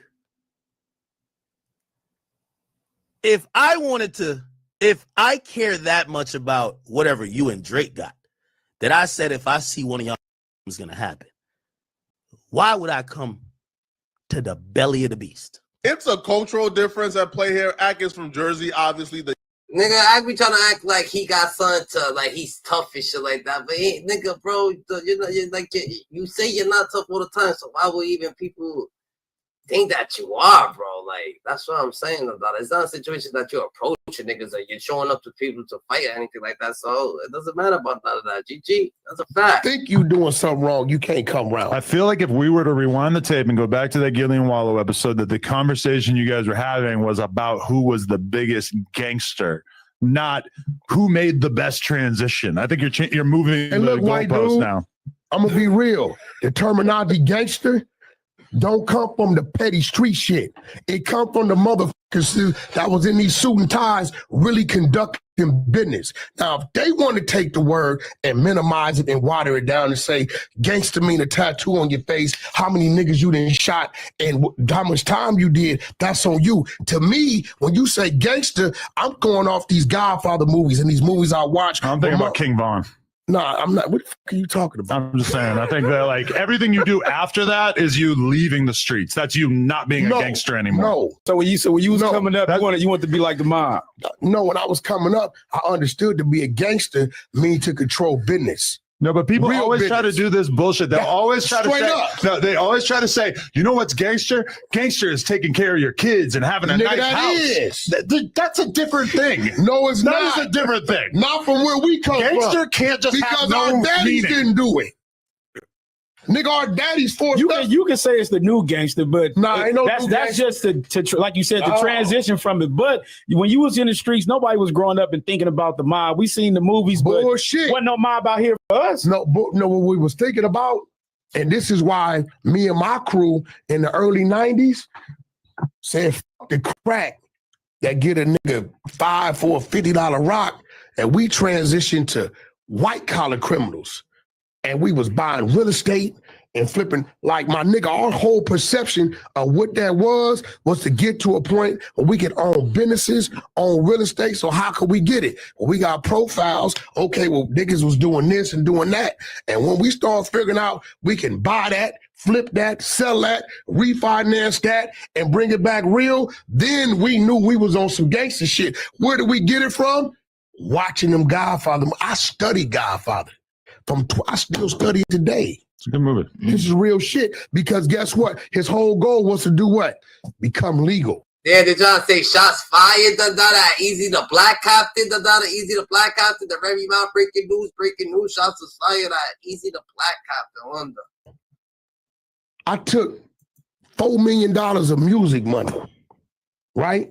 So his doctor. I took $4 million of music money and went and created a motherfucking diaper company. Why? Because in my mind, this is my way of getting the fuck away from all of it, even the music, because the music still keep you in the lane of some possible stupidity. Just real shit. So you saying if somebody was involved in the streets, but they ain't do as much as say a Monster Cody, but they transitioned and became a more successful businessman, you will rank they gangster over Monster Cody? That's a fact. Because if you still doing it, if you ever read the book Visions for Black Men? No, I ain't read that one. Y'all check it out. It's a 110-page book by Naomi Akbar. This is the book that really made me check myself. Because if you would have told me what was in this book, I'd have got offended by it. It breaks down the transition from maleness, the boyhood, to manhood, right? Your genitals is your maleness. When you know right from wrong at the age of 4, 5, 6 or whatever, now you in boyhood. How many niggas you know that's 35 still sleeping in the same room and same bed that they slept in at 12? Nigga, you still practicing boy shit. So if you still practicing boy shit, right? I and think I more see some people should live motherfuckers with their over parents here into who adulthood. come from the killing, the dope dealing, the drive-by shooting, the penitentiary, the yards, all the shit we done been through, and then transition, and now the nigga's a realtor, or now he got some gas stations, or now, nigga, yes, I'm gonna rate his gangster way more than the same nigga over here talking about, I just took a deal for 12 all day. That's it, but that's a small exception of percentage of what you putting. Most of them niggas that came, especially from y'all era, is either dead, smoked out, in jail, and none of them niggas was teaching us, at least niggas in my era, of outside of crime and stuff like that. So to say everybody was transitioning and trying to be Who like said the mob, everybody was transitioning? I know, but you saying like for not to respect Monster Cody when for him he was fucked up, like you said, to maybe that got to a point of I want to just say PTSD, doing all that jail time and everything else. It's hard for niggas to even come back from prison right now with all this technology and still transition. Okay, you're proving my point. But I'm not gonna look at him and say because you got more money that his gangster is it ain't more. about more money, it's about what you're doing. The small percentage, right? Said it's a small percentage, right? Right. How many motherfuckers you hear screaming, I'm gangster, gangster, gangster, but yet they're not doing what that small percentage is doing? Them are the ones I'm gonna acknowledge. I'm not gonna acknowledge these niggas that all they take is a 38, tattoos on your face, bustle the nigga, get high, and nigga holler some shit out and go to jail. Everybody doing that. But that small percentage who then did that on that level, in a treacherous way, and was able to find a way with a GED, a no fucking high school diploma, right, to create businesses, create a legal lane to where now I could look at your kids and they falling in that lane. I'm gonna respect the gangster. Gangster ain't to me putting in work. I feel like we do this weird thing where we just use the word gangster to mean a lot of different things at the same time. Because, okay, if we were to go to the Jordan Downs right now and find some dude who hangs out there and he busts his gun and he sells drugs and whatever, he's a gangster. By the definition of what a gangster is, he's in a gang, he's doing gangster shit. Now, if that guy, okay, if that guy moves out, I may call him a soldier. Listen, you're talking over me because you know I'm right. If he moves out and he purchases a couple of different McDonald's franchises and he works at them and he manages them from day to day and he makes a great living for himself and he has a family, etc., that's gangster. Yeah. Based on what you're saying, that's gangster. I think you should use a different word because it seems to me that the original thing he was doing was the gangster thing. That's 3 different places, 2-3 different states. It's called being a successful businessman. Why call it gangster? That's a stupid use of the word gangster. You want me to show you the George Washington Bridge? No. My cameras? No, I don't care about you that. want me to show you the resort in my backyard in California? But why call that gangster when it's not illegal? Because where we come from, right? At one point in time, I was taught putting in work, killing the enemy, doing some gangster shit. And I agree. That is stupid. That's a waste of your life. Then I realized the real gangsters, where the term come from, own shit, controlled shit. Everybody claiming they hood and niggas don't even own the real estate on their block. This is why they can come through and say, if you don't live in the projects, trespassing. We gonna tear this motherfucker down and we gonna gentrify it, right? The real gangster can say, you're not going to tear nothing down. I own this. I'm just saying we shouldn't be using my personal goals. We shouldn't use the same project. word to describe a guy who's basically, committing horrible acts upon his own community with them becoming a successful businessman. If you use the same word to describe both things, then the word means nothing. Listen, majority of people that come from that mob and that gangster shit, they grew up doing gangster shit. And then they created an organization with some structure and they start doing real business shit, right? You should know this. They should pick up a different word. How they gonna pick up a different word when they the ones created the word? They didn't create it. Now you're right. You're talking about the Godfather. Listen, the mob, they was here before us. Right. They was doing their shit before us. Organized crime. So when we heard gangster, right? If they're already saying it and we don't exist and we start adapting saying it, we can't say it came from us. But we just took it and said we're gonna water it down, and being gangsters defined by these actions. If Al Capone had opened a bunch of McDonald's and went and lived a clean life and didn't have to worry about the cops, there's no way that he would have been going around saying, hell yeah, I got 10 McDonald's, I'm gangster. That's facts. Why? Why? Because he's not a fucking retard. Wack is right by technicality, but Wallow and Gilly was talking strictly the parameters of gangbanging. They can't. That's all they was talking can't, about. Neither one of them are gangbangers. Right, but when they reading his book, they were in like everybody else out of state, they just reading him gangbanging. They not looking at why it. Wallow do all that time? Nigga, for robbery. Nigga, you don't got to be in the street to rob a nigga. You got to be broke, need some money. So opening up a rob. successful business and not breaking the law is gangster, but robbing people is not gangster. No, what I'm trying to tell you is coming up, what we perceive that to be is not really what it was. When you ask yourself, the real gangsters of our world is the motherfucking government. For sure. Again, the word has no meaning if we're going to apply it to people who are working in government. I don't think he's understanding. Nah, because without you just saying, that's why I said like now, because we can say smart is the new gangster and shit like that. It's always been that. Yeah, it has, but it ain't. You wouldn't. Well, I can say I wasn't taught that. You know what I'm saying? So that's the only difference. I do understand it now. Yes, you should. You was taught that. No, I wasn't. Yes, you should you was. outgrow that. No, I was not. The shit you went through. Now, you sure you want to have this conversation? We can have this conversation. I'll tell you why you was taught that. You know who taught you that? Your actions, your turmoils, you going through what you went through, you taking them 7 steps from that table to that window, thinking about the shit you did to be in here for all these calendars, right? That taught you what the fuck not to do. I said I wasn't taught. No, you taught. Life taught me. Nigga, I taught myself some shit. But you, That's what I'm saying. Like an older homie passing down the knowledge. That's all I'm saying. Yeah, nobody, you wouldn't give me that game. That's my point. It's a very small percentage. Nigga, one of the most gangsters niggas in our cities. In this city right here. Lush. No. Let's just did some gangster shit earlier too. One of the most gangsters dudes Y'all in got this less city. crashing out of he tripping on shit. On some real shit is Mike Conception. Who's that? And he in a wheelchair. A lot of good gangsters are, yeah. No, what I'm saying is, if you understood the makeup of Mike Conception, where he come from, all the shit he done did, he lost his legs, all this shit, but what he continued to do. Niggas his own resorts out the country, right? I remember one day coming down Sepulveda Boulevard, and I'm like, damn, that's a big-ass house. So I pulled in to get a card from the people building it. I'm like, who y'all building this house for? God damn it, it was Mike's house, right? So, when I first get out the joint, I said, damn, boy, this nigga Mike on some gangster shit. I need to get here. Right? So even though my first home I brought, it was already built. My second one, I watched be built. My third one, I watched them build it because I was one of the goals of mine, right? I'm sorry. If some niggas think getting high and tattoos and doing time and killing your enemy is gangster, that's cool. I went through that era. With me, right? That nigga Birdman's a gangster. Straight up. That nigga got a 90-10 deal. He done sold over 1 billion records. He's still thugging. He talk his ebonics, but he's legal. He's a legal entity, and he done made a lot of other black people Would rich. he still be considered a gangster if he didn't used to run? But he used to run a heroin empire, and he got a ton of people killed. He did what? He used to what? Run a heroin empire. And then he started running what? Record He label. took that money, started selling shit out the trunk, right? To a point to where it got them people's attention, and they came at him with some money. He turned it down till he took $40 million up front with an 80-20 deal, right? And never looked back, right? Now that's gangster.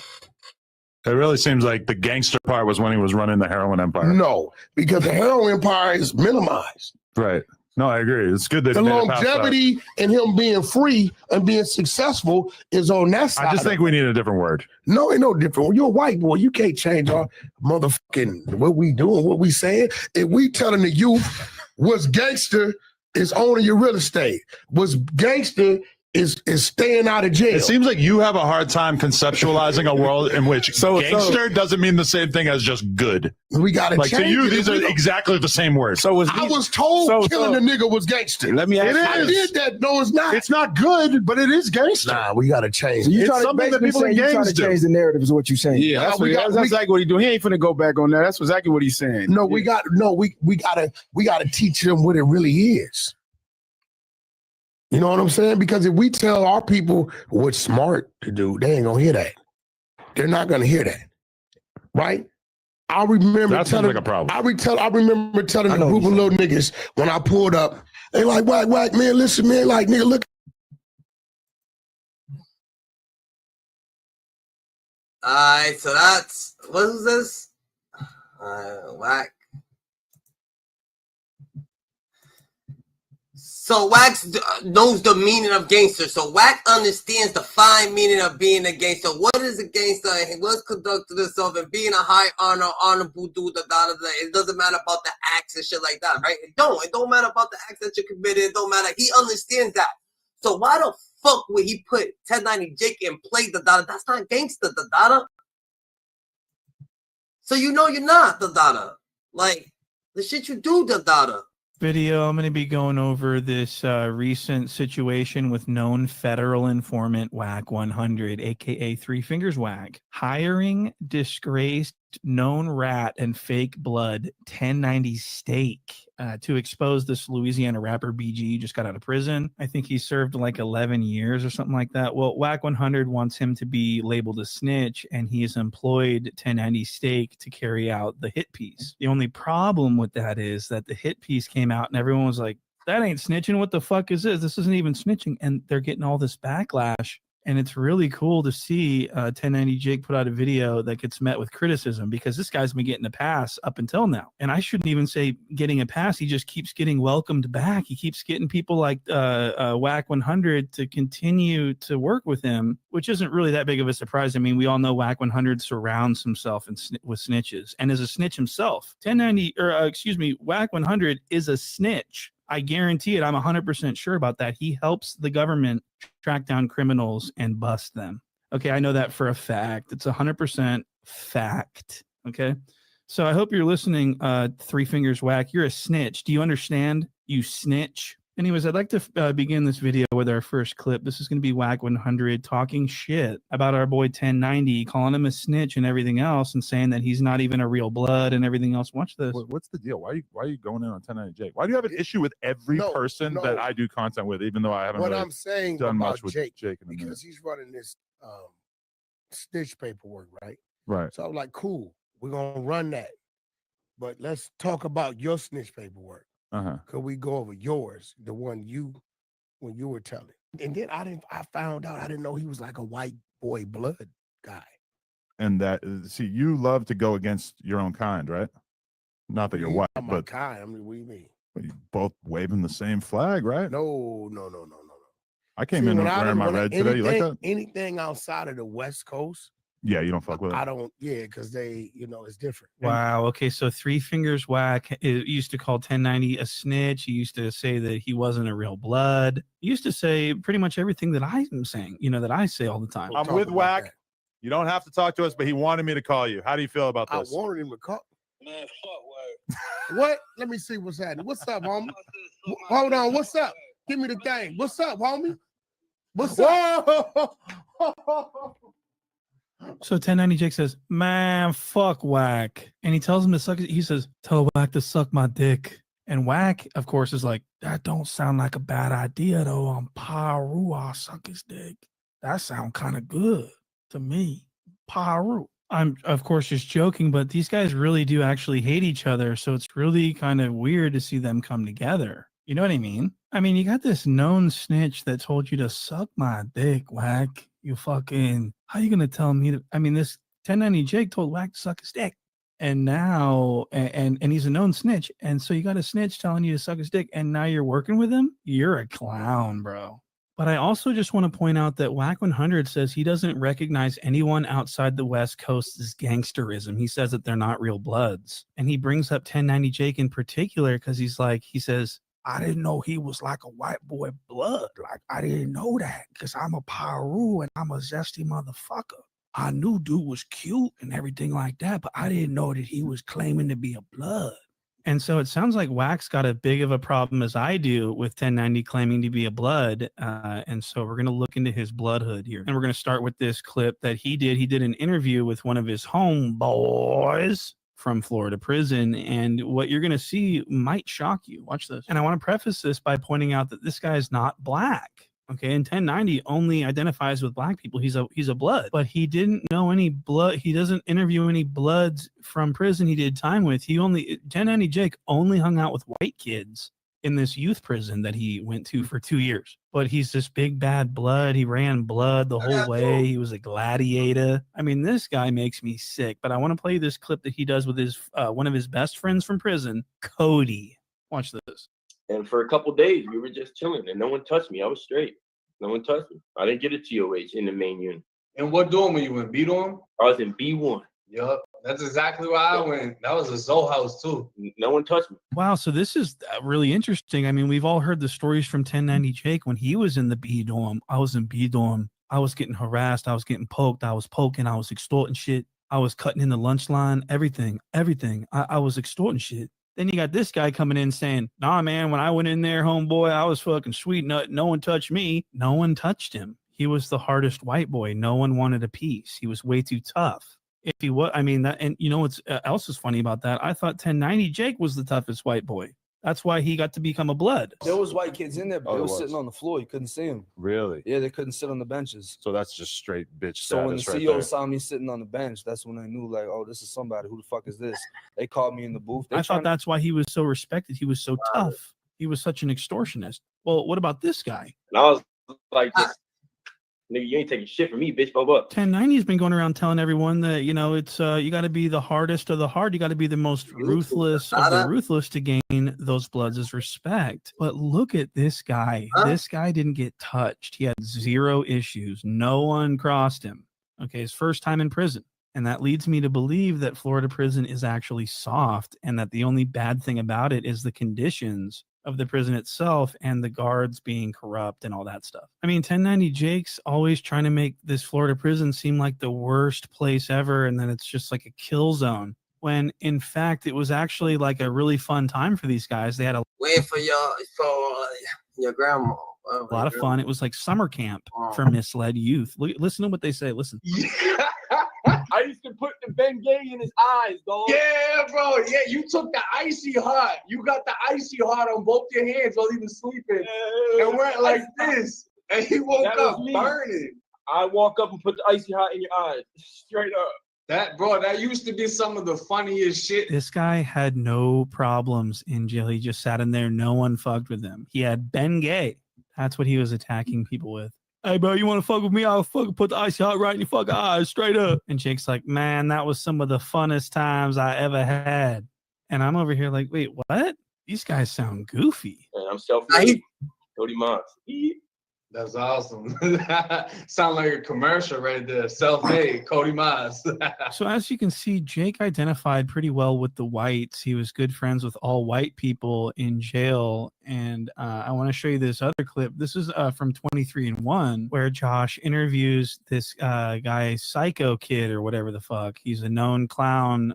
Literally, he's a juggalo from the gang Unforgiven, the white power gang Unforgiven from Florida prisons. And this was Jake's best friend behind bars. And so he got him an interview with Josh on 23andMe. And this really kind of made me raise some eyebrows over the authenticity of this Jacob Cherry. Now, listen to what this guy says about Jake. When I first went to prison, my first 4 years, I rocked that out as a neutron, which means like I was just like a lone wolf. So my first 4 years, I did me. Okay, so you went through the whole JIT camp experience, not affiliated with anyone. You just did it by yourself. For the most part. And how the hell did that happen, man? I hear that a lot of people run up on you trying to get you to side with someone when you get in there. I went hard, bro. I went hard. That's all I did. I was always fighting. I was always into something. I was always getting in trouble, going to confinement. So pretty much people just left me alone because they were like, okay, he's crazy and he's going all the way. So leave him alone. Stay out of his lane. Wow. So yet another white boy was too tough for the prison. They left him alone. He was too psycho. He was too fearsome. He was too, whatever. Look at, he's got the, he looks like he's got Sharp's tattoo. Remember, we all know Sharp. Remember his tattoo? He's got the Juggalo tat. So he's got Sharp's tattoo, which means he is a clown, in fact. And he's got the bleach blonde hair. He has a kitten crawling all around him. I mean, this guy is a weird guy. And this was Jake's best friend in prison. Okay, and this is a fact. These two did everything together. They were joined at the hip. They were best friends. And my question is, if you're a blood... That's how you know someone like this, look at him, Look at this kid, how he looks, This dude looks like a different type of person. Someone like that should not be just speaking about Larry Hoover. So if he's speaking on anybody, he had to play to guess God. Maybe he got misled. Maybe the ignorance happened. Maybe something happened to him. But that's just what it is, GG. A couple of juvenile cases along the way. Attempted murders, you know, like all my whole record was violence. In there, you just really don't understand how that inner city. We don't fuck with. Listen, dog. Listen, the only police we fuck with is the crooked police. There's Power Rules and Crips, as gang members. That niggas don't know they gang members. We fuck with them police. Them the homies. Yeah. They do everything we need them to do. And it's a lot of them out here. You know, they'll pull a nigga over and take him where we need to take him. Them the police we fuck with. So we fuck with police. Welcome back to Scandalous Los Angeles TV, where we expose the exposers. Porky has really outdone himself this time. Reggie Wright and John, over at Bomb First, tried to help him, but somehow he still managed to throw himself under the bus. Just like every other time, we've caught Porky in another lie, and this time, it's serious. Today, we're about to prove that he really did go to jail. He really was picked up and brought in for questioning. Now, if you know Porky like we do, then you already know. He lies so much. We can't just focus on just this one. Before we even get into the jail story, we have to touch on some of the other lies he's told recently. I won't take too long on it, but let's go back to that story he told about being CK Wack and how that persona supposedly came to life in Soledad. And I went to reception, and they put me in cell with a G homie named Baby Wayne from Village Town Power Room. And I think at that point is when my penitentiary training started. You know, because he had been to prison 2-3 times. The good thing about Baby Wayne was a knockout artist. And when you were a young Power Room in the cell with a G homie, you're gonna fight at least 3-4 times a week just because. So, you know, he kind of got me stronger with my push-up game, my physical game, and he made me squabble him every day, almost. So by the time I left there, I hit Soledad.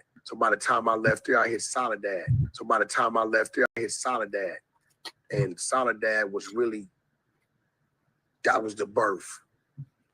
That was the birth of CK Wack. When I hit that yard. CK stands for Crip Killing. See, I was Lil Wack. From there, I went to CK Wack. According to Porky, he left Delano State Prison and was transferred to Soledad. And that's where the name CK Wack was born. The only problem with that is that in a separate interview from 8 years ago, Porky said he went straight to Soledad when he first hit the penitentiary at 16 years old. Where the trucking business came from, you know, I went to the pen, Simon, as you know, I was the first juvenile to actually go to California State Penitentiary at 16. Now Youth Authority, I already ran through that. So at 16, I'm in Soledad. State Penitentiary. So from 16 to 22, I run through like 7 different prisons. You're 19 years old and you get out?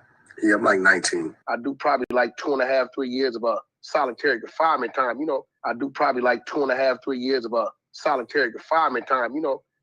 Porky just claimed he was the first minor in the California prison system, being sent to Soledad at just 16 years old.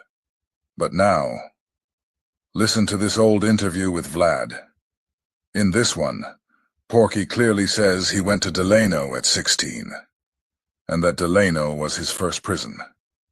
So, which one is it? Soledad or Delano? The prison bus came to Central Juvenile Hall, pulled into Central Juvenile Hall when they left LA County Jail and picked me up from Central Juvenile Hall and took me straight to Delano State Penitentiary. Now you see right here, look, let me show you. The first one, it was admitted offender with new AOJ. That's adult offender juvenile. Okay. So this is your first entrance into the system. That's your first entrance into the system. He went to North Kern State Prison, NKSP. Now you got to see, he likes to play games. So you got to understand, North Kern State Prison is Delano, okay? That's old Delano. They have a new Delano, which is a level 4. Okay. The prison bus came to Central Juvenile Hall, pulled into Central Juvenile Hall when they left LA County Jail and picked me up from Central Juvenile Hall and took me straight to Delano State Penitentiary. He'll try to say, I went to Delano to make you think he's been a higher level than he been. He was at reception, right? Then the next prison he went to was SATF, Substance Abuse Treatment Facility, which is the level 2. Okay? That's where he paroled from. I thought Porky said he was 16 years old at Soledad. I thought he said he went to Soledad after he left Delano.